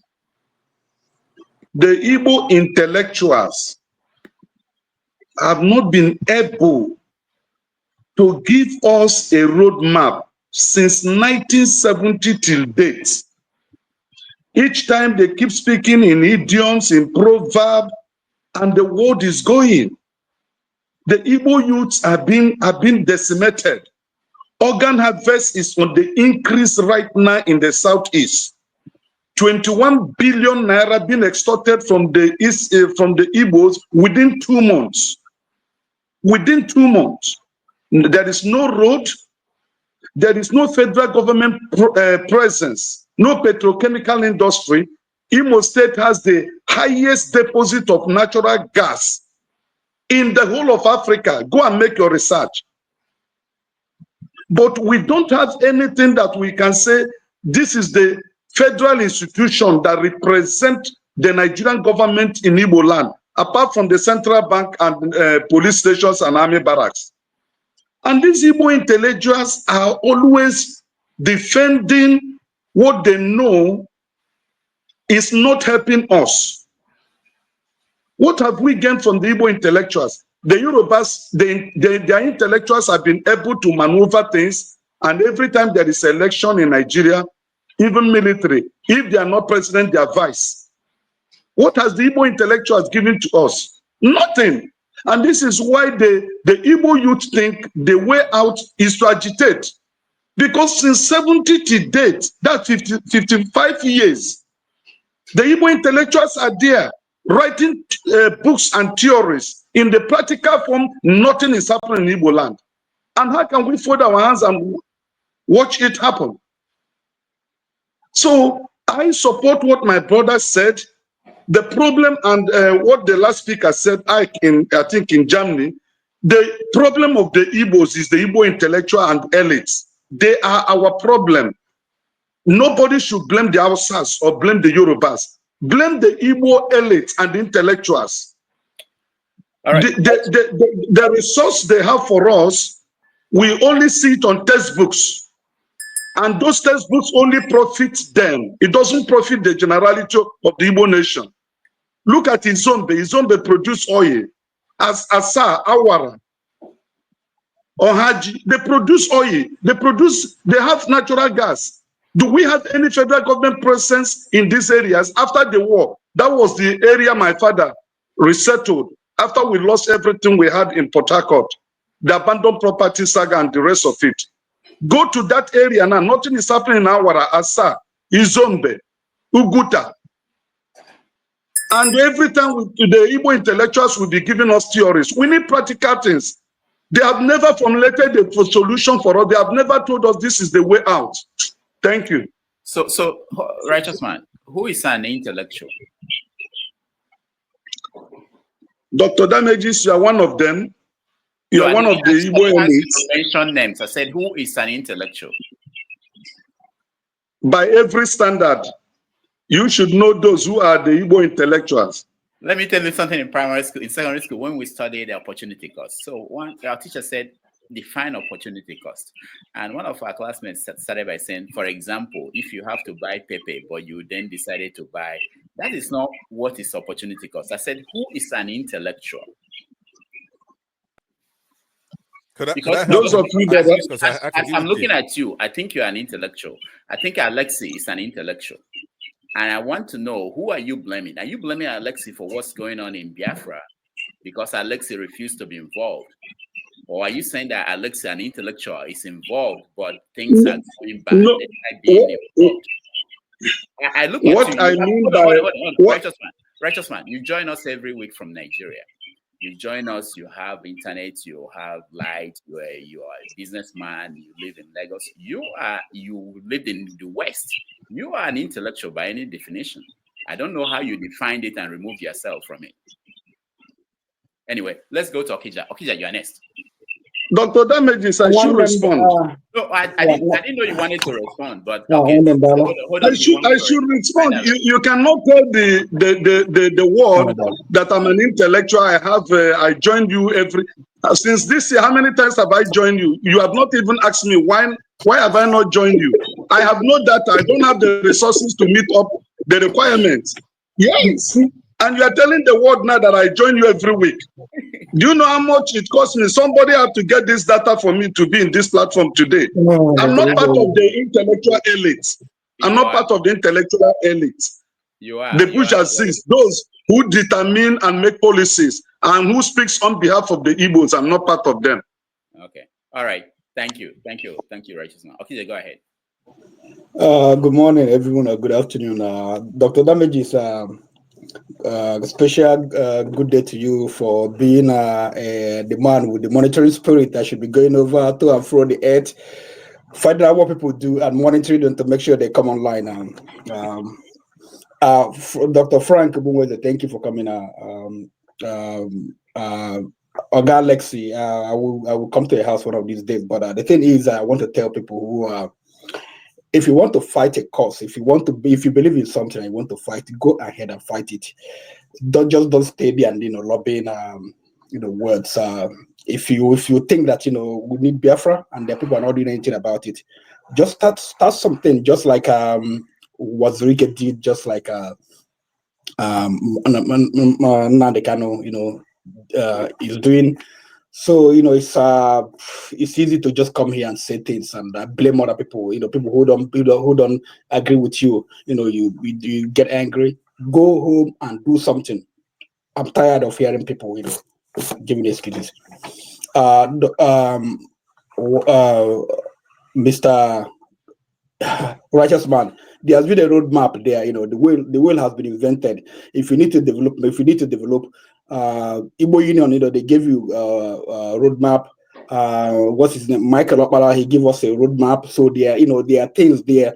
If you are looking for something to do, just look at what they did, or look at what other countries are doing, and then you can implement it. Micro level. You don't have to start from the top. Just for wherever you are, make changes. Even if it's educating people, giving them access to things, computer, bringing it to this platform, just do something. Okay. Igbo intellectual Rudolf, he has answered you. You are one of the intellectuals. You're here blaming people. I don't know what you want or people who are killing people in the bush. I don't know what you want them to say. When you are there, you know the difference, and you lived in an advanced country. I wanted to ask Dr. Ogbunwezeh what China's plan for Africa, because there was this report I read some time ago. They said it was a secret meeting in their parliament. They said they were going to send about 100 million people to Africa. And it seems, they've been doing it, and they had a program. Actually, this one was verified. Someone who is a warrior of China, like me, in Nigeria, he monitors Chinese, and we were having a conversation. He was talking to some people. The Chinese, they have a program whereby, people who are coming off for parole to be released from prison, they send them to Africa. And then they work. The government, gets most of the money. They get paid the government gets the money in China. The company will send them to Africa. The government will make the money in China, and they give them some of the money. So the one was complaining in Nigeria. That was why my friend, got involved. He looked at the issue. We talked about it. So if you go to Liberia, you see Chinese, running brothels. They are the madam in the brothels. They have Lebanese African women, do the thing for their shower for them. Then they collect money. You go to Zambia, Zimbabwe, you see them, they every crew, all the local things, they have whole, they plant, they do a farming, which living there in the communities. And if you go to Ghana, they have all these what do they call it,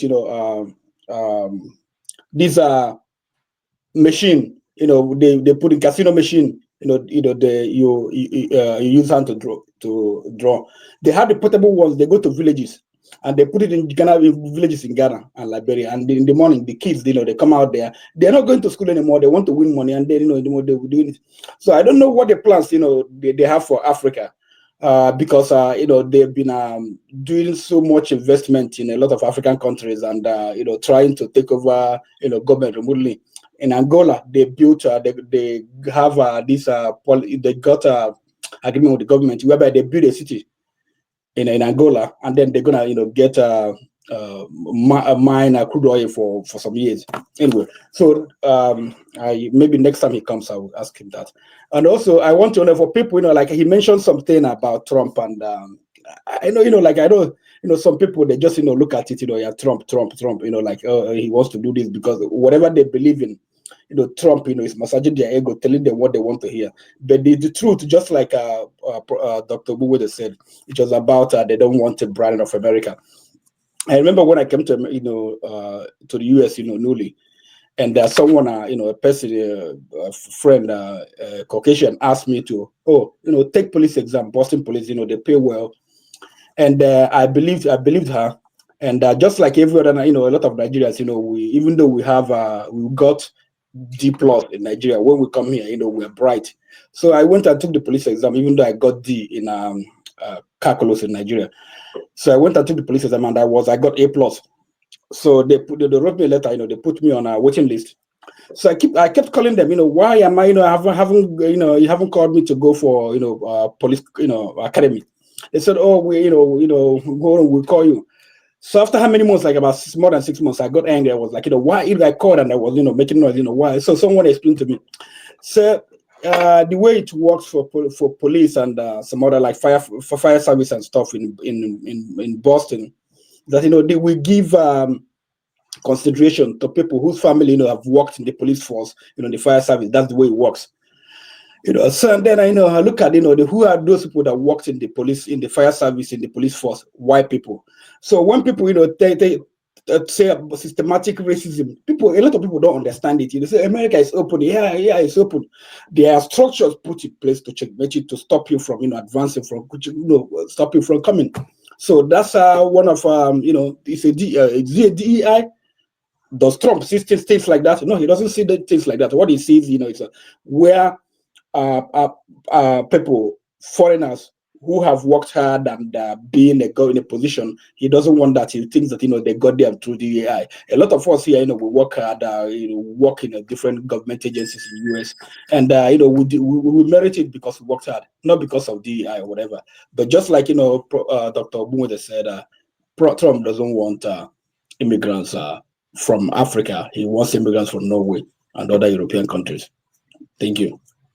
All right, thank you so much, Okija. Now, this is what we're going to do. I will let Pansat and Alexei respond to them. I'll give them 2 minutes, nothing more than that. I will just remove you if you go over 2 minutes, so that we can hear from people who are yet to give us their own feedback on what our guest said today. I don't want this to drag for a long time. They will forget what they wanted to say.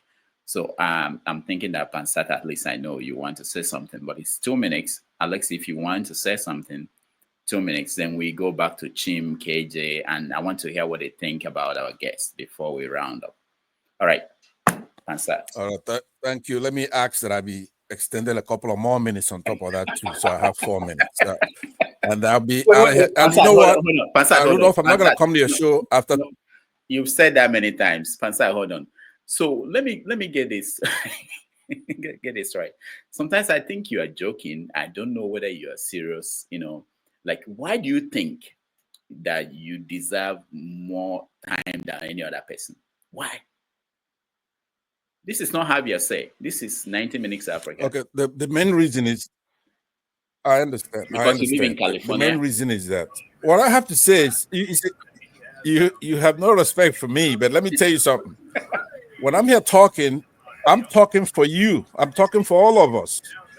Nobody else here has anything to say close to what I have to say. I just want you to know that.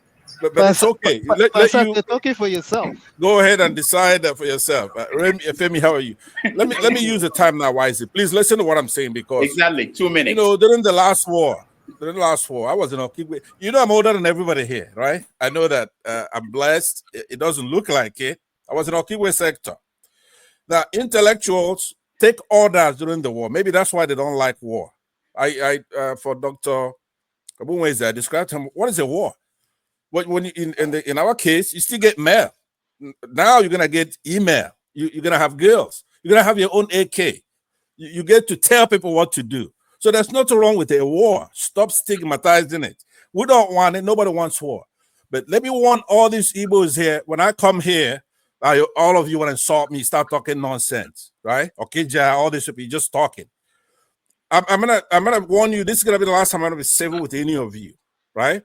So your people in Anambra State, Enugu, you brought the war to us, right? And we went to war.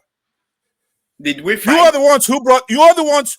Hold on. You are the ones who brought that war. Did we fight? It wasn't. Your people did it. Let's put it that way. Ojukwu is from that side. We don't take any nonsense. We have the war now. They've killed a lot of our people, and they're gonna pay for it. They're gonna account for that. It's not over. You can't even get the war off the ground. You can't even get all the war off the ground from me and Abia.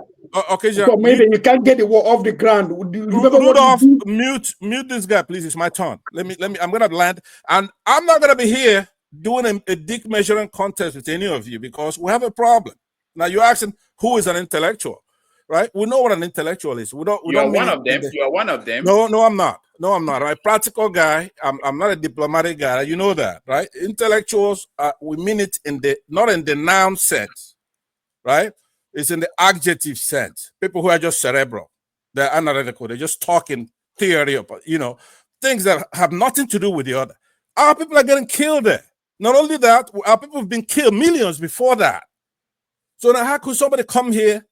I asked him. Now, I have a lot of respect for Dr. Ogbunwezeh, and I'm going to withdraw that respect because this is not a third time, right? No, I'm telling you, to you, Rudolph, when you bring a guest here, you think we should just worship you and your guest. I'm not going to do that. He cannot be coming here like Mr. Alexis said, blaming the victim, right? Talking nonsense about stuff. I asked him myself, I said, look, tell me, you don't want us to be militant about this. You don't want us to cobble something together, even if it's a stone, to chase these people away from us, right? Tell us, what's a civil way to do it? He wouldn't. This is the third time I've asked him. Tell us, including you, Rudolph. Tell us who's going to do it. Every time you think. Go ahead. I know you want me to keep talking like you did it last time. You muted me. Let me say this. No. Let me I just conclude want by to tell you saying that your time is Biafra. up. We said 2 minutes. Okay, hold on. But the Biafra is not synonymous with Nnamdi Kanu or me or one person who did something, but it hasn't roused the nation to anger yet, right? That's not just Biafra. It's not each one of us. Biafra is a defined country with territory, right? So we've given him a chance. We'll give him a chance. Okay, we came back and we'll give him a chance. But if all of you here think that we're going to be playing and they're going to be killing our people, you got something else coming. You are a bastard if you think they're going to be killing our people and we're going to sit there and watch you talking nonsense. Maybe you're trading, or Rudolph, you got people coming to your channel, right? We are not going to take it, and it's not about making noise and doing all that. I'm not showing my hands, right? We are going to stop them from doing it very soon. Let me put it to you that way. Whether you like it or not, you come here talking nonsense all the time, insulting your people, talking nonsense because you want to make friends. Pansa, thank you. All right. I'm never coming to your show again. Like this time I mean it. I'm not coming back. Thank you. Bye. Let me just, before you go, let me tell you this. When you start be a leader of your group, we will invite you for interview. Just like we interview other people. So once you become a newsmaker, we will invite you, hopefully. You don't get it. I won't have time to come to interview you for one. I'm going to be telling you. You cannot be tell you what to do. It's not about talking. It's not me. It's not me. What I'm doing is I'm challenging their theory, right? Look, he's saying something. I'm saying my own thing. It has nothing to do with Biafra itself. Biafra is not something I control or you control. Biafra is there. If they want to join us and be peaceful, fine. But if they're not, right? So what I'm saying is that don't say we should sit there and take it. Don't say that. All right. Thank you, Pansad. I appreciate your time, and hopefully I'll see you next month. So where do we go? Alexei, you're next before we go back to people who will tell us what they. So if you want to respond to people who probably made reference. Yes. I want to tell Okija that what was achieved to the point where it is now was, sorry, something happened here. What was achieved so far in the name of Biafra happened because of the strength of effort made from outside. This idea of go home and do this, when I hear that, I feel that person just wants to insult you. There's no need insulting me that I'm here talking about Biafra. I should go home. When you know what's happening over there. What is happening over there was being stopped from out here. Now that things are the way they are, they have increased what they are doing to our people. And there's no point. Once I hear that point, that you lose me right there. Whatever advice you have, I know you are reacting and not advising. Go home and do it. You know they are killing people. And they are the ones who foment the trouble around where they go to kill the people. By now, you should have known that unless you don't care about what's happening over there. So that is one point. The second point is all those who think there are alternative ways to free us, and I'm talking about freedom. See, this oil that we keep making reference to, Biafra point one did not fight because they wanted to seize the oil in Nigeria. Hear that. But it's always put there in order to give the dog a bad name in order to kill it. We have been surviving without gaining anything from oil. So if Britain is going to say, oh, don't let them have their freedom because they are going to seize the oil, you who are smart, you who are the intellectuals, or is it intellectuals, whatever name that fits in, should go and let Britain know that that is not the reason for Biafra, that they assure them that we are not looking for oil. Of course, we know we have it. Whatever negotiation that can come up because Britain needs oil from us, we are not going to say no. But see the immediate effect of Burkina Faso and Niger by sending their colonial masters packing. Immediately, they started getting things. That's not even what we are looking for. We just want to be free. Come and take the oil. I think Mazen Nandikano has said it many times. Take the oil, leave us alone, give us our freedom. We are in a very terrible situation in the way that Nigeria is structured and that they have successfully caused the rest of the country to hate and they conspire against people from that region of the country. So any argument that brings in fear of British and what they are going to do, it's just being afraid of your own shadow. You are a coward and you don't want to do anything about our situation. Our situation is very, very critical. And let me remind you, Owerri was the only town that the federal forces were cleared. They lost the battle and it was celebrated. The other one was Abagana. So what is all this fear about fighting? If you come to kill me, you die, I will die. And in the end, we will sit down on the discussion table. So the fear of fighting, you should come down with it. Don't make it look like the worst. We said we were going to declare Biafra. After it happened, they accelerated their killing because Simon Ekpa is held. Before that happened, they were able to protect the area. And yet people come out here to talk down and make us feel that we are doing the wrong thing. Okay, they who know the right thing to do, why don't they start doing it? It's not the only way to get it. Yeah, start your own. That's your intellectual approach to the problem. Go and start doing it. Talk to Britain. Talk to others if you want to do it that way. What we want is freedom, and that freedom is possible. If it's not possible for us, then nobody else will have it in that area. All right. Thank you, Alexi.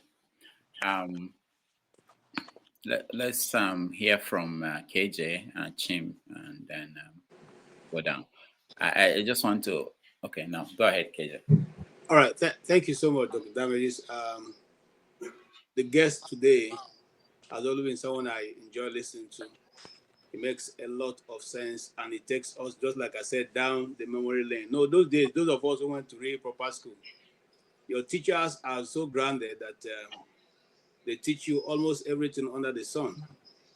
And so it reminded me of, a teacher I used to have, Mr. Obilo. I don't know where he is now, but I'll look for him after this program.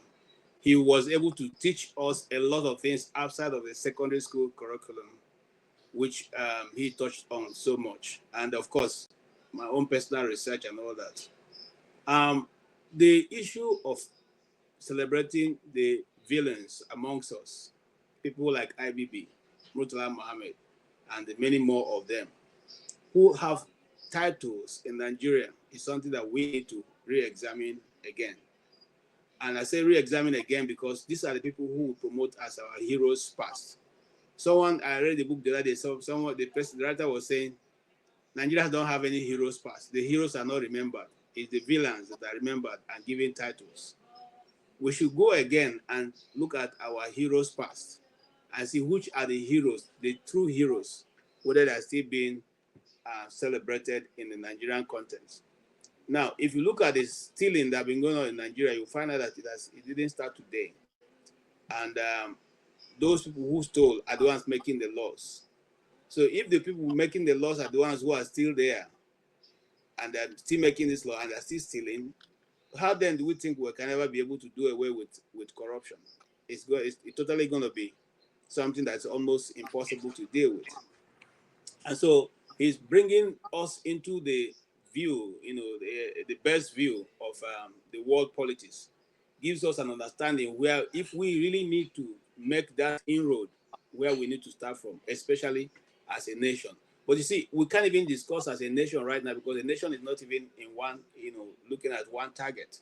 And a nation that have a leader or leaders who do not understand what it is to be in the geopolitics of the world, how then do we participate actively? That's a big question. Because, you are more concerned with the bread and butter. How then can you be able to be thinking about industries and going to the moon? So it's big challenge for all of us. And as talking about the ghost towns in the East, there's nothing the East will have done. And that's where probably I will, disagree with him a bit. There's nothing the East will have done to stop the East from what is going on right now. If you did a research of what happened before the Biafran war, you will find out that even before that war, the Igbos were still being massacred from the north. They were being killed from the north for no cause reason. If you go back to history, and if you like to go do the research, as far back as 1945, the Igbos were being killed in their stores and all kinds of things. They are killed for any just reason, anything that is slightly against. They feel that they are killed. Okay. And so, yes, he said something also many people forget. They quick to say that Ojukwu declared war. Ojukwu never declared war. Ojukwu never declared war. Ojukwu only responded to the war that had come on the East. And that's what he responded to. And because, just like he said in some of his interviews, you don't declare a war when you have nothing to fight the war. What are you going to fight? Are you going to fight somebody you don't have guns, you don't have anything, you just declare war? What will you use to fight the person you are declaring war on? But you see, where I totally sometimes differ from our intellectuals, and I want to include myself in it, is that since we have been saying these people are not doing it properly, that's what we said about Nnamdi Kanu. Oh, he's too insultive, he's too this, he's too that. Mm-hmm. What are we putting forward? What is our strategy? And I said this before I even came to the US. I said, since you guys are saying Nnamdi Kanu is so insulting, he's so this, okay, give us a roadmap. Lay out how we should go about this. Draw out something. Okay, now Nnamdi Kanu is incarcerated. Give us your own method so we can follow your own method and come to realize something. Mm-hmm. We have not even been able to put a formidable team together in the East to demand for the release of Nnamdi Kanu. Instead, it is Afeni Ferry that is making that demand. Whereas we have leaders of the East, and I'll say leaders in quotes. Now, coming to leaders, you see, if people say we want Igbos to be in Nigeria and be left alone, okay, I agree with that theory. Can we also be allowed to choose our own leaders, not to use the worst of us to lead the best of us, and then use those people as manipulators to bring your own idea of what you think the Igbo land should be? I'll give you an example. Is there anywhere in Nigeria that you can elect a governor and the Supreme Court says, okay, no, we want the fourth person in the line and that will stand? Is there any other portion of Nigeria?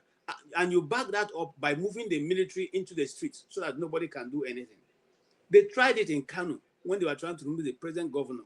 They saw what it was. The Kano people said, okay, if you do it, forget Kano. Kano is coming down. And they withdrew back. So hold on, KJ, hold on. You said something very important now. You said they tried this in Kano, and Kano people did something. Why did Imo people not do something? Good. I knew you would come to that. If Imo people are going to do something, Imo's township will have been as it is in Kano. Do you see any military checkpoints in Kano? Do you see any military formation in Kano? Do you see police stations police armor tanks in the street of Kano? Do you see the military being positioned in places in Kano? You don't see it. So are you saying that Imo people were afraid of what will happen to them? So that was why they allowed Uzodinma to stay there? Because they knew what was coming down. They want to kill them. Okay, good. I'm not disagreeing with you. I'm just trying to make it clear. Yes, I'm trying to explain to you how it happens. They first of all send these agents of death to the streets, so you know they are there. In those volatile areas where they know that young men will protest, you see those things lined up there, and those people are dressed, and they are ready. You don't come out. You remember this same thing that. Okay, I know there's some things I want to say, but if you take the issue of Umuahia, okay, of the Aparokus, this thing, you find out that this is exactly what happened. They came in and said they were going to do Operation Python Dance, and they were doing exercise in the morning of the Operation Python Dance. They were marching along the streets. All of a sudden, they diverted into a place where there's dead end where this young man's house was. In the same method of marching along the streets. It was only one house in that street because it's a dead end, okay? And so at the end of the day, before they left that place, we have 28 people, who had been sent to their Danke Donkon. Why am I saying this? I'm saying this to say that, okay, we agree with all our intellectuals are saying. These people are non-entities that have not been able to marshal a way forward.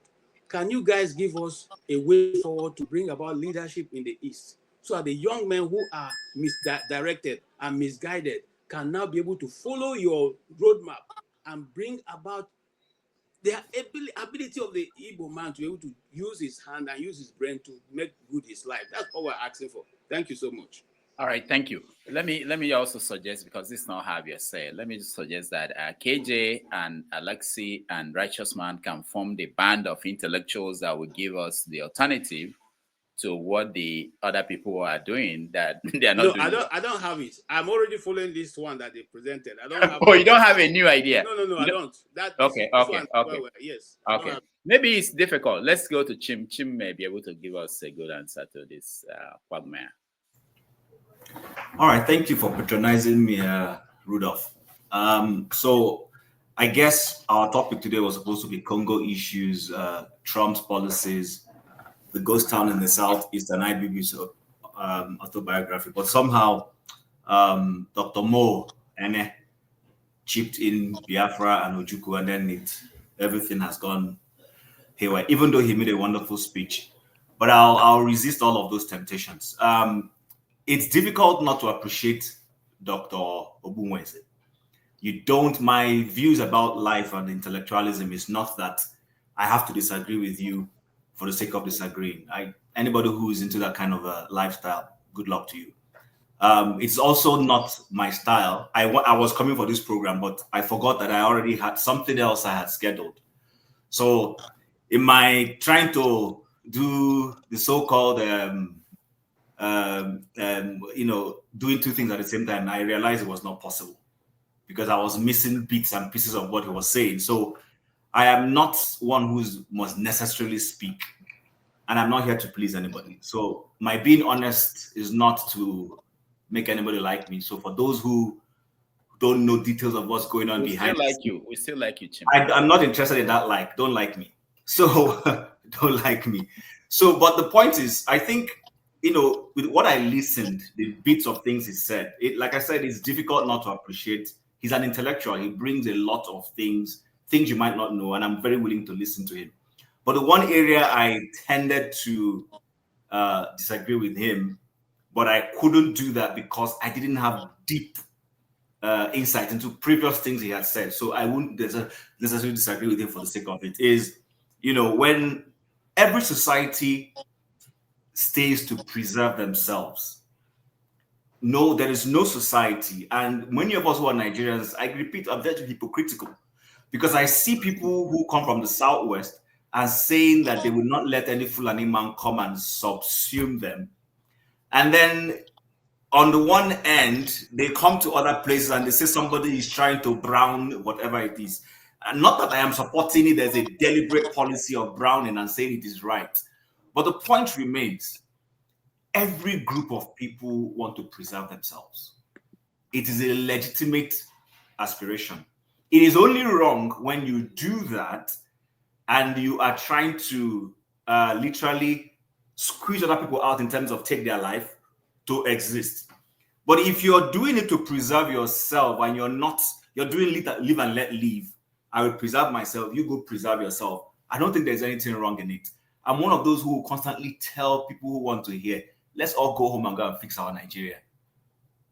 Many of us are here, whether you went illegally or you went legally or whatever it is, you went to school and stayed back, whatever the intention, your original intention. So every one of us, we come from somewhere. Let's go and keep that place well so that it is comfortable. At that level, we will now be able to negotiate with the so-called world powers from an angle of strength and equality, because you're bringing something to the table. If you're not bringing anything to the table, you're a nuisance to other people. You're disturbing them. It's a fact, whether we agree with it or not. So I would have loved to engage him more on that, but I didn't have all the facts. And now the other thing I didn't seem to agree with him, which was not his making, like I rightly said, it was Dr. Mo who started it. He took it in a different direction, and then the man linked in. When I hear someone say we fought a war, we don't even know why, I was like, what are you talking about? The Biafra just started fighting a war. There was no reason. Even if it was as simple as, okay, since you're killing my people, come home, let me protect my people. That was not a reason that led to the war. Whether it was you who intentionally pushed that war or the other person came back at you and you started fighting. I don't know if you understand my point. That was not a reason. So when I hear those sort of comments coming, it's sort of, and that is where I think Alexi was, and I want to say thank you very much for that. I don't seem to agree with that. But you see, like I said, it's not in my nature to just disagree with somebody for the fun of it. Some other people, maybe it's their pattern. They like to just, pick holes. And let me just, I was going to avoid saying this. For those who think I come to this show for them, I don't come to this show for you. I come to this show to make my inputs and contribution and to jaw with those who believe in what it means to jaw. But if you come here for just the entertainment and to be a rabble rouser and, stay in the comment section, and I'm going to ignore you henceforth, male and female. I don't come here. You don't pay my data. You didn't buy the screen I'm using to watch this program and to engage. You're not funding me. So I need to say that because I'm seeing some illegal migrants who migrated to the US and is offended. This person was gonna all day. Told us how Trump will not win the election. Trump has won the election and he's crying every day. Every day he's crying. Every day he's crying. Every day he's crying. I didn't even vote in that election. If I was voting and I didn't believe in Trump, I would go and mobilize the people I wanted to, so that at least we will have enough number to stop him. You had the opportunity to do that. He was throwing red meat at his base, and you did not get enough vegetables to give your vegetarians. You're a sick mind, because all you do every day is come here crying. I pity you. I pity you, and this is going to be the last time I will engage you, because you just showed me you're daft. I'm sorry, you know yourself, and I won't mention your name for civility. That's all I want to say, because Ogbunwezeh is difficult to argue with, because he comes with sound intellectualism. So, but I didn't have enough today, and that's why I didn't engage him. Thanks. All right, thank you. But Chim, can I ask you one question? Just one simple question. Go ahead. Are you an intellectual, or can you help us explain who is an intellectual? I won't engage in that, Rudolf. All right, thank you. For those just joining us, I want to also remind you that on Saturday, the 15th, we have Dele Ogun joining us. He has a new book, The Culprits, about what happened in Nigeria. And he traced it back to the Berlin Conference of 1884. And this year will be the, I think, 150th anniversary of that conference. So there are several events going on across the world where we are remembering how Africa as we know it today came to be, and the aftermath and the consequences, which we are still dealing with. Whether you're talking about the issues in the Congo or what's going on in Nigeria, it was about this meeting that they had where they brought people together and said they divided Africa the way we see it today. So we're going to have that conversation with him on the 15th. It's a special conversation on Saturday, the 15th. Please join us. And as always, we keep bringing you interesting guests on Sundays. I don't know, I haven't confirmed anybody for next Sunday, but I'm working on a few of them. All right, so let's round up this conversation with Femi. I think, Femi, you are next. Go ahead, okay. Femi. So even though you did not ask me, intellects basically discourse conversations like this, not just because of for the sake of it. I mean, there's going to be points that are going to be disagreed and disagreeable upon, hopefully, and typically you also hope that it's going to drive a critical mass towards doing something, taking some actions. Now, a couple of talking points before my time is over. While I do sympathize, honestly, with the Igbo situation, but something I typically think about on a constant is perhaps if Unamdi Azikwe, who some of my Igbo friends I've had this conversation with, kind of subtly blame for ceding the post of the prime ministership to the North as a way of placating them to allow Nigeria to be together. Maybe, who knows?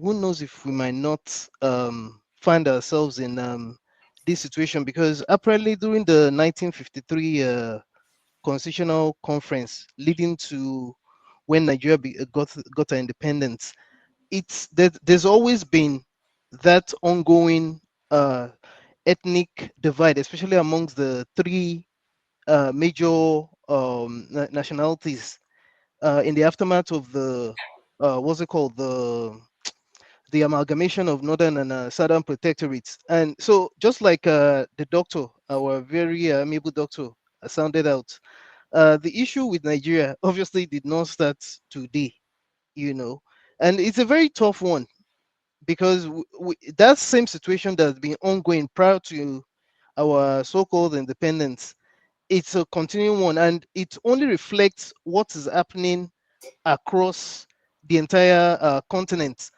and which is where it also makes me pivot into the other topic of discussion, the case of DRC. Recall earlier when I was asking my question, I only discovered recently, again not surprisingly, that what's his name, the current president of Rwanda who already is becoming a dictator, I mean, he has already become a dictator, had strong links with, in fact, it was more like he was sponsored to school in America as well. And perhaps it's no surprise that, again, I also align with again, our doctor when he talks about the democracy in America, because something still kind of confuses me about how democracy, the way it's being foisted on African nations, the way even operates in America. Because when you consider the fact that America is probably 200 plus years old, and you still find this shenanigans, the different kind of shenanigans, and it doesn't matter whether it's Republicans or Democrats that are in power, you begin to wonder how that system is supposed to work effectively in Africa that has so many different diverse groups, those are everybody being marginalized one way or the other for the most part. So it kind of confuses me, you know, when you think of it that way. But other than that, the last thing I just want to summarize on as my own last talking point, it still goes back to what's going on in America, because whether one likes it or not, at least as of today, whatever happens in America more or less affects the rest of the world. Personally, I just chose not to vote because whether I like it or not, I have listened to our throw up names now, the likes of John Maishama, and I've come to realize that in truth, one way or the other, it's almost like as if America itself is operating some kind of party, and at the end of the day, it's only the only difference with Trump being in power is that he has an agenda that's, even if the Democrats are not necessarily foisting it on us in terms of the white fear, he is just braggadocious about it more than what an average Democrat would do. And no wonder why a lot of people think what we have operating now in America for almost more than 2 decades now is what has become known as the Uni Party. I really don't see any difference between them, to be honest. In fact, sometimes I look at the Democrats. What I've quickly come to realize with Democrats is that they'll take advantage of the likes of the black Americans, get their votes. When they get in there, they really are not doing anything for even the black Americans. So sometimes the thing gets as a bee. So I'll just end it there. All right. Thank you, Femi. Before I go to Janaba, I just want to mention that next week we are going to appeal to people on this platform to help us support the platform. There are a few things we're doing that are unique. We just hired a new producer, so you are going to see some changes on the platform. It's also next week we are going to renew our contract with this StreamYard and so many other things we use to provide this program to you. So next week we appeal to you to help us to support some of the things we are doing. And on that note, we also want to thank those who are already doing that on a daily or weekly basis by supporting us. I just wanted to mention that. And we're also going to introduce you to the new producer who will be the one behind the scene now, helping us to run this thing, because sometimes we blame the host and the moderators, but it won't be them now. It will be some other people.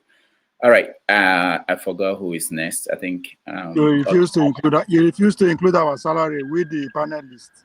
Yeah, no? We'll get to you. We'll have to pay the people first on the ground, then we'll get to panelists. Yeah, that's the dream. Eventually, we hope that we'll get to that point. All right, Janaba. Thank you again, Dr. Rudy. What a fantastic mind of a doctor, our guest today. Enjoying listening to him because he's a man that have a deep insight and open-minded individual. Life, you understand that our problem is bigger than what we see. And I think that is why it pivoted to talk about the general thing and not something that divides us as a people. He also understands that it's beyond just the sentiment, and he mentioned three key things that divide us: the religion, the tribal issues, and lack of unity for us to fight those that are mortgaging our lives and the life of our the born and unborn ones. The only thing I also learn as I come here often is that our mind, so many mind has been made up that even when you listen to people, you already have your mind made up, so it doesn't change anything.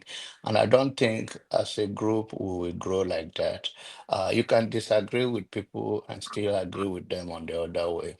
I think I began to know that Babalola took Dele Fatrumi to court because of people never grow even when changes is the most constant thing. And I see it even as we come here often. We never pay attention to what the changes that come. We still hold on to the things that is really not the main thing. And I hope we have more open mind to learn and to learn new things and how to move forward from the past. The past, you can't do nothing about it, but you can learn from it and make changes. Thank you. All right, Janaba, thank you. The spirit of pastor. Did you preach today in church? Okay, Alex. Well, we don't know ourselves personally, and so we assume a lot about people based upon maybe a discussion like it is here. You may be wrong. The thing remains a fact that we have a problem in the country, and everybody agrees. This problem has kept us in a situation of less hope for the future than we should. Even as we are discussing here, things are happening. I don't know if I'm going to get a phone call tomorrow to hear that they have killed someone in my family back over there. One person is still not found because they kidnapped him from the family I come from.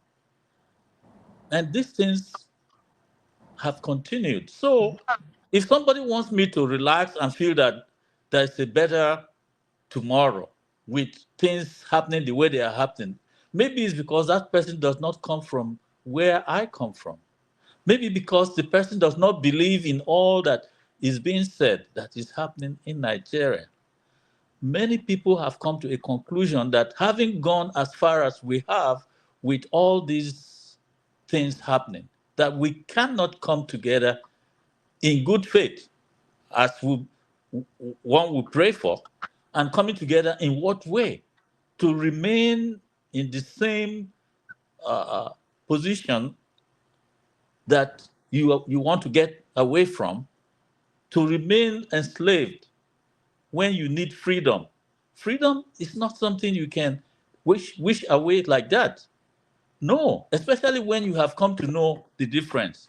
So let us continue to discuss, but that open mind is not a one-sided thing. Because you haven't gotten your own what you are expecting, then you say the other people don't have an open mind. Open mind can mean facing reality and deciding on freeing everyone and settling down for a more. We don't have to fight. That's the problem. But nobody wants to blame the source of the fight. Nobody wants to blame a government that everybody has come to know that is not telling the people the truth, but is manipulating and demonizing and at the same time oppressing people. People talk about the election. See what happened. How many people died just because Nigeria is not where it's what it's supposed to be? No wonder Chino Achebe said there was a country. you know? And for those who are facing reality and knowing that we really need this freedom, it doesn't have to be going back to Nigeria to go and start fighting, because the Biafra in the first place does not call for fight. What they are calling for is for a change that will give the people freedom. And they see that freedom in Biafra. You have to prove to them that they can get that freedom without Biafra. If you are in a position to go and negotiate with the British or whoever else is holding us down, not even be in a position, you should join any group or intellectual discussion that should do that. Let the person go. I respect Ogbunwezeh. I enjoyed his lectures. I enjoyed the ramification that he unfolds when he's talking about an issue, especially international historical events that we hear from him from here. I enjoy all that. But I have my concern about making it look like those who are looking for Biafra are just, they are mad, they are crazy, they don't know what they are supposed to know. No, don't say it like that, because the people need freedom. And that freedom, if you think there's a better way to get it, go along that line and look for it for them, including his own people. So that's simply what I try to share here. But then when I see it happening the other way, I have no choice but to, say it as it is, that the blaming of the people who are being killed every day, anyhow, anytime, anywhere, should stop. Who are the people killing them? Why? Oh, we know things that happen, but we tend to shy away from the crimes being committed from a very high level of governance in Nigeria against the Igbo particularly. Why?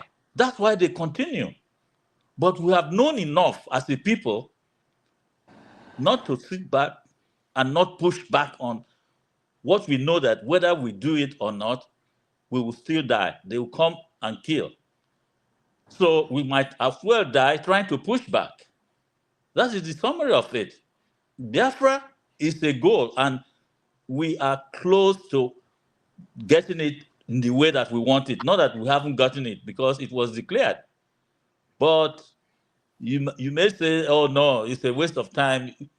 Watch and see how resilient the people are in wanting to have it, despite all the sabotaging going on. Anyway, I'll leave my comment at that. All right. Thank you. Thank you, Alexi. Ek.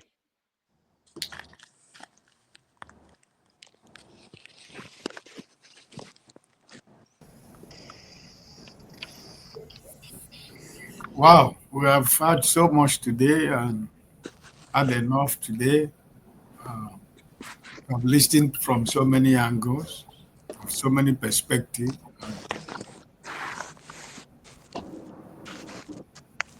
My brother, I'm feeling the same pain you are feeling.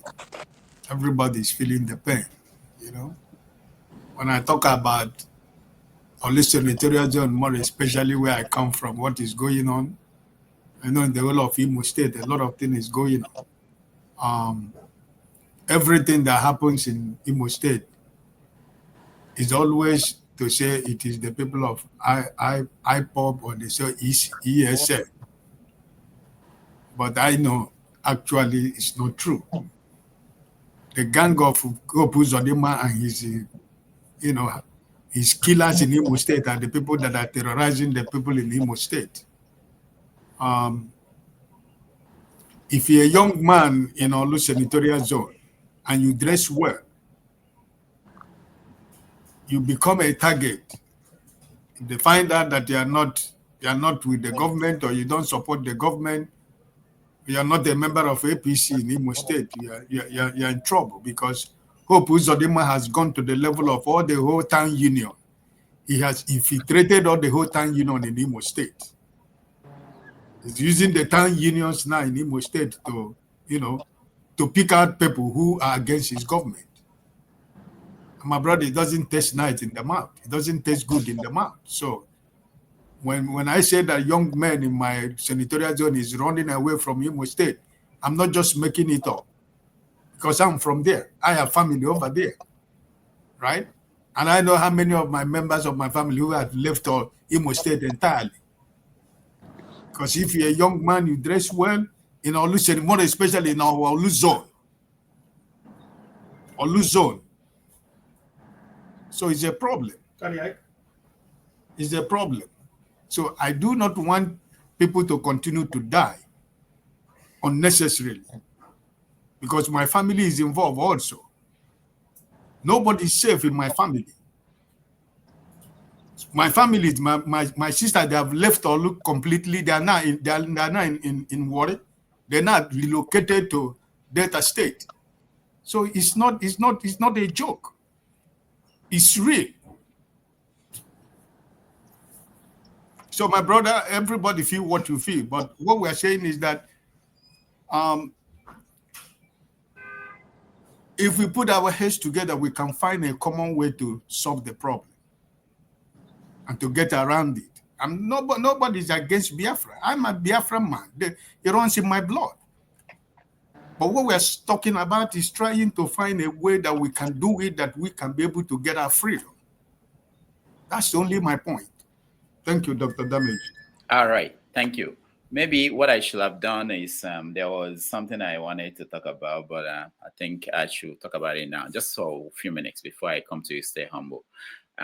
Yesterday, I attended celebration of life of Professor Cheka Ifemessia.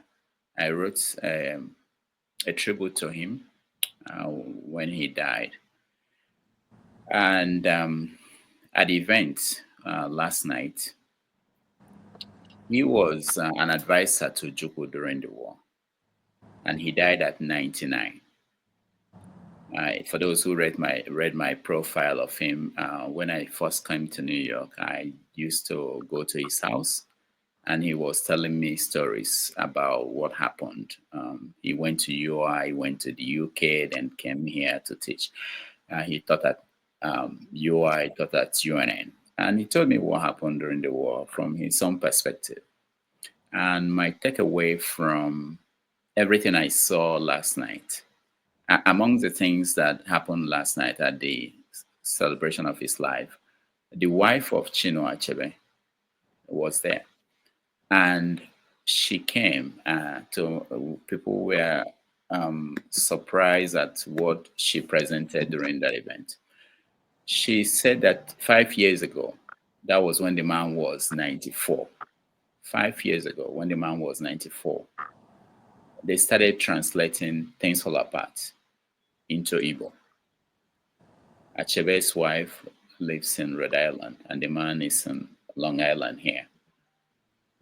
They started translating Things Fall Apart, and Achebe's wife read the first 2 paragraphs of Things Fall Apart and read the translation that Professor Ifemessia did. It hasn't been published. The Igbo version has not been published.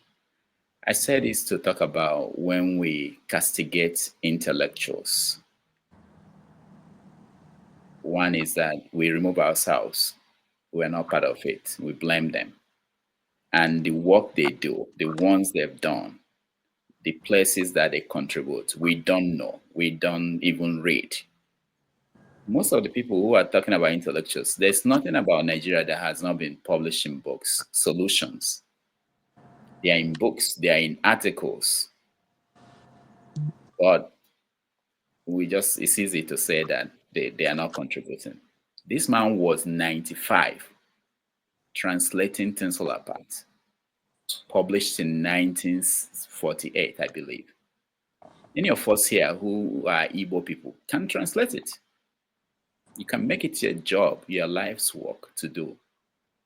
But he continued to work at the age of 95 till he died last year, December. I just wanted to say here, because sometimes I hear things and I know that people don't know what people do and how they put Nigeria, Igbo people, whatever you believe you are, there are people who are every day thinking about what should be done, how to solve the problem. But it's easy to dismiss them. All right.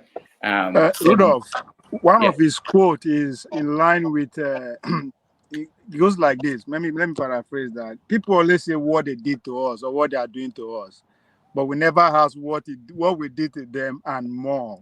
Along that line, am I right? No. The way he said it was that the things that other people did to us are many, but the ones we did to ourselves are more. Yeah.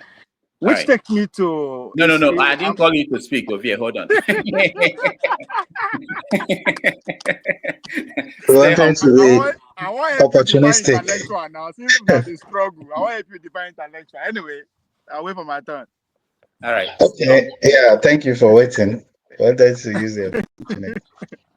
All right. So, good evening, everyone. Good evening, Dr. Damages. Great work as usual. And to all the panelists and people in the comment section. I've listened to some of the contributions, and they've been brilliant. Yeah, but I don't really know what aspect of the discussion we are on now. No. What we're doing is we're doing traditional feedback. So after our guest is gone, we do feedback, hear what people think about how it went, and that's what we're doing. Okay, yeah. Unfortunately, I didn't listen to Dr. Ogbunwezeh, who I consider a very brilliant mind. I listened to him the other time he came, and I was really thoroughly educated by his contributions and all his submissions, everything. But I was able to glean a little from the conversations that is centered on the Biafran discussion and the way forward for Nigeria, isn't it? No, we started from what's going on in the world, America, Congo, West Africa. We covered everything. So it's not just about Biafra, but somehow, it's the one that most people want to comment. Yeah, most important to people. Yeah, so the Nigerian situation is very dire. I would say it's becoming worse every day. And then, we gather here every day and other platforms to discuss Nigerian situation, and then we talk and talk and talk. By the end of the day, the main question is, what's the way forward? What are we going to do to sort the Nigerian problem? Yes, talking is part of it. Because the more we talk, people listen to us, and then they gain knowledge from what we say, and they get some sort of direction, and they also get more educated on things that are happening and on things that have happened, more historical education, and then more current affairs, which is part of the struggle. But I think there are some things that were mentioned. Some things were mentioned, that I just want to comment on. Yeah, especially the Biafran situation and how it relates to Nigeria at large. Previously people have said that that we cannot attain success in Africa if we become fragmented. So if we have different nations, say Yoruba nation, Igbo nation, Hausa nation, or whatever, Yoruba, and the rest of them, that we cannot attain success, that we cannot challenge the big powers on the globe. So my question to them is, even if we incorporate Ghana into Nigeria and Togo and Benin, would we be able to, because I think one of the reasons they don't understand why we are not able to challenge those people is because we don't even have a working nation. We don't even have a successful nation. Let's have 2, 3, 4, 5 successful nations, small. Then we'll begin to talk about challenging them. Because people say, oh, when we are fragmented, when we have Igbo nation, Yoruba nation, and the rest of them, that will become so small that will not be able to, fight collectively. But I don't agree with them, really. When the amalgamation was done, the amalgamation of the protectorate, it wasn't Northern Protectorate and Southern Protectorate. It was the Northern Protectorate. There were protectorates that they just generally, regarded as the Northern Protectorate. And then there were protectorates that they regarded as Southern Protectorate. So the question is this: was Igbo land a protectorate as at the time the amalgamation was done in 1914? Because from history, when did the British succeed in making Igbo land a colony? Was it before the amalgamation or after the amalgamation? Yeah, because if you consider that, then it is a retrospective subject. Like someone coming to commission a house, just a big house, and then later will put in some beds, some things, and then it will become a hospital, and they say, oh, that they commissioned the hospital in 2020. No, you just commissioned the house. So I think the amalgamation was a retrospective subject, sort of, because some of those protectorates were not existing. They just said Northern Protectorate and Southern Protectorate. So if that's the case, then there should be an option for different nations to opt out, because there was no agreement, really. And then for people saying that if we have different nations, you can't fight collectively, you can't challenge the bigger powers, I don't agree with them in that regard. Then coming to the Nigerian situation,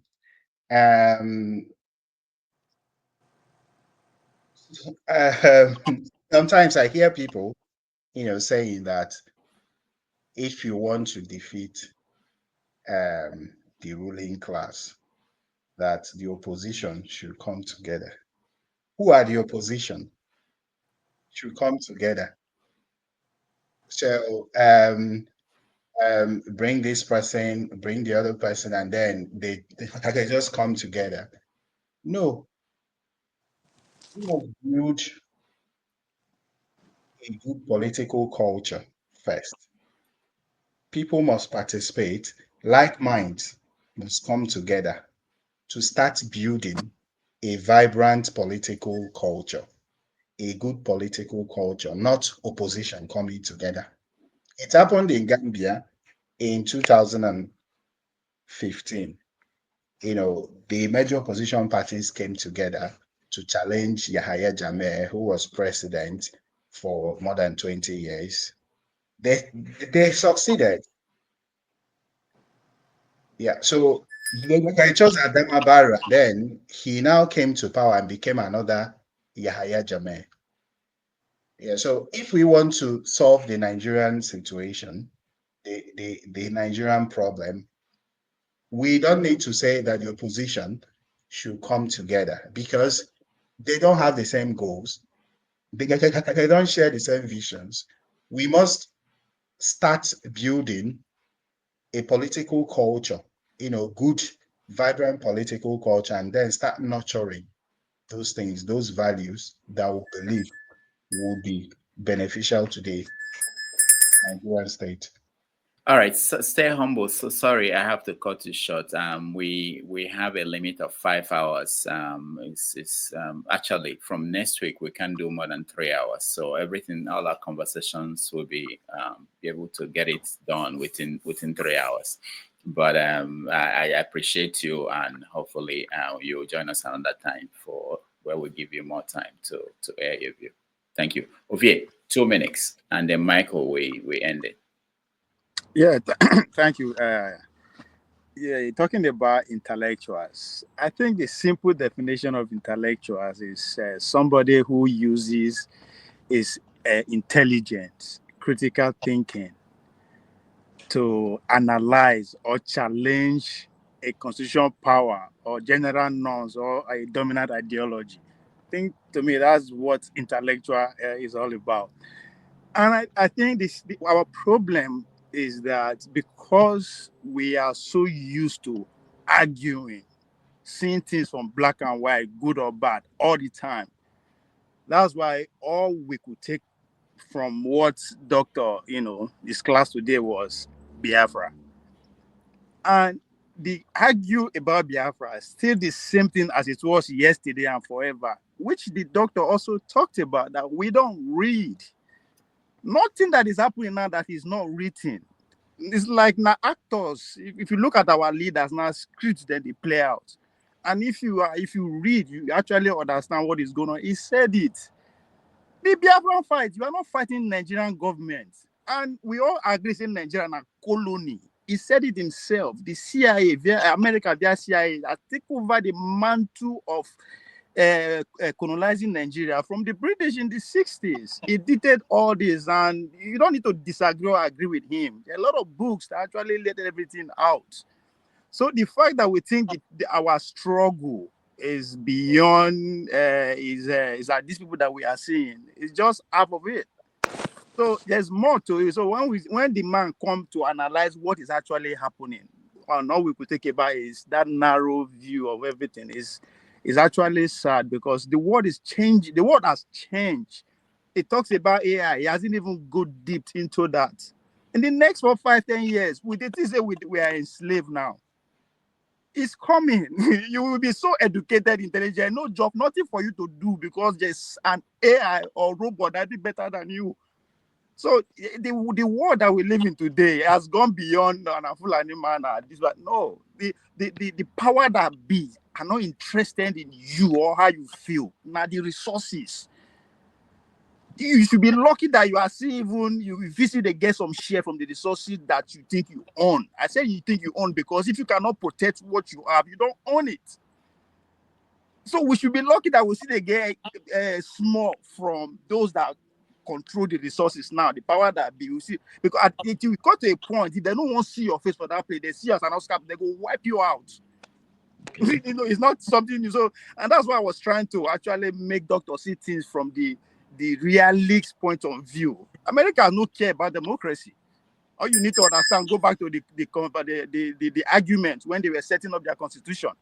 The American democracy is predicated on protecting the few affluent from the general poor people. That's what the American democracy is saying about, and that's what you are seeing reflected in Donald Trump administration with the cloud capitalists.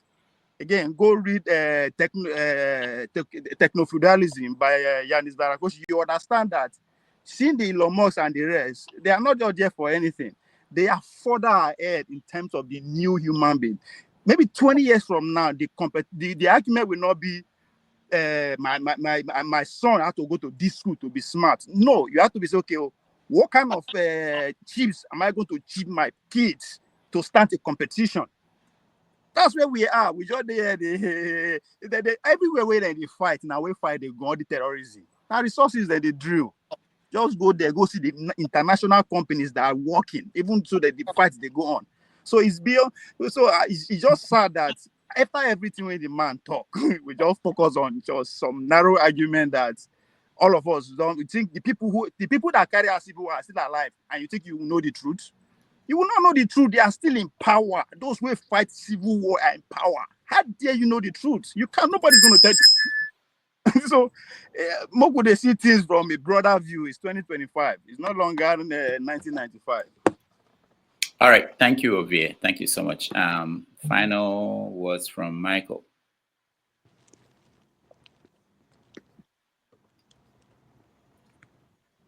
Michael, we can't hear you. Michael. All right. Michael is having a technical problem. If he can join us again, I will let him have his final say. But Alexei, you wanted to say something? We're rounding up. Okay. You know, Ovie became my star in this group because he sees things in a way that helps one to further understand even from whatever point you are, how the whole thing fits in. The point you just made now is, I view it a little differently, and I wanted to come back and say something. The people who are holding on to the powers that be, the reason they do not, the reason they exert more strength in what they are doing is because nobody challenges them out of fear. You see, the guy in North Korea, I don't want to be in his shoes, I don't want to be in his country, but you think the powers that be in the world like him, the way he has exerted himself and has kept his country going? Of course not. But he has proven to a point to them that it's not going to be easy, because he will fight back if they come at him. And that is a kind of achievement for a nation right there. Now, these guys who kicked the French out, do you know that the French tested their atomic bomb in Sahara Desert against every advice that they shouldn't do it at the time they did it in those days? Now, these guys, Niger, Burkina Faso, and Mali, where they are standing now, you could also say that they would not have reached there in the first place. But see how they are standing. Even if tomorrow something happens, it will be on record that this is what happened and the reason for which it happened. And it's not to the credit of those of France, if they should do anything. France did something similar to Haiti. Haiti defeated them in a war. Napoleon was involved. You are a history student. But Haiti won. Now they came back. If it's today, with the level of knowledge and information technology we have, Haiti will not be in the problem it is today. So those boys have achieved something despite the giants that are trying to intimidate them and think they can't do anything. France is no longer in Niger. France is no longer in Burkina Faso, and many more countries are saying no to France. So we cannot be living in fear and just remain dormant as slaves. Thank you. Thank you so much. Before, I don't know if KJ wants to say something, but let me just say this. Maybe one day we'll stop saying that nobody is saying anything or doing anything about things. Maybe that's what is distracting us from seeing the people who are actually making attempts. There are a lot of people who are locked up in Nigeria today for challenging the authorities. There are a lot of people who are doing things. And everybody here, we are doing things. We are talking. We are discussing this. We are calling these people out. But somehow we want to, I don't know who we are expecting when we say that nobody is saying things. And I hear that every day in every platform. Nobody is doing anything. No, we are doing something. Maybe we should do more of what we are doing. Maybe we should talk more. Maybe we should engage more people. I don't know whether we are expecting some other people to do it for us when we say nobody's doing anything. Most of the conversations I see on social media are everywhere. It's about, even in the mall, in the buses, in the downfall, the people are talking about what's going on in Nigeria, and they are expressing themselves, talking about what they don't like. So it doesn't mean that people are not complaining. Maybe we have to channel it in a different way. Maybe we need to come together more to do it. But it's not that people are not talking. Okay, there are people who are locked up. Like I said, there are a lot of reporters who there are so many issues going on in Nigeria because people are putting up resistance. But I think we may have to redefine what we mean when we say that, and I hear it every day on many platforms. I consider everybody here who is speaking as somebody who is contributing, who is raising their voice, and I don't think we have, no matter even on NTA or any government platforms, people challenge the authorities and call them out. So, KJ, you want to say something before I go? Yes, sir. Thank you so much, Dr. Damages. You have, Rudolf Okonkwo in this case now. You have brought, somebody who sparks off our thinking. And, during the time that I've been off, I actually went back to think about, all I've said. Yeah, and I want to acknowledge that people are doing things, even though the first speaker are also contributing to that force. I also want to tell, our brothers from the East. I mean, and that's not the only takeaway. I'm just narrowing down, is where it pinches you that you talk about the most. The women in the East recently rose up and they formed a group led by Madame Pinos. And I'm speaking also, anybody who have our contact, let's have it so I can invite her over here to speak on what they are doing. But they've already taken two very, strong action by appealing to the president to release Nnamdi Kanu, and also appealing that people like FFK and Reno Mokere should be cautioned for their comments they've made. So yes, people are speaking, and it's just that sometimes the media kind of try to black out on those people who are doing something or who are speaking the truth as maybe against the narrative that the government is putting out there. I also want to acknowledge that the Ezendigbo in Lagos has been freed, and he has gained his freedom, and he's also speaking on how he got there and all that. So I'm saying to say this, why I'm mentioning all this, because people are also doing something. They may not be exactly giving us the result we want immediately, but people are doing something. We also are doing something on this channel, because this channel goes far and wide. If somebody can recognize a righteous man in the marketplace somewhere in Lagos, that means that the program is going far and wide. So let's keep speaking, whether the people in the comment section like you or not, because they seem to have fallen in love with me now, and they're always finding something to say, even when I'm not speaking. So, but it doesn't matter. Keep speaking. Whatever I'm saying is helping us to elevate the conversation. So, Thank you, KJ. Make I help you smart. You're responding to our header before you leave. I think one thing we should also recognize is that. Why is he talking? Don't damage it, please. When are you shutting down? I should just go and say goodbye. I was going to shut down properly, but no, stay. We need you to stay. Let me just thank Ovie. You can have a conversation with Alexi at the end when we finish. I can leave you in the back end. You can have a conversation with him. No, it's about what we are talking about, and it's not even a long, just a statement. I just want to say that, I think to use Mr. Alexi as voice for those who are saying, advocating through the kinetic way, I think there's a room for that in fighting for freedom. I think why it seems as if there's a lapse is as if those who wants to actually fight the battle are having the upper hand in the conversation. It is because, it's just 2 generations that since the Civil War.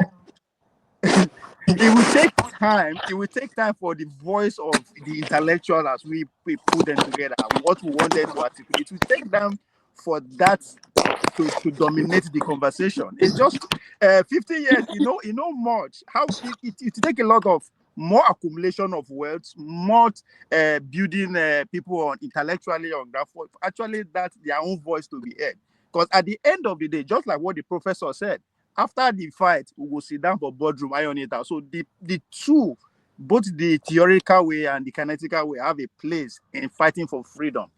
It's just that at this point, one, they get upper hand because of where they are coming from. Another thing people don't understand, once you lost a civil war, they lost. How do you think they are not still paying for it? The Haiti are still paying for it. German, to some extent, are still paying for the loss. Once you lost war, now, it will take for you to refight again until you win. If not, you will keep to be at the receiving end, which also involve the militarization of the Southeast. It's all still continuation of the war. We could not deceive ourselves. So there's a room for both sides of the conversation, both guns and persuasion. All right, Ovie, thank you. We will continue this conversation, obviously, because, of course, we're getting more guests to come, and more will be here in February, and he will touch on this topic, So let me just thank those that supported us today. Alexander Gomez, Dr. Alexander Gomez, Alaro, Ibo Basics, Fumi O, One Man, T Majek, AY For Real, and T Majek. So I want to thank KJ for joining us. Chim, thank you. Lexi, thank you. Stay humble, thank you. All Politics, thank you. All the panelists, and of course our guests, Dr. Franklyne Ogbunwezeh and Dr. Mo, and everybody else who made it a point to be part of this conversation today. I appreciate all of you. And next time, next Saturday, we are going to continue the conversation. On behalf of all the people who are behind the scene helping out, I thank you all and see you on Saturday.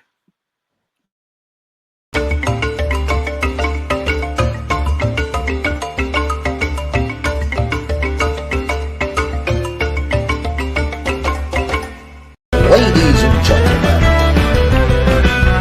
from Eurocopo Studios in New York City, welcome to Wetin Concern Me, your favorite news and current affairs quiz show. I am your host, Dr.